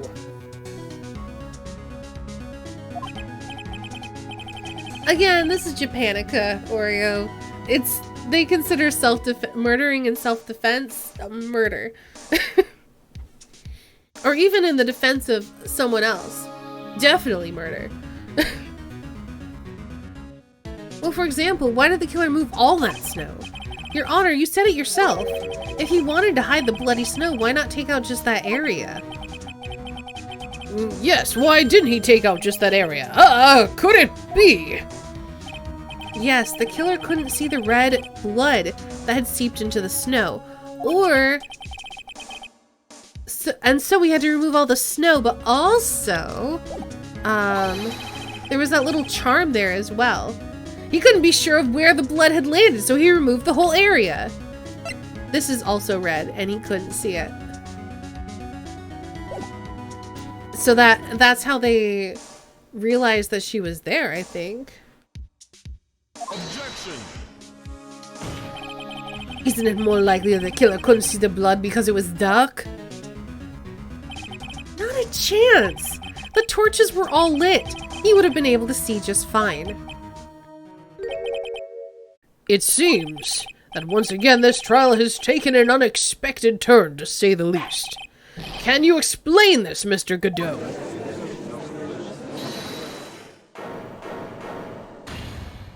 Hold it! Wait! Wait just a minute! Maya! What is it, witness? Mr. Godot isn't the killer! After all, he didn't even come to the inner temple until 2 days after the murder took place. He didn't show up until after that old bridge got fixed up. Objection! Maya. You can't testify to something like that. Why? What do you mean? I may not look like it, but I'm... Ah!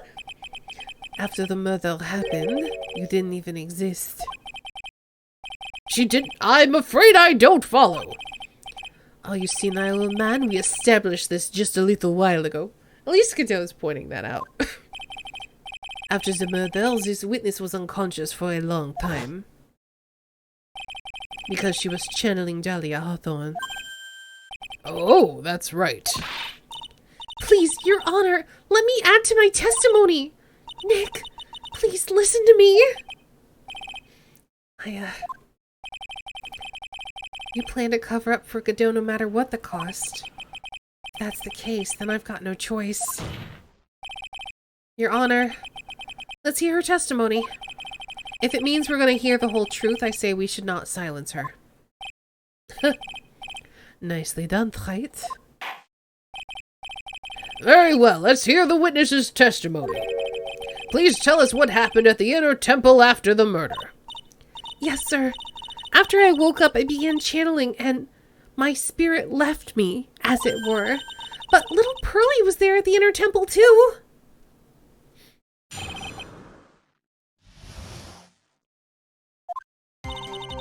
Pearlie was also stuck on the inner temple side that night. The next morning, she looked around, but couldn't find anyone. The next day, when the bridge was finally fixed, she was in the spare prep room. That's when Mr. Godot arrived at the inner temple for the first time. He found Pearlie first and cheered her right up. Who is this Pearlie? That's my little cousin, Pearl Faye. So when did you hear about this? Oh, just a while ago when I was in the medical office. I'm terribly sorry, but what you heard from someone else is simply not admissible as testimony. But come on! Pearlie would never tell a lie. Nope, she has told lies. She's a way more honest person than I'll ever be. Real smart, Maya. You always know the best things to say when you're under oath. The prosecution has no objection. We believe the witness. Mr. Godot! Let's just move on to the cross-examination if the defense has no objections. This is highly unusual, but... Well, Mr. Wright? Let's get this cross-examination started. It's a trap! It's our trap, though. Or at least one we're gonna turn into one for Godot. So where do you think Pearl slept that night? In the spare prep room next to the training hall, I guess. There's a rule that you can't enter the training hall during an acolyte's training. But even so, why did she go to the inner temple in the first place? It seems that Pearls became very worried about Maya. She knew that the spiritual training I was about to undergo was very intense. Pearls was supposed to channel Dahlia Hawthorne, but she couldn't do it. That's why she headed to the inner temple. However, Dahlia Hawthorne was already there, possessing the body of Miss Elise Denim.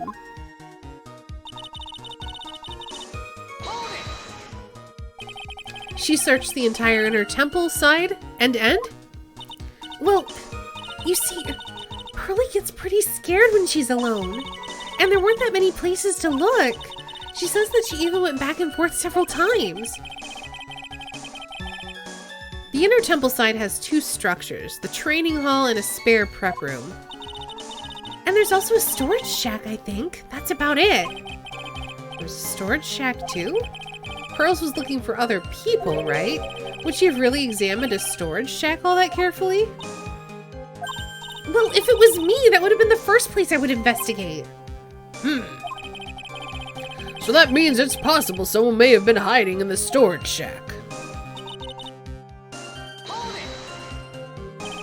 Pearls didn't hear the sound of them working on the bridge? What do you mean? I was just wondering why she would stay in the prep room. If it was me, I'd at least go out and wait at the foot of the bridge. Oh, well, Pearlie said she was sleeping at the time. She said she was so scared during the night that she couldn't sleep well and woke up a bunch of times. Poor little girl, all alone like that. Well, we know she at least had one friend in the sacred cavern. Talia Hawthorne was busily battling with a trick lock. She couldn't let anyone see her, so she wouldn't have shown herself to Pearls. What happened after the bridge was finally fixed?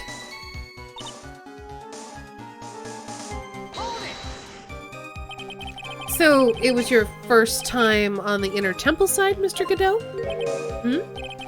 Is this funny? Am I imagining things, or did the defense ask me a question? Mr. Wright, please save your questions for the witness. What you heard from someone else is simply not admissible as testimony. Those are your words, Your Honor. Touché, Mr. Wright. Oh well, what do you have to say, Mr. Godot? Hot nights and even hotter coffee. That's what I always say. If it hadn't been for this case, I never would have visited there. A freezing cold temple in the mountains, I think I'll pass. So he had never visited Hazakura Temple or the Inner Temple, huh? You want to say something, Wright? In any case, I have to find a crack in Godot's armor. Well, I cross-examine Maya, that is. Very well, please go on with your testimony. After fixing the bridge, the policeman came over to the inner temple side, right? Yes, and then Mr. Godot...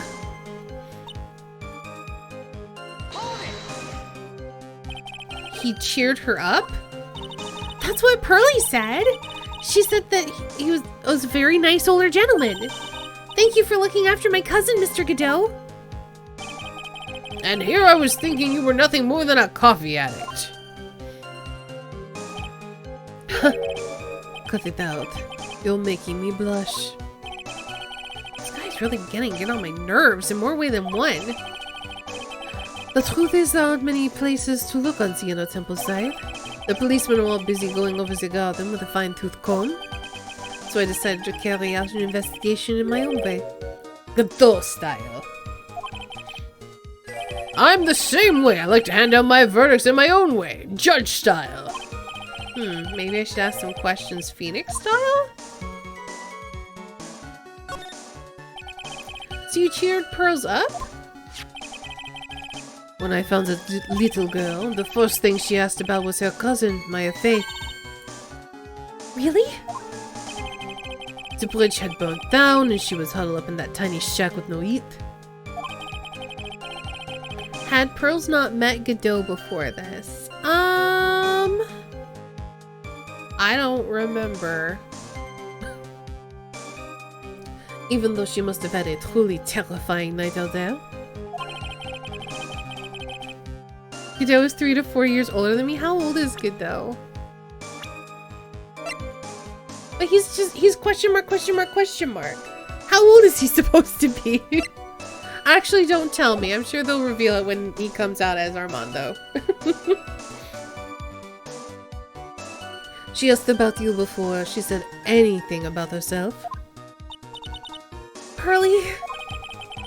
I know that you weren't anywhere on the inner temple side, but I'm only 1x years old. I couldn't find it in me to tell her that, so I gave her my last cup. With milk and sugar. Like the bitterness of the harsh truth. What a sweet story. In a thermos of coffee? Why doesn't that surprise me? There's only one thing of any importance here. Where was Godot when the murder was taking place? He must have already been at the Inner Temple when it happened. Otherwise, he couldn't have killed Elise de Nim. Okay, let's, press this again.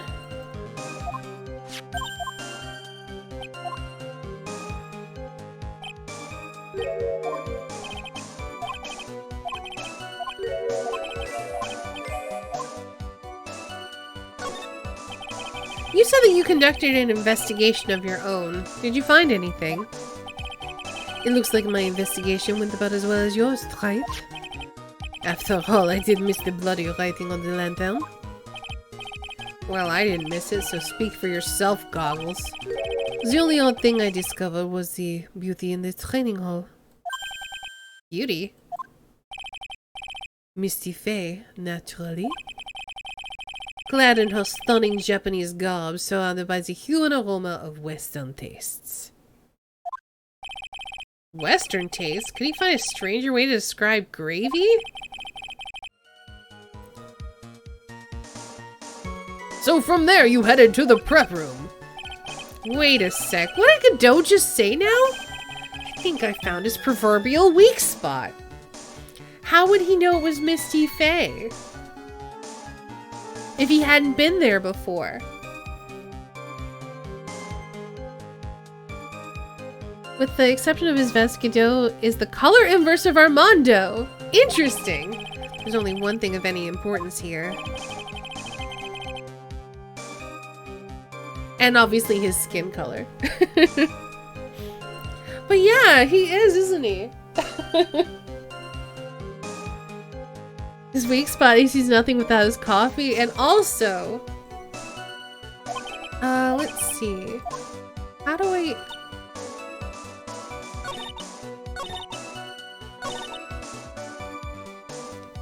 Can I press this again, or do I have to object now?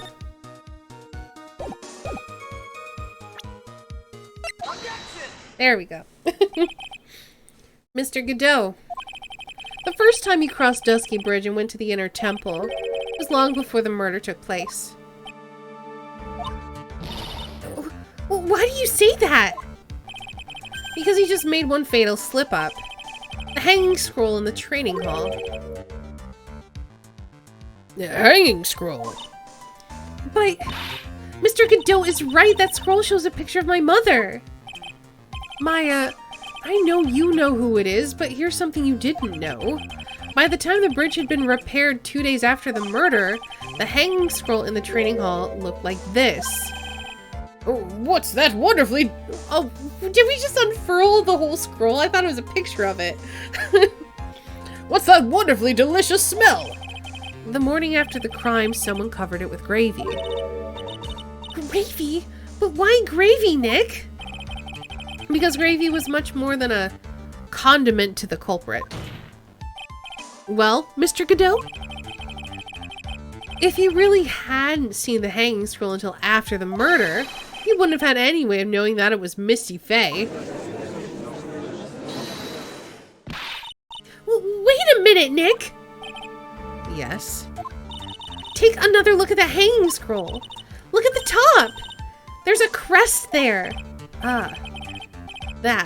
That's the mark of the master, correct? Exactly! So if you know the meaning of the mark... Then you could guess that it was a picture of Misty Faye on there. True, but Mr. Godot described what was underneath like this. Clad in her stunning Japanese garb, surrounded by the hue and aroma of Western tastes. Oh. Yes, it's possible that he knew what the crest meant. However... he couldn't have known she was wearing Japanese clothing. Mr. Godot, on the day of the murder, you were hiding at the Inner Temple long before the crime took place. So he's the one who opened the message. Can I ask you just one thing, Wright? What is it? This whole theory of yours. It all rests on a certain assumption. That I knew beforehand that a crime was going to be committed. That's right! Otherwise, there's no reason for him to sneak onto the crime scene. Of course Mr. Godot knew about the plan. Huh? Oh, what did you say? Is it really possible that another person knew about the plan? I mean, yeah. Where is it? Burnt letters. This crime was actually planned over a year ago.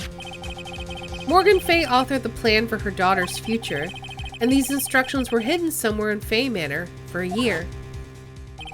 However, by the time Little Pearls found these instructions, they had already been unsealed. Unsealed? Yes, the killer had read these instructions long before Pearls ever found them. That's how he knew the crime was to take place in the Inner Temple. And you still insist this crafty killer is me? You bet I do. Well, you just said that the instructions were hidden. That's right! Mr. Godot couldn't have known where the instructions were hidden. If he really wanted to know, he had one great chance to find out. Yes, and when was that? During a visit. A visit? Morgan Fay told her daughter Pearl about where the instructions were hidden. During one of her visits to the detention center. That would have been the only time for someone to have learned where they were hidden. Eavesdropping on a visit at the detention center. Yes, it could be arranged if you were someone with easy access in and out of there. Like, for example, a prosecutor such as Mr. Godot.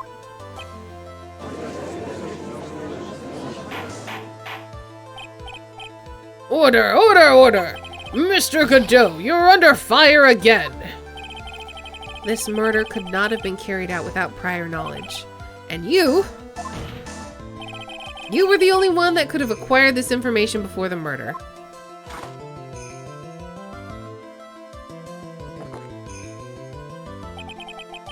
Humans are afraid of the dark. And yet, at the same time, we're fascinated and bewitched by it. Maybe that's why humans drink the darkness that is coffee. Sorry for always asking, but what does that mean? It means there's a reason for everything. According to your theory, this killer on this case eavesdropped on a conversation during a jail visit where he learned of a hidden plan for a crime. After discovering the plans, he hid in the inner temple and waited for the crime to occur. Then he ultimately took a person's life. And he did all of that just to protect his witness? That's right. If you're accusing me of this crime, I have to ask you, why would I do this? This girl is nothing but a stranger to me. I've got no reason to go through that kind of trouble to protect her. I am what you see. I am certainly not the type to rescue the damsel in distress. The killer's behavior certainly is extreme, for lack of a better word. Even considering that the killer wanted to protect this witness's life, his behavior is still a little too unnatural. However, you had a good reason, didn't you, Mr. Godot? An unshakable reason that forced you to protect this witness at all costs. I knew it. You figured it out, haven't you, Nick? Maya, I guess you were doing your best to cover for Godot. For the same reason, huh?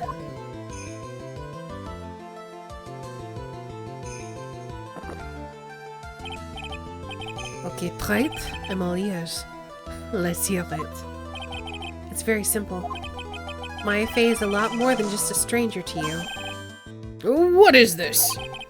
There's one person who lies at the very center of this whole story. One person that ties you and Maya Fey together inextricably.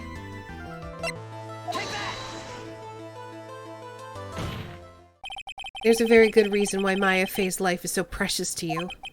After all, She's Mia Fey's only sister. Mia Fey. You once worked alongside her. That was when you were a defense attorney. Wait a second here. Mr. Godot is a defense attorney? With your Honor's piercing intellect, you must have figured it out by now. The real name of this man who calls himself Godot, his real name is Diego Armando. Isn't that right?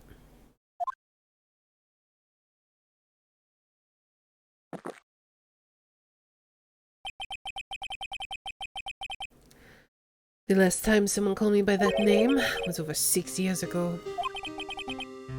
Diego Armando. That name rings a bell. It should, Your Honor. All of this is related to a single case. A case in which a convict named Terry Falls killed himself. Mia Fey's first time in court. The tragic outcome left a deep wound in her heart. She knew that behind all of it was a heartless, scheming demoness in disguise. But in the end, Mia couldn't tear off that disguise. However, there was one man who reached out to help her. Diego Armando, a senior defense attorney at the office where Mia worked. It's my fault. It's all my fault that Mr. Falls killed himself. Mia. You can't cry yet.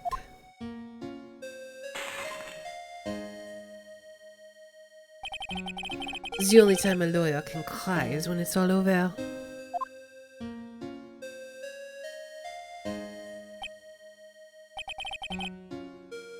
I was moved by the way she put all her faith into her clients, that pure sweetheart of hers. That's why I could never forgive Dahlia Hawthorne. Mia and I thoroughly investigated that fake kidnapping incident. Then, one fateful day, Dahlia wanted to meet with me. Neon, thanks for hosting! It had been 6 months since the trial. We met in the courthouse cafeteria. I just remembered. 6 years ago, right here in this courthouse, you were poisoned. I'm doing well. I hope you're doing well too, Neon. How's your day been going?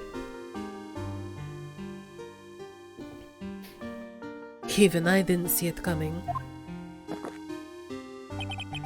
Dahlia Hawthorne slipped some poison into my coffee. Some newspapers at the time called it a murder, but very little information about this case was released to the press. But you weren't dead at all.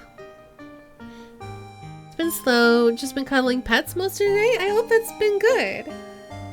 Cuddling pets is always nice. No official reports ever actually called it a murder.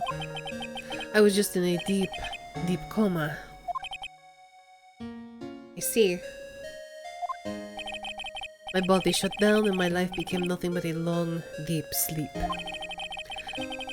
That woman's poison did a real number on my central nervous system.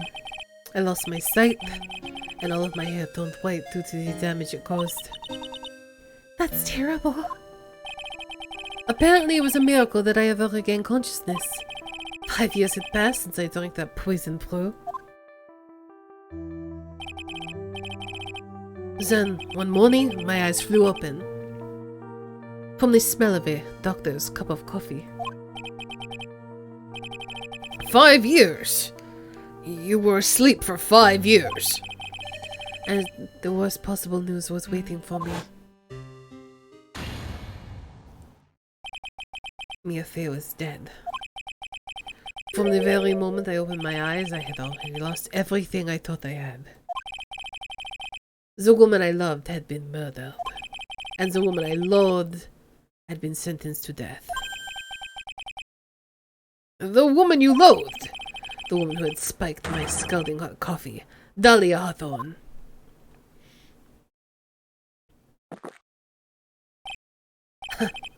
Good old Mia. She didn't let me down. She got her revenge before she checked out. In the end, there wasn't anyone waiting for me when I woke up. That's so sad. For someone like me, for someone who had slept away their best days, there were only 2 reasons left to live. And it was for those 2 reasons I decided to become a prosecutor. If I may ask, what were your 2 reasons to live? The first was you, Wright. Huh? Me?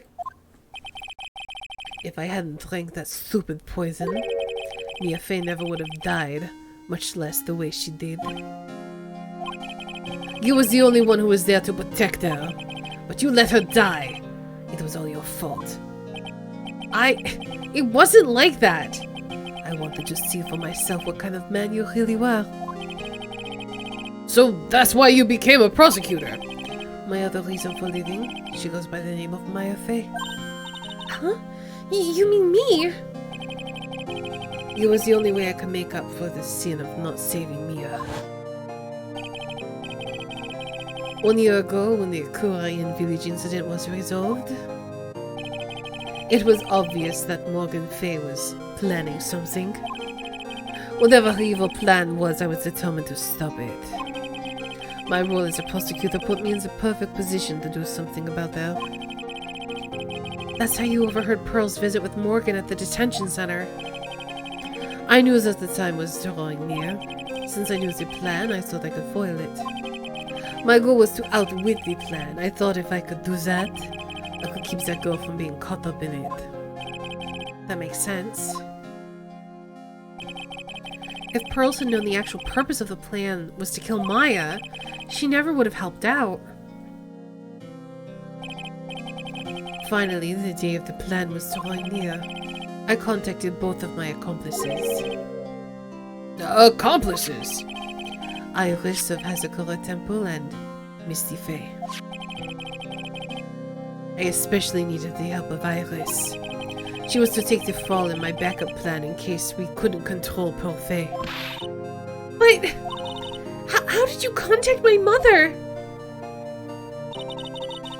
She had been missing for almost 20 years. Officially, yes. What? What do you mean, officially? You've heard about it, haven't you? About the strong ties between the main family and the government? Now that you mention it, Bikini did say something to that effect. She said that the master of Kura Inn had great authority. Even without her official position, Misty Fey still wielded great influence. The police have been keeping an eye on her movements all this time. That's how I was able to contact her. Again, because of my position as a prosecutor. So my mother was cooperating with you. Don't ever forget, no matter how far away from you she was, she never stopped thinking about you. She was always... That's why I knew she would do anything to protect you. If you want to know how strong her resolve was to protect you, look at her staff. Her staff, the one with the sword in it. The day the plan was to be carried out arrived soon enough. We met for the first time at Hazakura Temple. That's when your mother showed me her special staff. I realized it then, just how far she was willing to go. She was ready to use that sword to protect you from Morgan Fey, if necessary. Yes, even if it meant paying the ultimate price. Mother... That night, the night of the crime, there was just one way to stop Morgan's evil plan. You mean Pearls, don't you? We had to make sure she didn't channel Dahlia Hawthorne. Well, Pearl, what are you going to do tonight? Well, If you'd like, you can come to my room. Perhaps we can read some books together. We thought we could prevent her from playing her part in Morgan's plan, but she never showed up. She was worried and followed me to the inner temple. That was the thing we were most afraid of. And that's why Misty Faye had to do the channeling herself. She channeled Dahlia Hawthorne into her own body. What do you mean? How were you surprised by this? We already know this. If she channeled the spirit first, then Pearls wouldn't be able to do it herself. As Master of Kurain, Misty Faye's power was supreme. So that's how it went down. She channeled Dahlia Hawthorne so that poor Faye wouldn't be able to. I've given up on screaming at this point. That's true, Ori. Though, to be fair, you can train goldfish, so they have a decent memory if you relate it to food anyway. I remember that from Mythbusters, and training them to swim through orange hoops to get food. What? Is that true? My role in the plan was to make sure that no one was going to hurt Maya Faye. That's why I hid myself at the inner temple. Just in case you needed to be saved from Dahlia Hawthorne. Saw that episode too. It's a good episode. I miss Mythbusters. Ditto. Anyway, that's all I'm going to admit to, right? Huh? There's no doubt about it, you're a great defense attorney. But you're going to have to do the rest yourself. Well, the background leading up to this incident has been laid bare. There's just one question remaining, Mr. Wright. Who killed the victim? I mean, Godot. Who else would?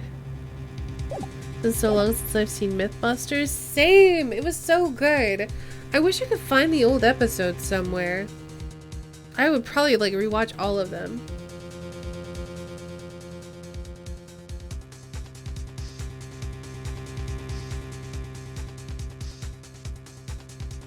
It's just a shame Jamie wasn't as into it as Adam. Yeah, it's still a good show though.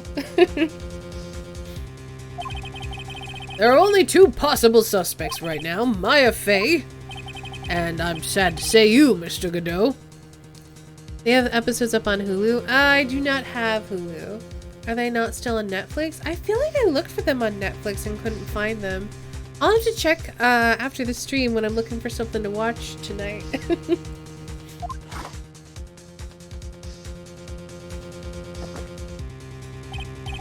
Well, right. If you're the real deal, then finish this thing once and for all. Show us beyond a shadow of a doubt you can finish this on your own. No, Nick, please don't.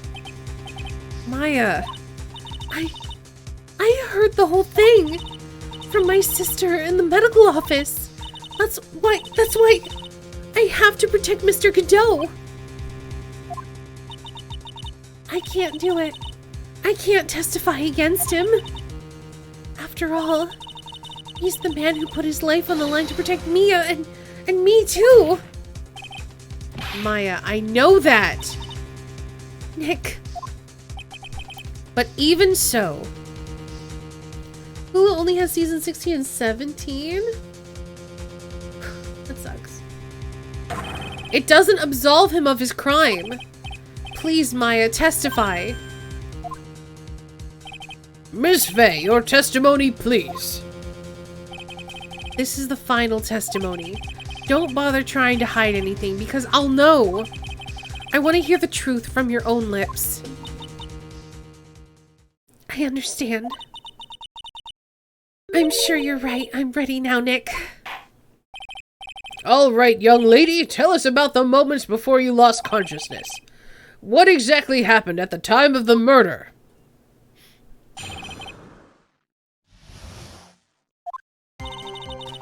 Just before it happened, I think I saw some red lights, 3 of them. I thought I'd ask for help, but just then I was splattered with blood. She wasn't dead, though, and she struck back at the enemy behind her, of course, with the dagger. Suddenly, the red lights went out and the whole area was dark. Just at that moment, there was a horrible scream. Right after that, Dahlia collapsed and I lost consciousness. These red lights, I thought you said you don't remember seeing them. I'm sorry. I thought I saw them, but then they disappeared all of a sudden. Things break tight, even the best of theories. Yeah, I was surprised too.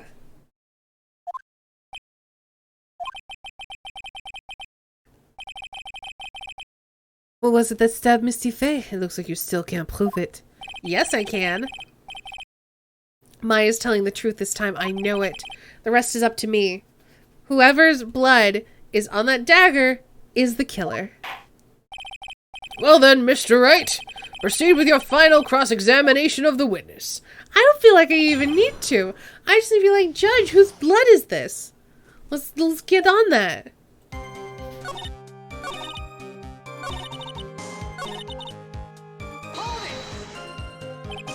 What do you mean by just at that moment? Do you mean the moment when the red lights went out? Yes, that's right. The scream that you heard then, was it Dahlia Hawthorne? I don't think so. I'm pretty sure it was a man's voice. What? Oh, Judge. So then, that scream came from the killer. It's gotta be it. I think Dahlia Hawthorne must have taken the blade and attacked the killer with it. And then the killer let out a scream of pain, huh? After that, the killer stole the blade back and delivered the final blow, I guess. Well, Mr. Wright, it seems to make sense to me. Sounds like a reasonable deduction, but I still kind of wonder.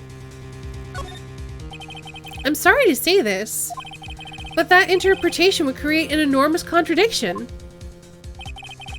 That makes sense. After all, my deductions almost certainly are never correct. Remember the testimony she just gave?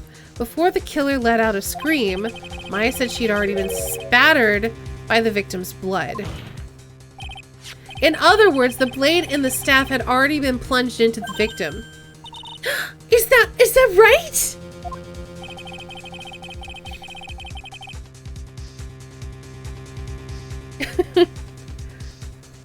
She couldn't have been struck back with a sword that was already stuck in her body. The weapon that caused the killer to let out a scream must have been something other than the staff. If you're so sure about that, then don't keep us waiting any longer, Trilogy. There's only one thing I can think of that could have been used as a weapon here. If Dahlia Hawthorne had already been stabbed in the back by the staff, What could she have used to strike back at the killer?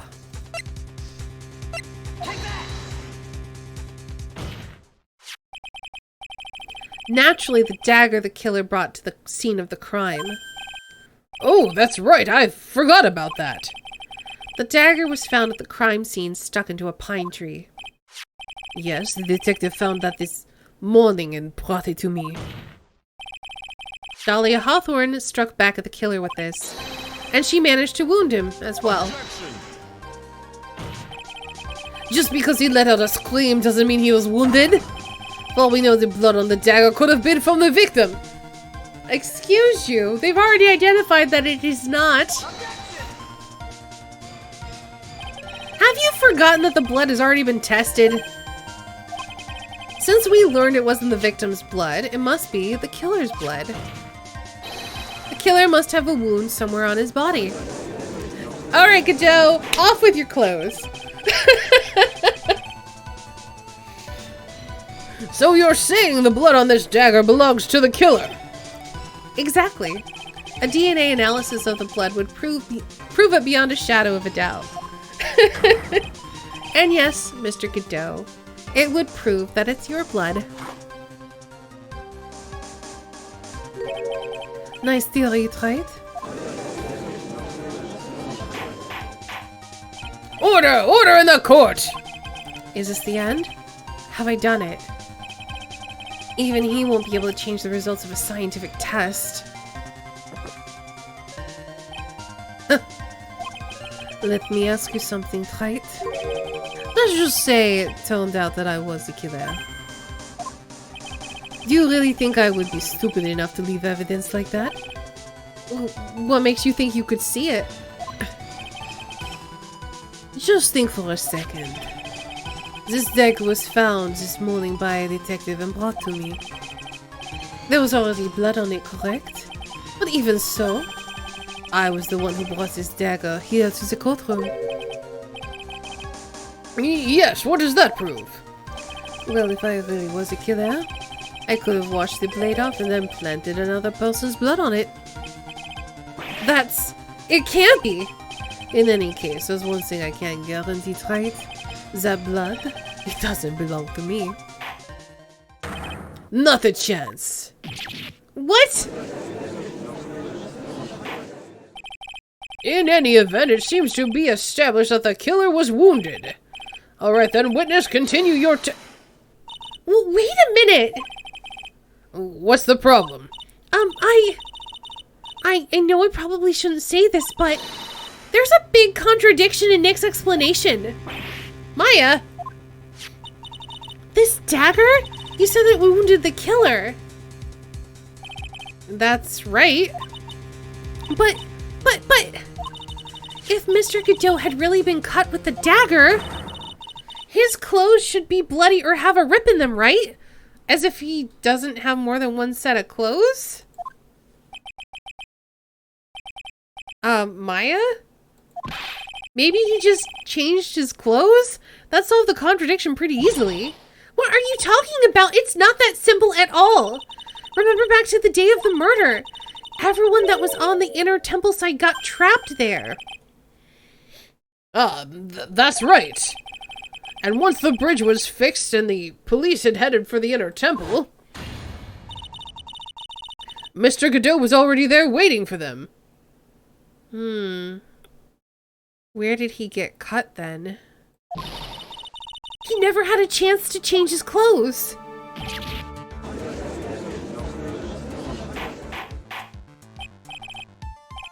Order! Order in the court! Well, maybe he brought a change of clothes with him. Maybe his hand, maybe his face, maybe it's hiding behind his visor. Maybe that's why the lights went out.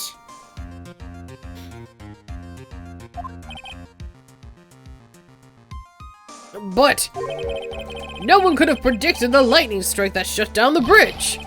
Why would anyone have brought a change of clothes? Did the judge take smart pills during the last recess? Well then, maybe the killer took off his clothes before he committed the murder. That way he wouldn't get any blood on them. That's impossible, Wright. You know how cold it gets up there late at night. After a few minutes with no clothes on, you'd be frozen solid. Ah!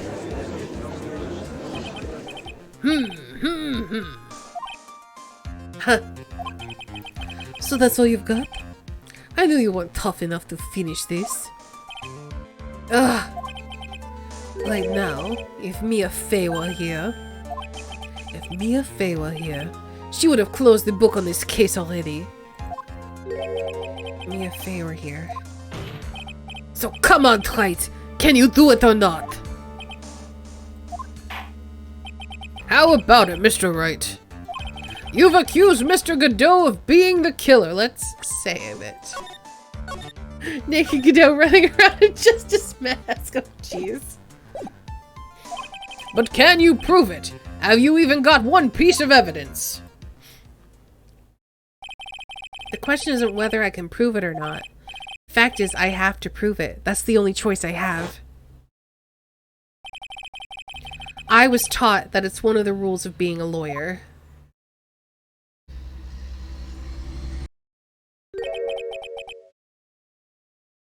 I can prove it. I'm going to bring your magnificent vengeance to fruition, just as you want it. That's good. A fight to the bitter and right. Since there's just one piece of evidence that can prove your point, why don't we go for the unlimited penalty? I love this theme.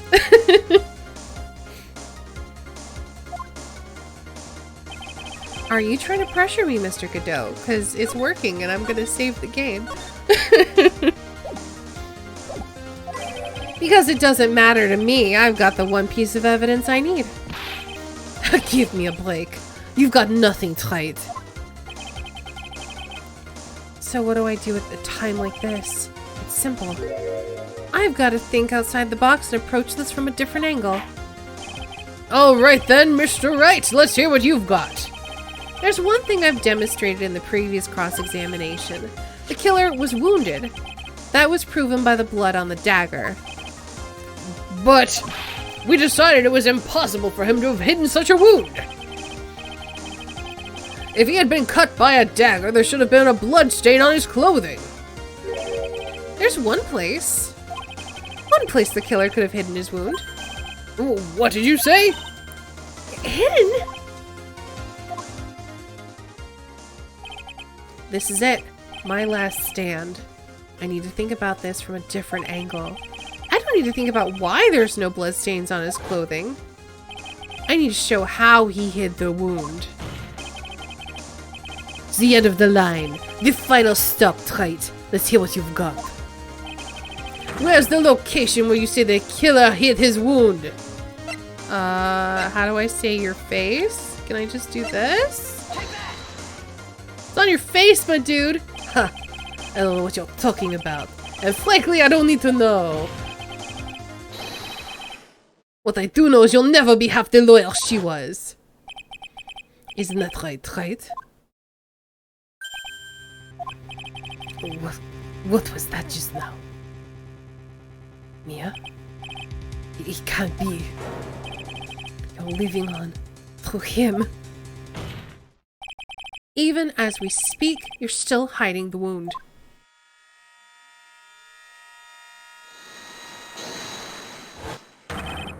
It's beneath your mask. During the fight, the red lights given off by the killer suddenly just disappeared. Seconds later, the killer let out a scream. That's right, your mask went flying off your face. Mr. Godot, would you mind removing your mask? If you have a dagger wound under there somewhere, then I'd say this whole case is solved.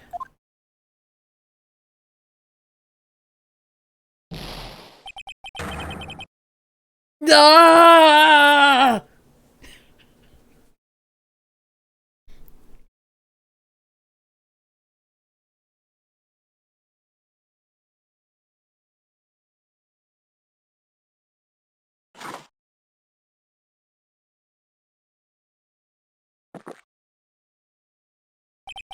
Just now, I saw a spirit in you. I never liked you. 6 years ago. You helped the woman who put me to sleep by hiding a bottle of poison. And then, while I was sleeping, you let Mia die. But you didn't care. You just kept living your pathetic, happy-go-lucky life. You even had the nerve to follow in her footsteps as a lawyer. I could never forgive you. That's what I thought. Mr. Godot! But I was wrong about you. I knew it from the very beginning. The truth is, the only person I could never find it in my heart to forgive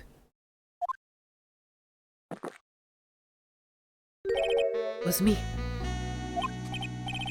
You, yourself! I was the one that failed to protect Mia. Me and no one else. I tried to avert my eyes from the truth, to escape from the harshness of reality. I just couldn't face Mia's death head on, so I ran. I hid behind a mask, threw away my true name. I couldn't even deal with being a defense attorney anymore, so I quit. But you saved Maya! Yeah, that was my plan. Up until just now, anyway. What do you mean? Are you listening, Maya? If you really wanted to If I had really wanted to save you, then there's one person that I should have gone and talked to right away. Who would that be? Me! Phoenix Wright! Or you, technically. Could have talked, or Pearls, could have talked to any one of you and been like, hey dudes, here's a plan, by the way. Are you talking about Nick? But I didn't do it. I tried to get the help of Iris and your mother, but I closed my eyes to the most important man involved. You know why? The real reason. No, why? Hey Seb. I suppose I just wasn't really interested in saving you at all. Huh? I think I was just trying to salvage what's left of my own broken soul. I was trying to make up for the fact that I couldn't save Mia. Nothing more. That's why I let you walk right into a situation that I knew was dangerous. Forgive me. You're wrong. You put your life on the line to save Maya. Was it really for Maya's sake? Even I'm not really sure. What do you mean by that? That night in the darkness of the garden, when I saw her silhouette, part of me must have known the truth. The truth that it wasn't really Dahlia Hawthorne standing in front of me.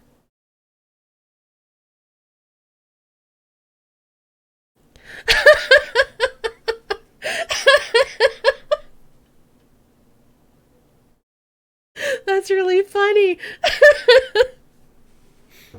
Make that a poster. Isn't there a way to get rid of the text? I don't remember. I think there's a button though.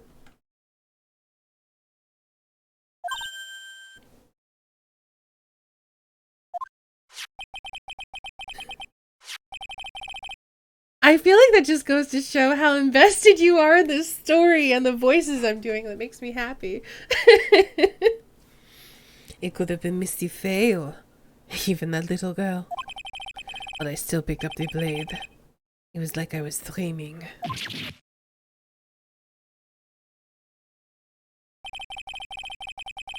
I'm not sure exactly what was going on in my mind at that point. Was I really motivated by my pure desire to protect Maya Faye? Or was it something else?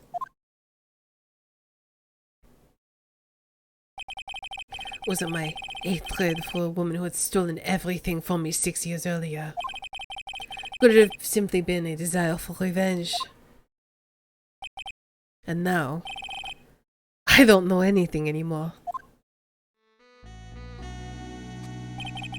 I did learn something today, however. I finally realized I was the arrogant one. I was just chasing an illusion, a fantasy. The stupid fantasy of defeating you in the courtroom. You were the one who made me realize my folly. You never ran away from Mia's death. Instead, you picked up where she left off, as a true defender of the people. In that one moment, I understood everything. Mr. Godot.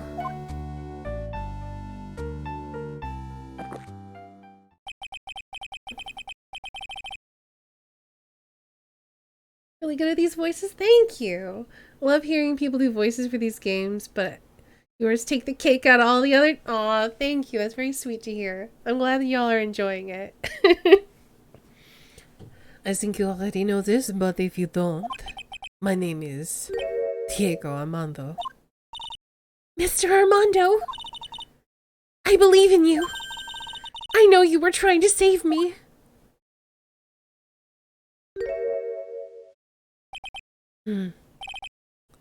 Thanks. Your wound, it's bleeding. Did you forget already?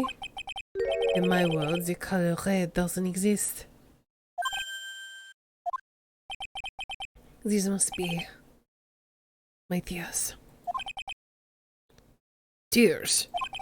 Ever since I woke up from my coma. I think I've been waiting for this very moment. Mr. Armando. You do well to remember this, Maya. It's the only time a lawyer can cry. It's when it's all over.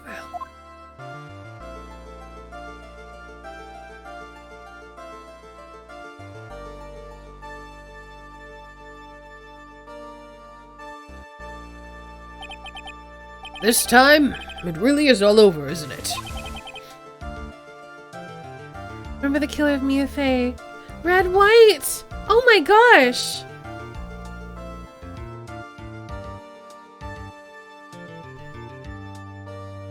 Well then, that's a whole thing!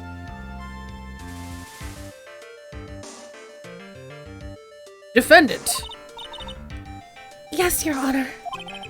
although you weren't directly involved in the murder, tampering with the body and the crime scene is a serious offense in itself. I understand, Your Honor. Mr. Armando explained that to me very carefully.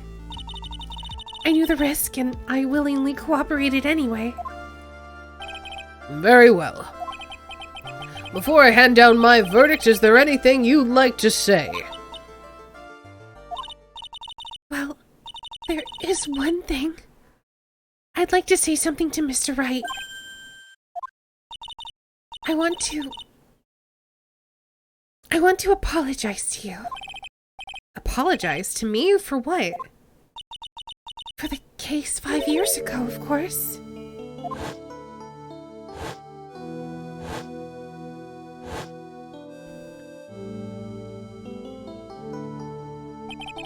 I just remembered. Weren't you poisoned by your own lover? Not exactly, but yeah, something like that. Even now, 5 years later, I can hardly believe it. She was gonna do it. She was planning to kill me. It's not all that surprising. The two of you hardly knew each other. Huh? What do you mean? You and my sister, you only met twice. Of course! Because we were dating her. That's why we had that bond, that initial bond. Huh? We only met twice? The first time you... As soon as she said that she sometimes made trips down to the city, I'm like, I bet you we dated her. And yeah, we dated her. The first time you met was on that fateful day.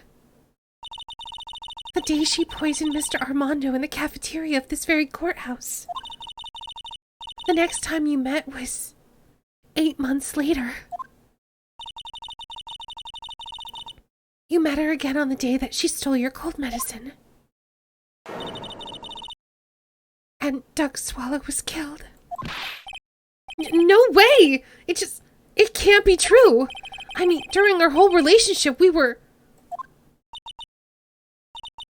For those 8 months, the woman that you thought was Dahlia Hawthorne wasn't actually my sister. Huh? It wasn't Dahlia. I hope one day you can forgive me, Beanie.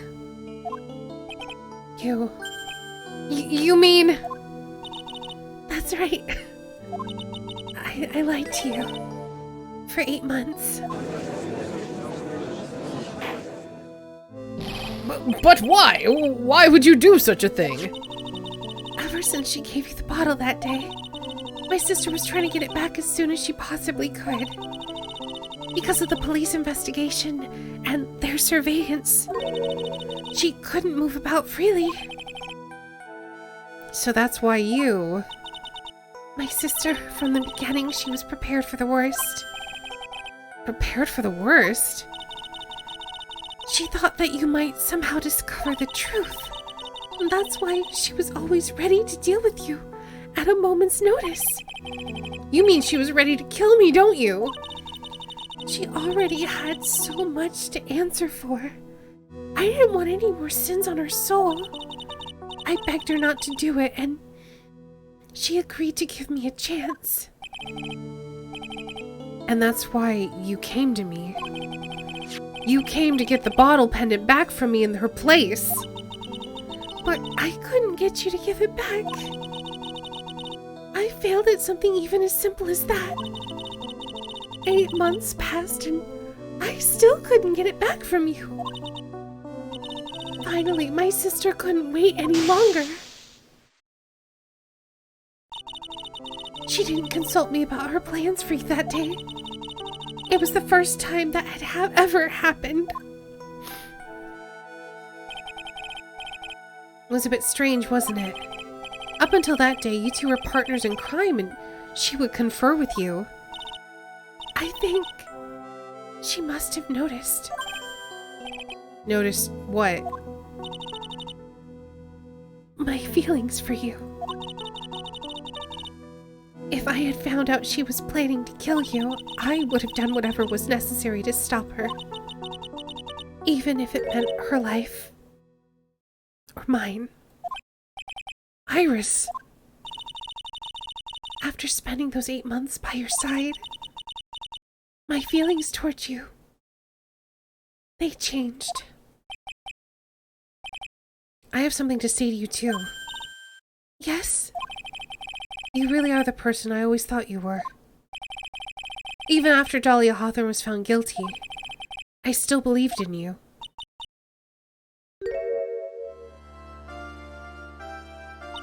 Thank you.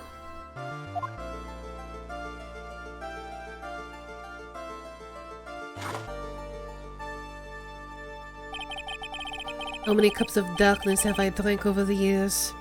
Even I don't know. I'll tell you though, right now, this one here is the greatest cup I think I've ever had. Don't you think so, Phoenix Wright? Hey, he's calling us by name! Oh, we're drinking coffee too! Yeah, I think you're right. The purpose of this trial was to rule on the murder of the victim, Elise Denim. At some point, I expect you will be tried for your role as an accomplice in this case. I understand, Your Honor. I mean, yeah, Iris makes a compelling case, but we're definitely all Team Edgeworth. But hey, you know what? Phoenix could be Polly. There doesn't have to be an OTP. Maybe there's multiple OTPs.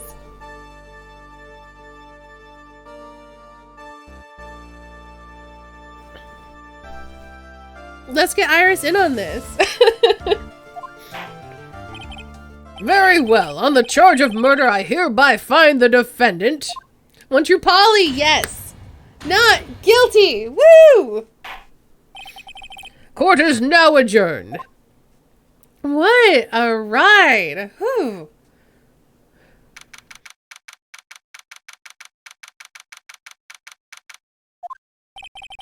So I guess it's all over.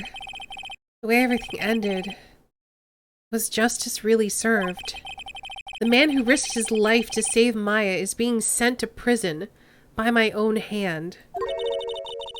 Of course justice was served. Mia! I'm proud of you, Phoenix. Your defense was truly brilliant. But I couldn't save Mr. Armando, the man who cared so deeply for you. You're wrong, Phoenix. You did save Diego. You saved him in the only way possible. You mean, with that verdict? I think one day you'll understand too. Phoenix, I want you to remember one thing. You were as good out there today as any defense attorney could ever hope to be. There's nothing more you can learn from me. Mia! You've accomplished something I wasn't able to do. I owe you a great deal. Thank you. Maya is still recovering, Ori, so unfortunately no. But also, put your boobs away. We're in a courthouse. This is highly inappropriate. Mia, I'm sure we'll meet again. Someday, Phoenix. I've handled lots of cases and seen a lot of things. And along this journey, I found myself asking just one question. What does it really mean to defend someone?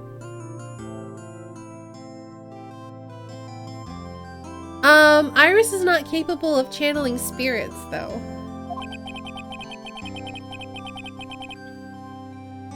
I suppose today's case has produced one possible answer. Nick! Maya! I guess it's just like my sis said. Mia? What did she say? That night when I channeled Mia to get her advice on what to do, this is what she wrote back in my notebook. Don't worry, Phoenix will save everyone in the end. But come on, cut it out with that gloomy face. Can't you see? Me, sis, and I'm sure Iris too. We owe you for everything you've done for us, Nick. Maya, how can you be so bright and chipper after all that's happened? You were brutally attacked. You even saw your mother murdered. Youch! Franziska! Still a softie as always, Phoenix Wright. Excellent work, Wright.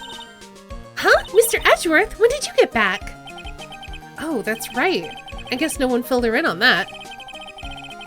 Edgeworth and Franziska have actually been helping me. Helping you? If these two hadn't been here on the first day of the trial, the defense wouldn't have gotten anywhere. Wow, but where were you, Nick? I heard he fell into a river and caught a nasty cold which forced him to sleep all day. Yes, he laid in bed shivering from his fever with Iris's hood pulled over his head.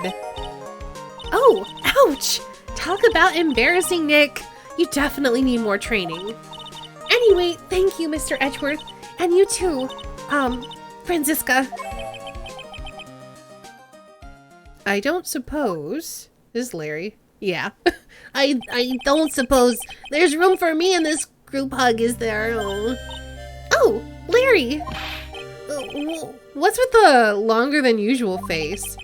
I realized something when I was reborn. I realized that Larry was never of any use to anyone, not even once.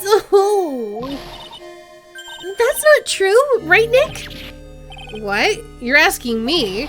Well, Nick, is it true? I got a place in this world, right? Huh? Oh. Yeah, of course.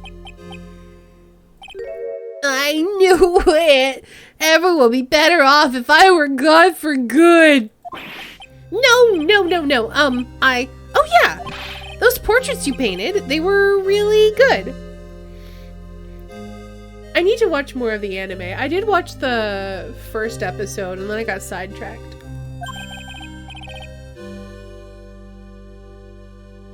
Isn't that right, Edgeworth? What? Me? Why are you making that face, huh, Edgy?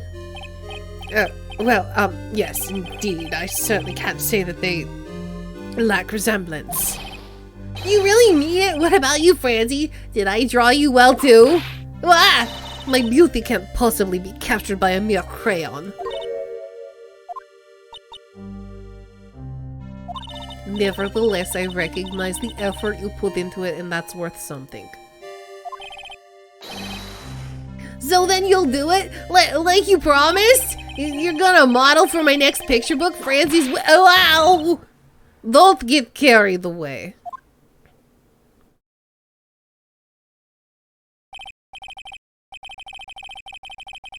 Anime's okay, I guess. Hard to watch when it's just covering the events in the game. Yeah, I feel like the game's more fun than the anime, personally. But, yeah. Well, how about that? I guess painting portraits is the only thing I'm good at. The painting of Pearl is pretty darn good too, if you ask me. Huh? Now that you mention it, I haven't seen her around. Pearls? Where could she have gone? Normally she would have made a beeline for Maya. Oh, I'll go look for her. Be right back.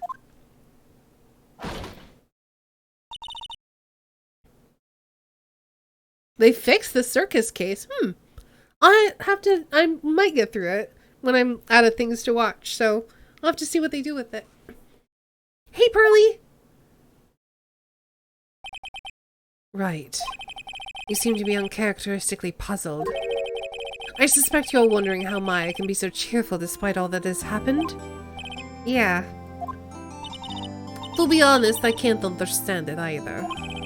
Francisca? That's right, she lost her father fairly recently as well. I think I understand how she feels. Maya's a much wiser person than she appears, and I think she realizes something. Now is exactly the time when she needs to be as strong as she can. What do you mean by, now is exactly the time? Maya wasn't the only one that was badly wounded by this incident. In fact, there was someone who was hurt far more deeply than she. Pearls. I believe it's for that person that Maya is trying her best not to cry. Someone who was hurt more deeply than Maya? Edgeworth, I think I'm starting to understand too. Ow! Then tell me, Phoenix Wright, who is Maya Fey being strong for?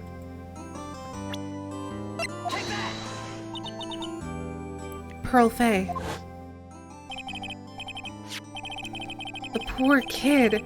After all, the reason she worked so hard to follow the instructions was because she loved and believed in her mother, Morgan. It's for the good of the Fey clan.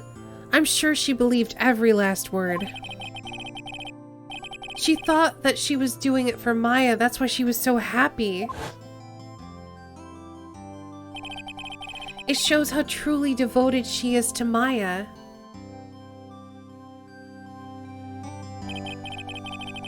But it's a cruel irony that it was her exuberance that led to this tragedy. Maya Fey's mother was killed, and Maya herself was pulled into the deepest peril imaginable. And that's exactly why Maya's putting on a brave face. She's doing it for Pearl's sake, until she can see her smile again. Oh, hey! So this is where y'all were. Oh, wow. Looks like I got quite... Ow! Youch! What was that for, sir? Sorry about that, Scruffy. My whip just seems to have a mind of its own. What's up, Detective Gumshoe? Oh, you know, this and that. Anyway, congrats on your win. Let's go out tonight, pal. Dinner's on me. My salary just sort of gone down a teeny weeny bit, but, you know, it's alright.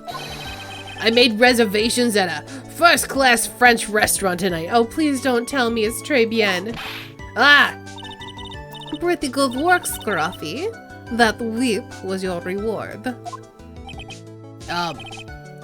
Detective Gumshoe? You said a first-class French restaurant. You don't mean... Très bien. Where else? Where else we gonna eat? I knew it. We're doomed. Come on, let's go, everyone. Can't keep Maggie waiting, pal. Hey, you, crybaby. You're invited too. Oh, forget about me. Pearl and I will be at the loser shack eating potatoes. You know, Maya is taking an awfully long time to get back. She's still out looking for pearls. Oh, Maya, what's wrong? Nick, what do I do? Really, I can't find her anywhere. Huh? I'll bet she just went back home. That's all. I thought so too, so I called the village. But no one has heard from her. This has never happened before. As I figured, she's been badly hurt by this incident. She feels responsible for the tragedy that has befallen you, Maya. But none of this was her fault. What should I do? Detective Gumshoe. Yeah, what is it, pal? Could you guys go on ahead? But what about you? Maya and I we'll join you guys once we find pearls. Nick! Don't worry about us, Detective Gumshoe. We may be a little late, but we'll definitely be there. We have a lot of celebrating to do tonight, and I wouldn't miss it for the world. Yeah, but you're the... Ah! Very well, Phoenix Wright. We'll go on ahead. Don't keep us waiting, Wright. We won't. But where should we look? Where could Pearly have gone? Let's go, Maya. There's only one place I can think of that Pearls might have gone to.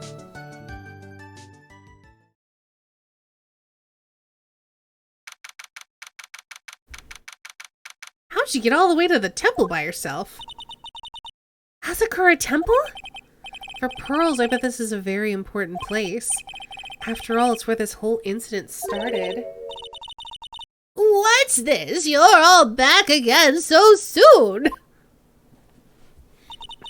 Sister Bikini? I thought we'd be eating mashed potatoes alone tonight. Hot Rub Awesometon, thank you so much for rating. Hello and welcome. I hope you had a good stream. What a name that is. I'll give you a shout out. Hello, Awesome Antelope. Welcome, welcome. We're getting to the very end of this game and the stream, but thank you so much for rating and coming on in. How is Digimon World 2?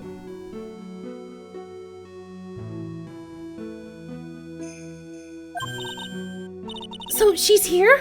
Pearly's here? She's in the training hall. Why don't you hurry along and go see her? Okay. Oh, they cleaned up the scroll. That's nice. Pearly's not here. Ah, Maya, the hanging scroll. Someone cleaned it off. Speedrun route's coming along nicely. Good job! I'm glad to hear that. It's gotta be Pearls. Ah! Mystic Maya! Pearly! Why did you just leave like that? Mystic Maya! Mystic Maya! Aw, Pearls! Hug her! Hope you're having a good evening too. I am! I'm having a lot of fun with this game. We just finished the case. We're getting the last little bits of story stuff. And then it's gonna be over, which is gonna be sad. I swore I would never trouble the two of you ever again. Because it's all my fault that Mystic Maya's mother. That's why you came here? It's the least I could do. To pray for your happiness. You don't have to do that, Pearly. It wasn't your fault. You didn't do anything wrong. Of course, I'm sad that my mother is gone. But how do I say this? I'm still happy. You don't have to lie just to make me feel better. No, really. It's true. The only reason I'm still here at all is thanks to everyone who was there for me. Thanks for following, Awesome Antelope. My sis, my mother, Mr. Armando, Nick, and you. If even one of you weren't there, I'm sure I wouldn't still be alive right now. That's why I have to be strong. For all the people that were there for me when I needed them. That's all I can really do. Mystic Maya. I'm impressed. You truly are the daughter of Mystic Missy. Sister Bikini. Your mother, Mystic Misty, was a strong woman indeed. I want to tell you what she said to me that night.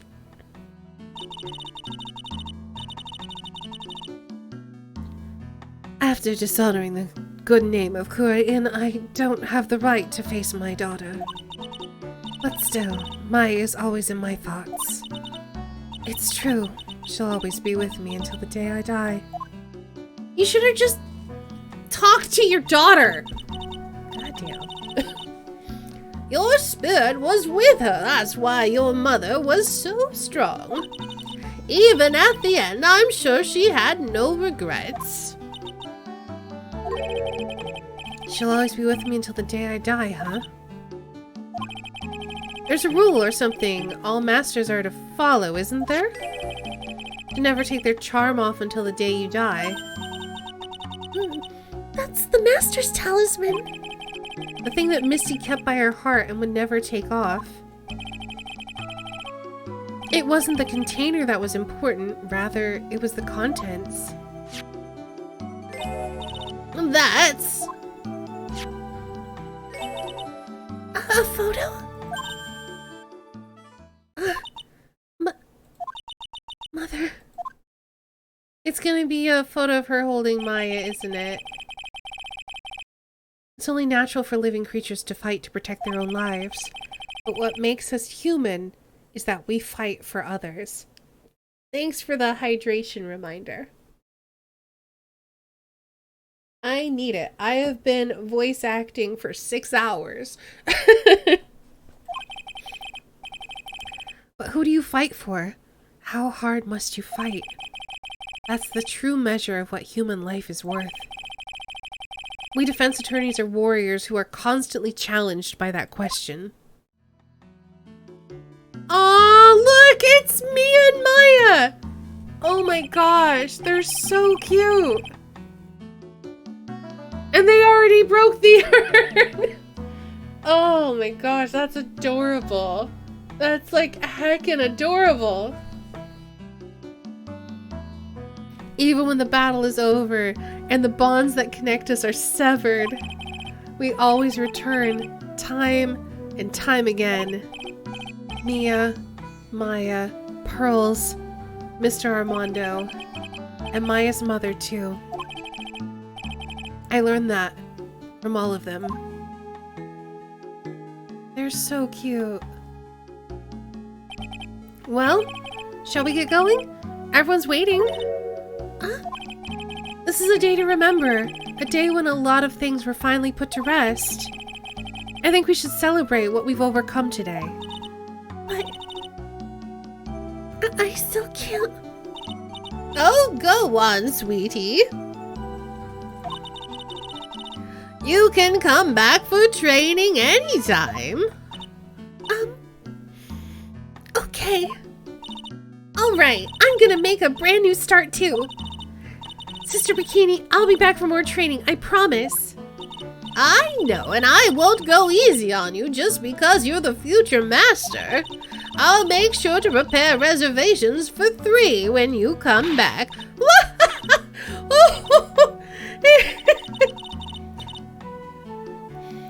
Alright, we're gonna have a great feast today, Pearly. You know why? Because training is a battle of endurance. Okay, Mystic Maya. I'll eat lots and lots of food tonight.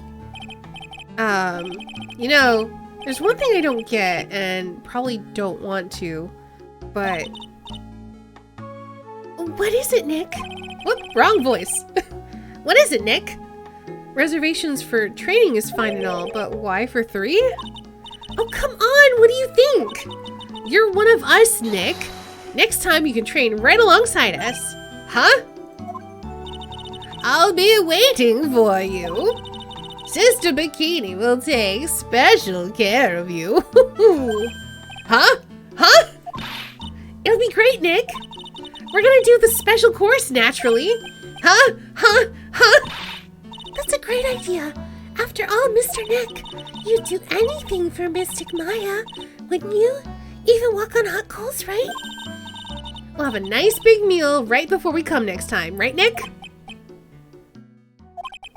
You know, I was wondering if I can say just one little thing. Sure, of course you can. Oh, I love this part. I can't wait to hear it. I'm getting goosebumps too. Well then, here goes nothing. Aww. It's so cute. What a good ending.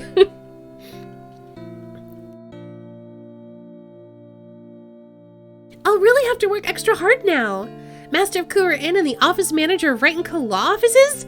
And I have to be a good big sister to Pearly and Nick too. Well, as long as I'm not locked up or captured or something like that.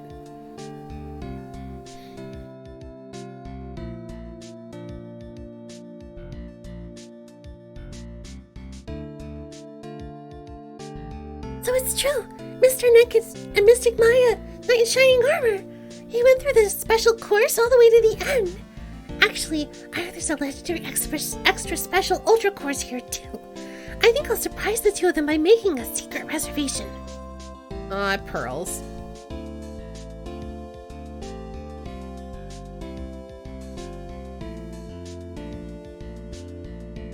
Ooh, he's got a different coat. Maggie brought me a brand new coat. I feel 10 years younger. I'll never take it off.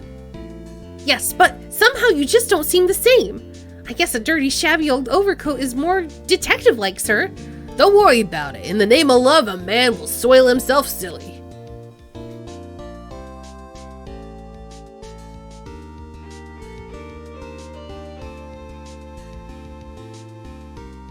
Mr. Wright, I am once again in your debt.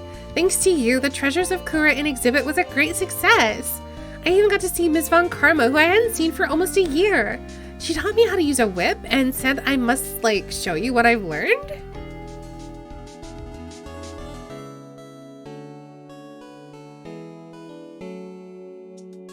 I hope I remember everyone's voices.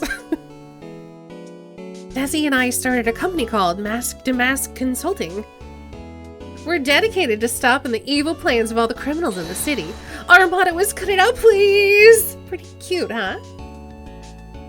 Well, we also sell plans to the criminals, kind of like a side business. I wonder if that's okay. Sometimes I think we're the worst criminals.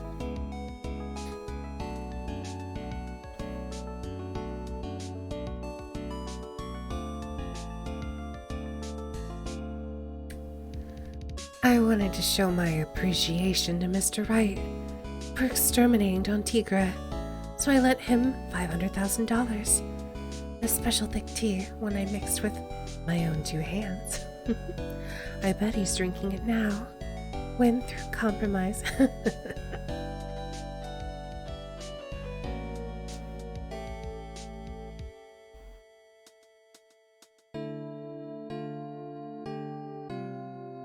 I'm just old and in the way, and wrinkly, grumpy clown-nosed waste of flesh. At least that's what I thought, but my grandkids had a birthday party for me the other day. Talk about embarrassing, 6 to 9 years old and cried like a baby with a dirty diaper.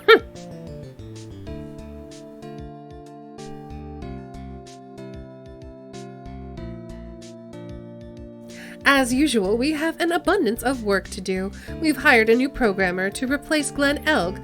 I do hope everyone will get along. His name is Adam Ada. As soon as I heard his name, I knew our brain circuits would align perfectly.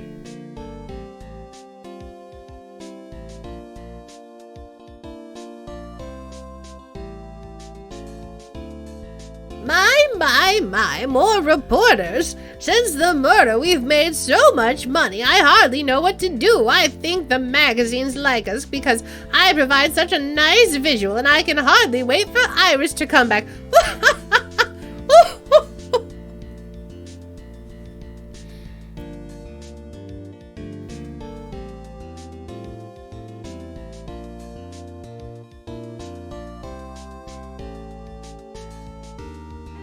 You've turned into such a respectable man, Vini. It was so sweet of you and everyone else to come visit me on the day. Of course, I was happy that you constantly had your eyes on me, but I felt kind of bad when the little one slapped you so hard you got a nosebleed.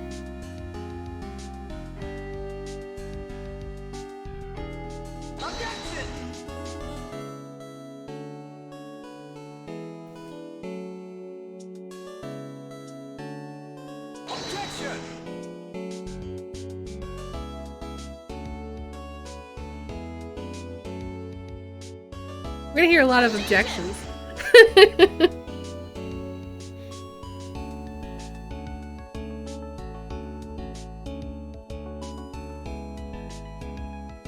Objection.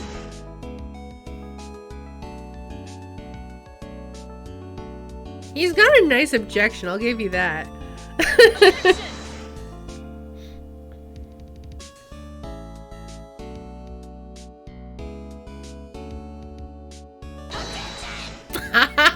That was the best one, though.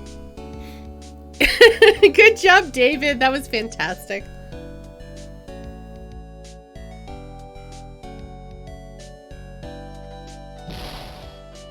What's this? I'm back from a long and tiring vacation and no one's here to greet me? I guess while I was gone, my little whippersnapper buddy quit. And now, what kind of lonely, crazy security room is this supposed to be anyways? Well, with all the flashing lights and switches, I feel like I'm some sort of space alien. And now what am I gonna do with all these macadamia nuts I brought in? I bring them over to Edgy Poo. I know exactly what he likes. I can't accept these. I can't. I'm afraid. Oh my heart. And when will I ever find a gentleman? Oh, old bag.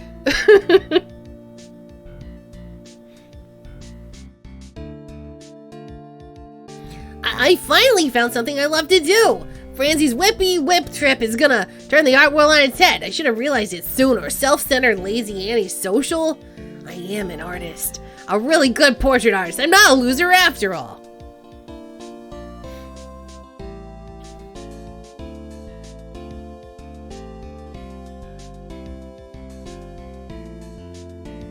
Oh, look at that cute picture he did.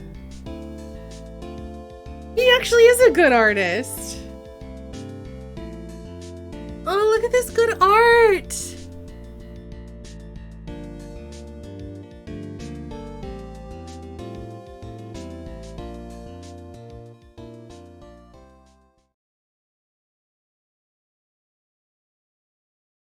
I have so many feelings right now.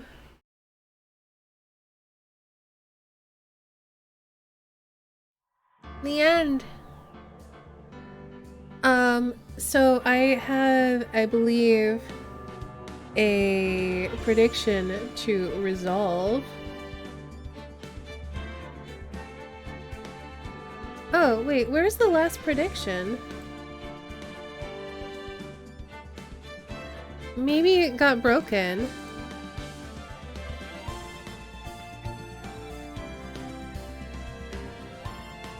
Oh, maybe because I never resolved it, it doesn't count. A bunch of people predicted whether or not Mia and Phoenix were going to be boyfriend-girlfriend by the end of this. The answer is no. So whoever voted no, you win.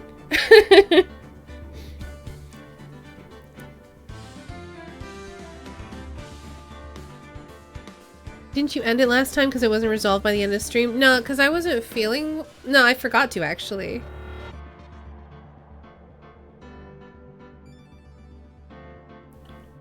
Let's see. There's a new one coming out soon, is there not? Yeah, there's, The Great Detective, I think is gonna be really, like, localized and released in a couple of months. So I'm definitely looking forward to that. I'll have my eyes on it, and when it comes to PC, I will probably snatch it up and play it. Oh, yeah, I did mean Maya. Anyway, that's it. For now, Ace Attorney is over. And that brings us to this screen, where we will say goodnight. Stream as always. I'm glad you enjoyed it. Let's get some music going, we'll roll credits, and say goodnight. I'll let you know when you can find me next. I have to figure out what our new Monday or Tuesday game is going to be. I'd like to make it another detective-y one, so I'll have to see if I can find some. Hopefully they also bring over the second trilogy. That would be nice. Alright, let's start off by rolling some credits. First of all, thank you all so much for being here, hanging out and watching me and joining me on this journey of the Phoenix Wright games. It's been amazing. We got some new followers today, including Awesome Antelope. Thanks for following. Serena SMG. Thank you both so much for following. And then thank you so much to Dezo for the 32 months. That's a lot of months. You too, Hot Rob. So we'll be back tomorrow at 3 p.m. Eastern for an art stream. We got some stuff to work on. We're gonna do some doodles for channel points. We're gonna listen to some lo-fi jams. It'll be a good time. So come hang out for that tomorrow. On Thursday, we're gonna be playing more solo Valheim at 1:30 p.m. Eastern. So that should be pretty fun. We've been getting We've been working our way through the Bronze Age. I need to figure out what I want to do next. Also, we completely renovated our house last time, which was really nice. Have a good night to you too, Neon. And then on Friday, we're going to be probably finishing up Wandersong. I don't think it'll take the whole stream, but I'm not sure what I want to play after that, so we'll probably just play it by ear. But at least the first bit will be the end of Wandersong, and then we'll do something else.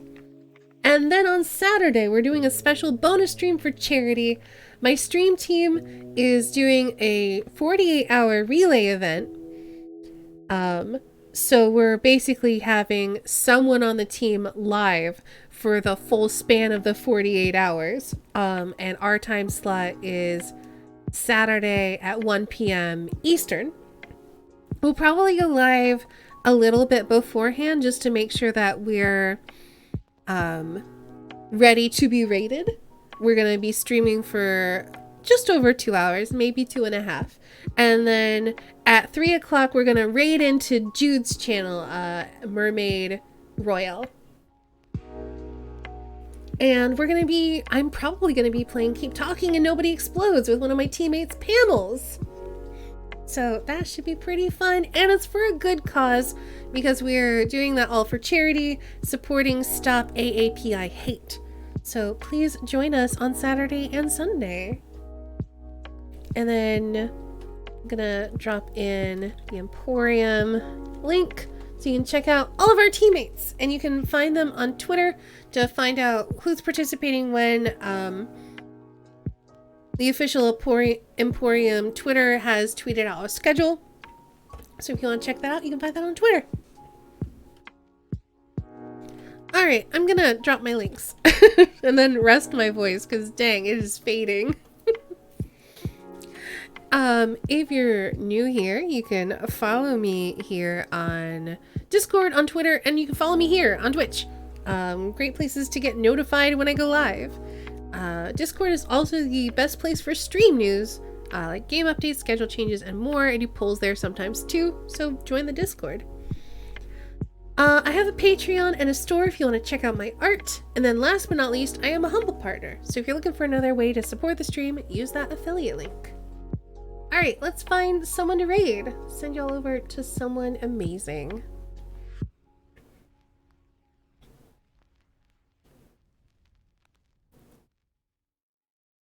Alright, oh, that's right! We're gonna go over and say hi to Vanna. Vanna is doing her first session of Pull Up a Sheet, which is her new show. I think they're playing D&D, and it's with all brand new players. It's her show for getting people who have never played role-playing games before to get them introduced into role-playing games. So we're definitely going to rate them.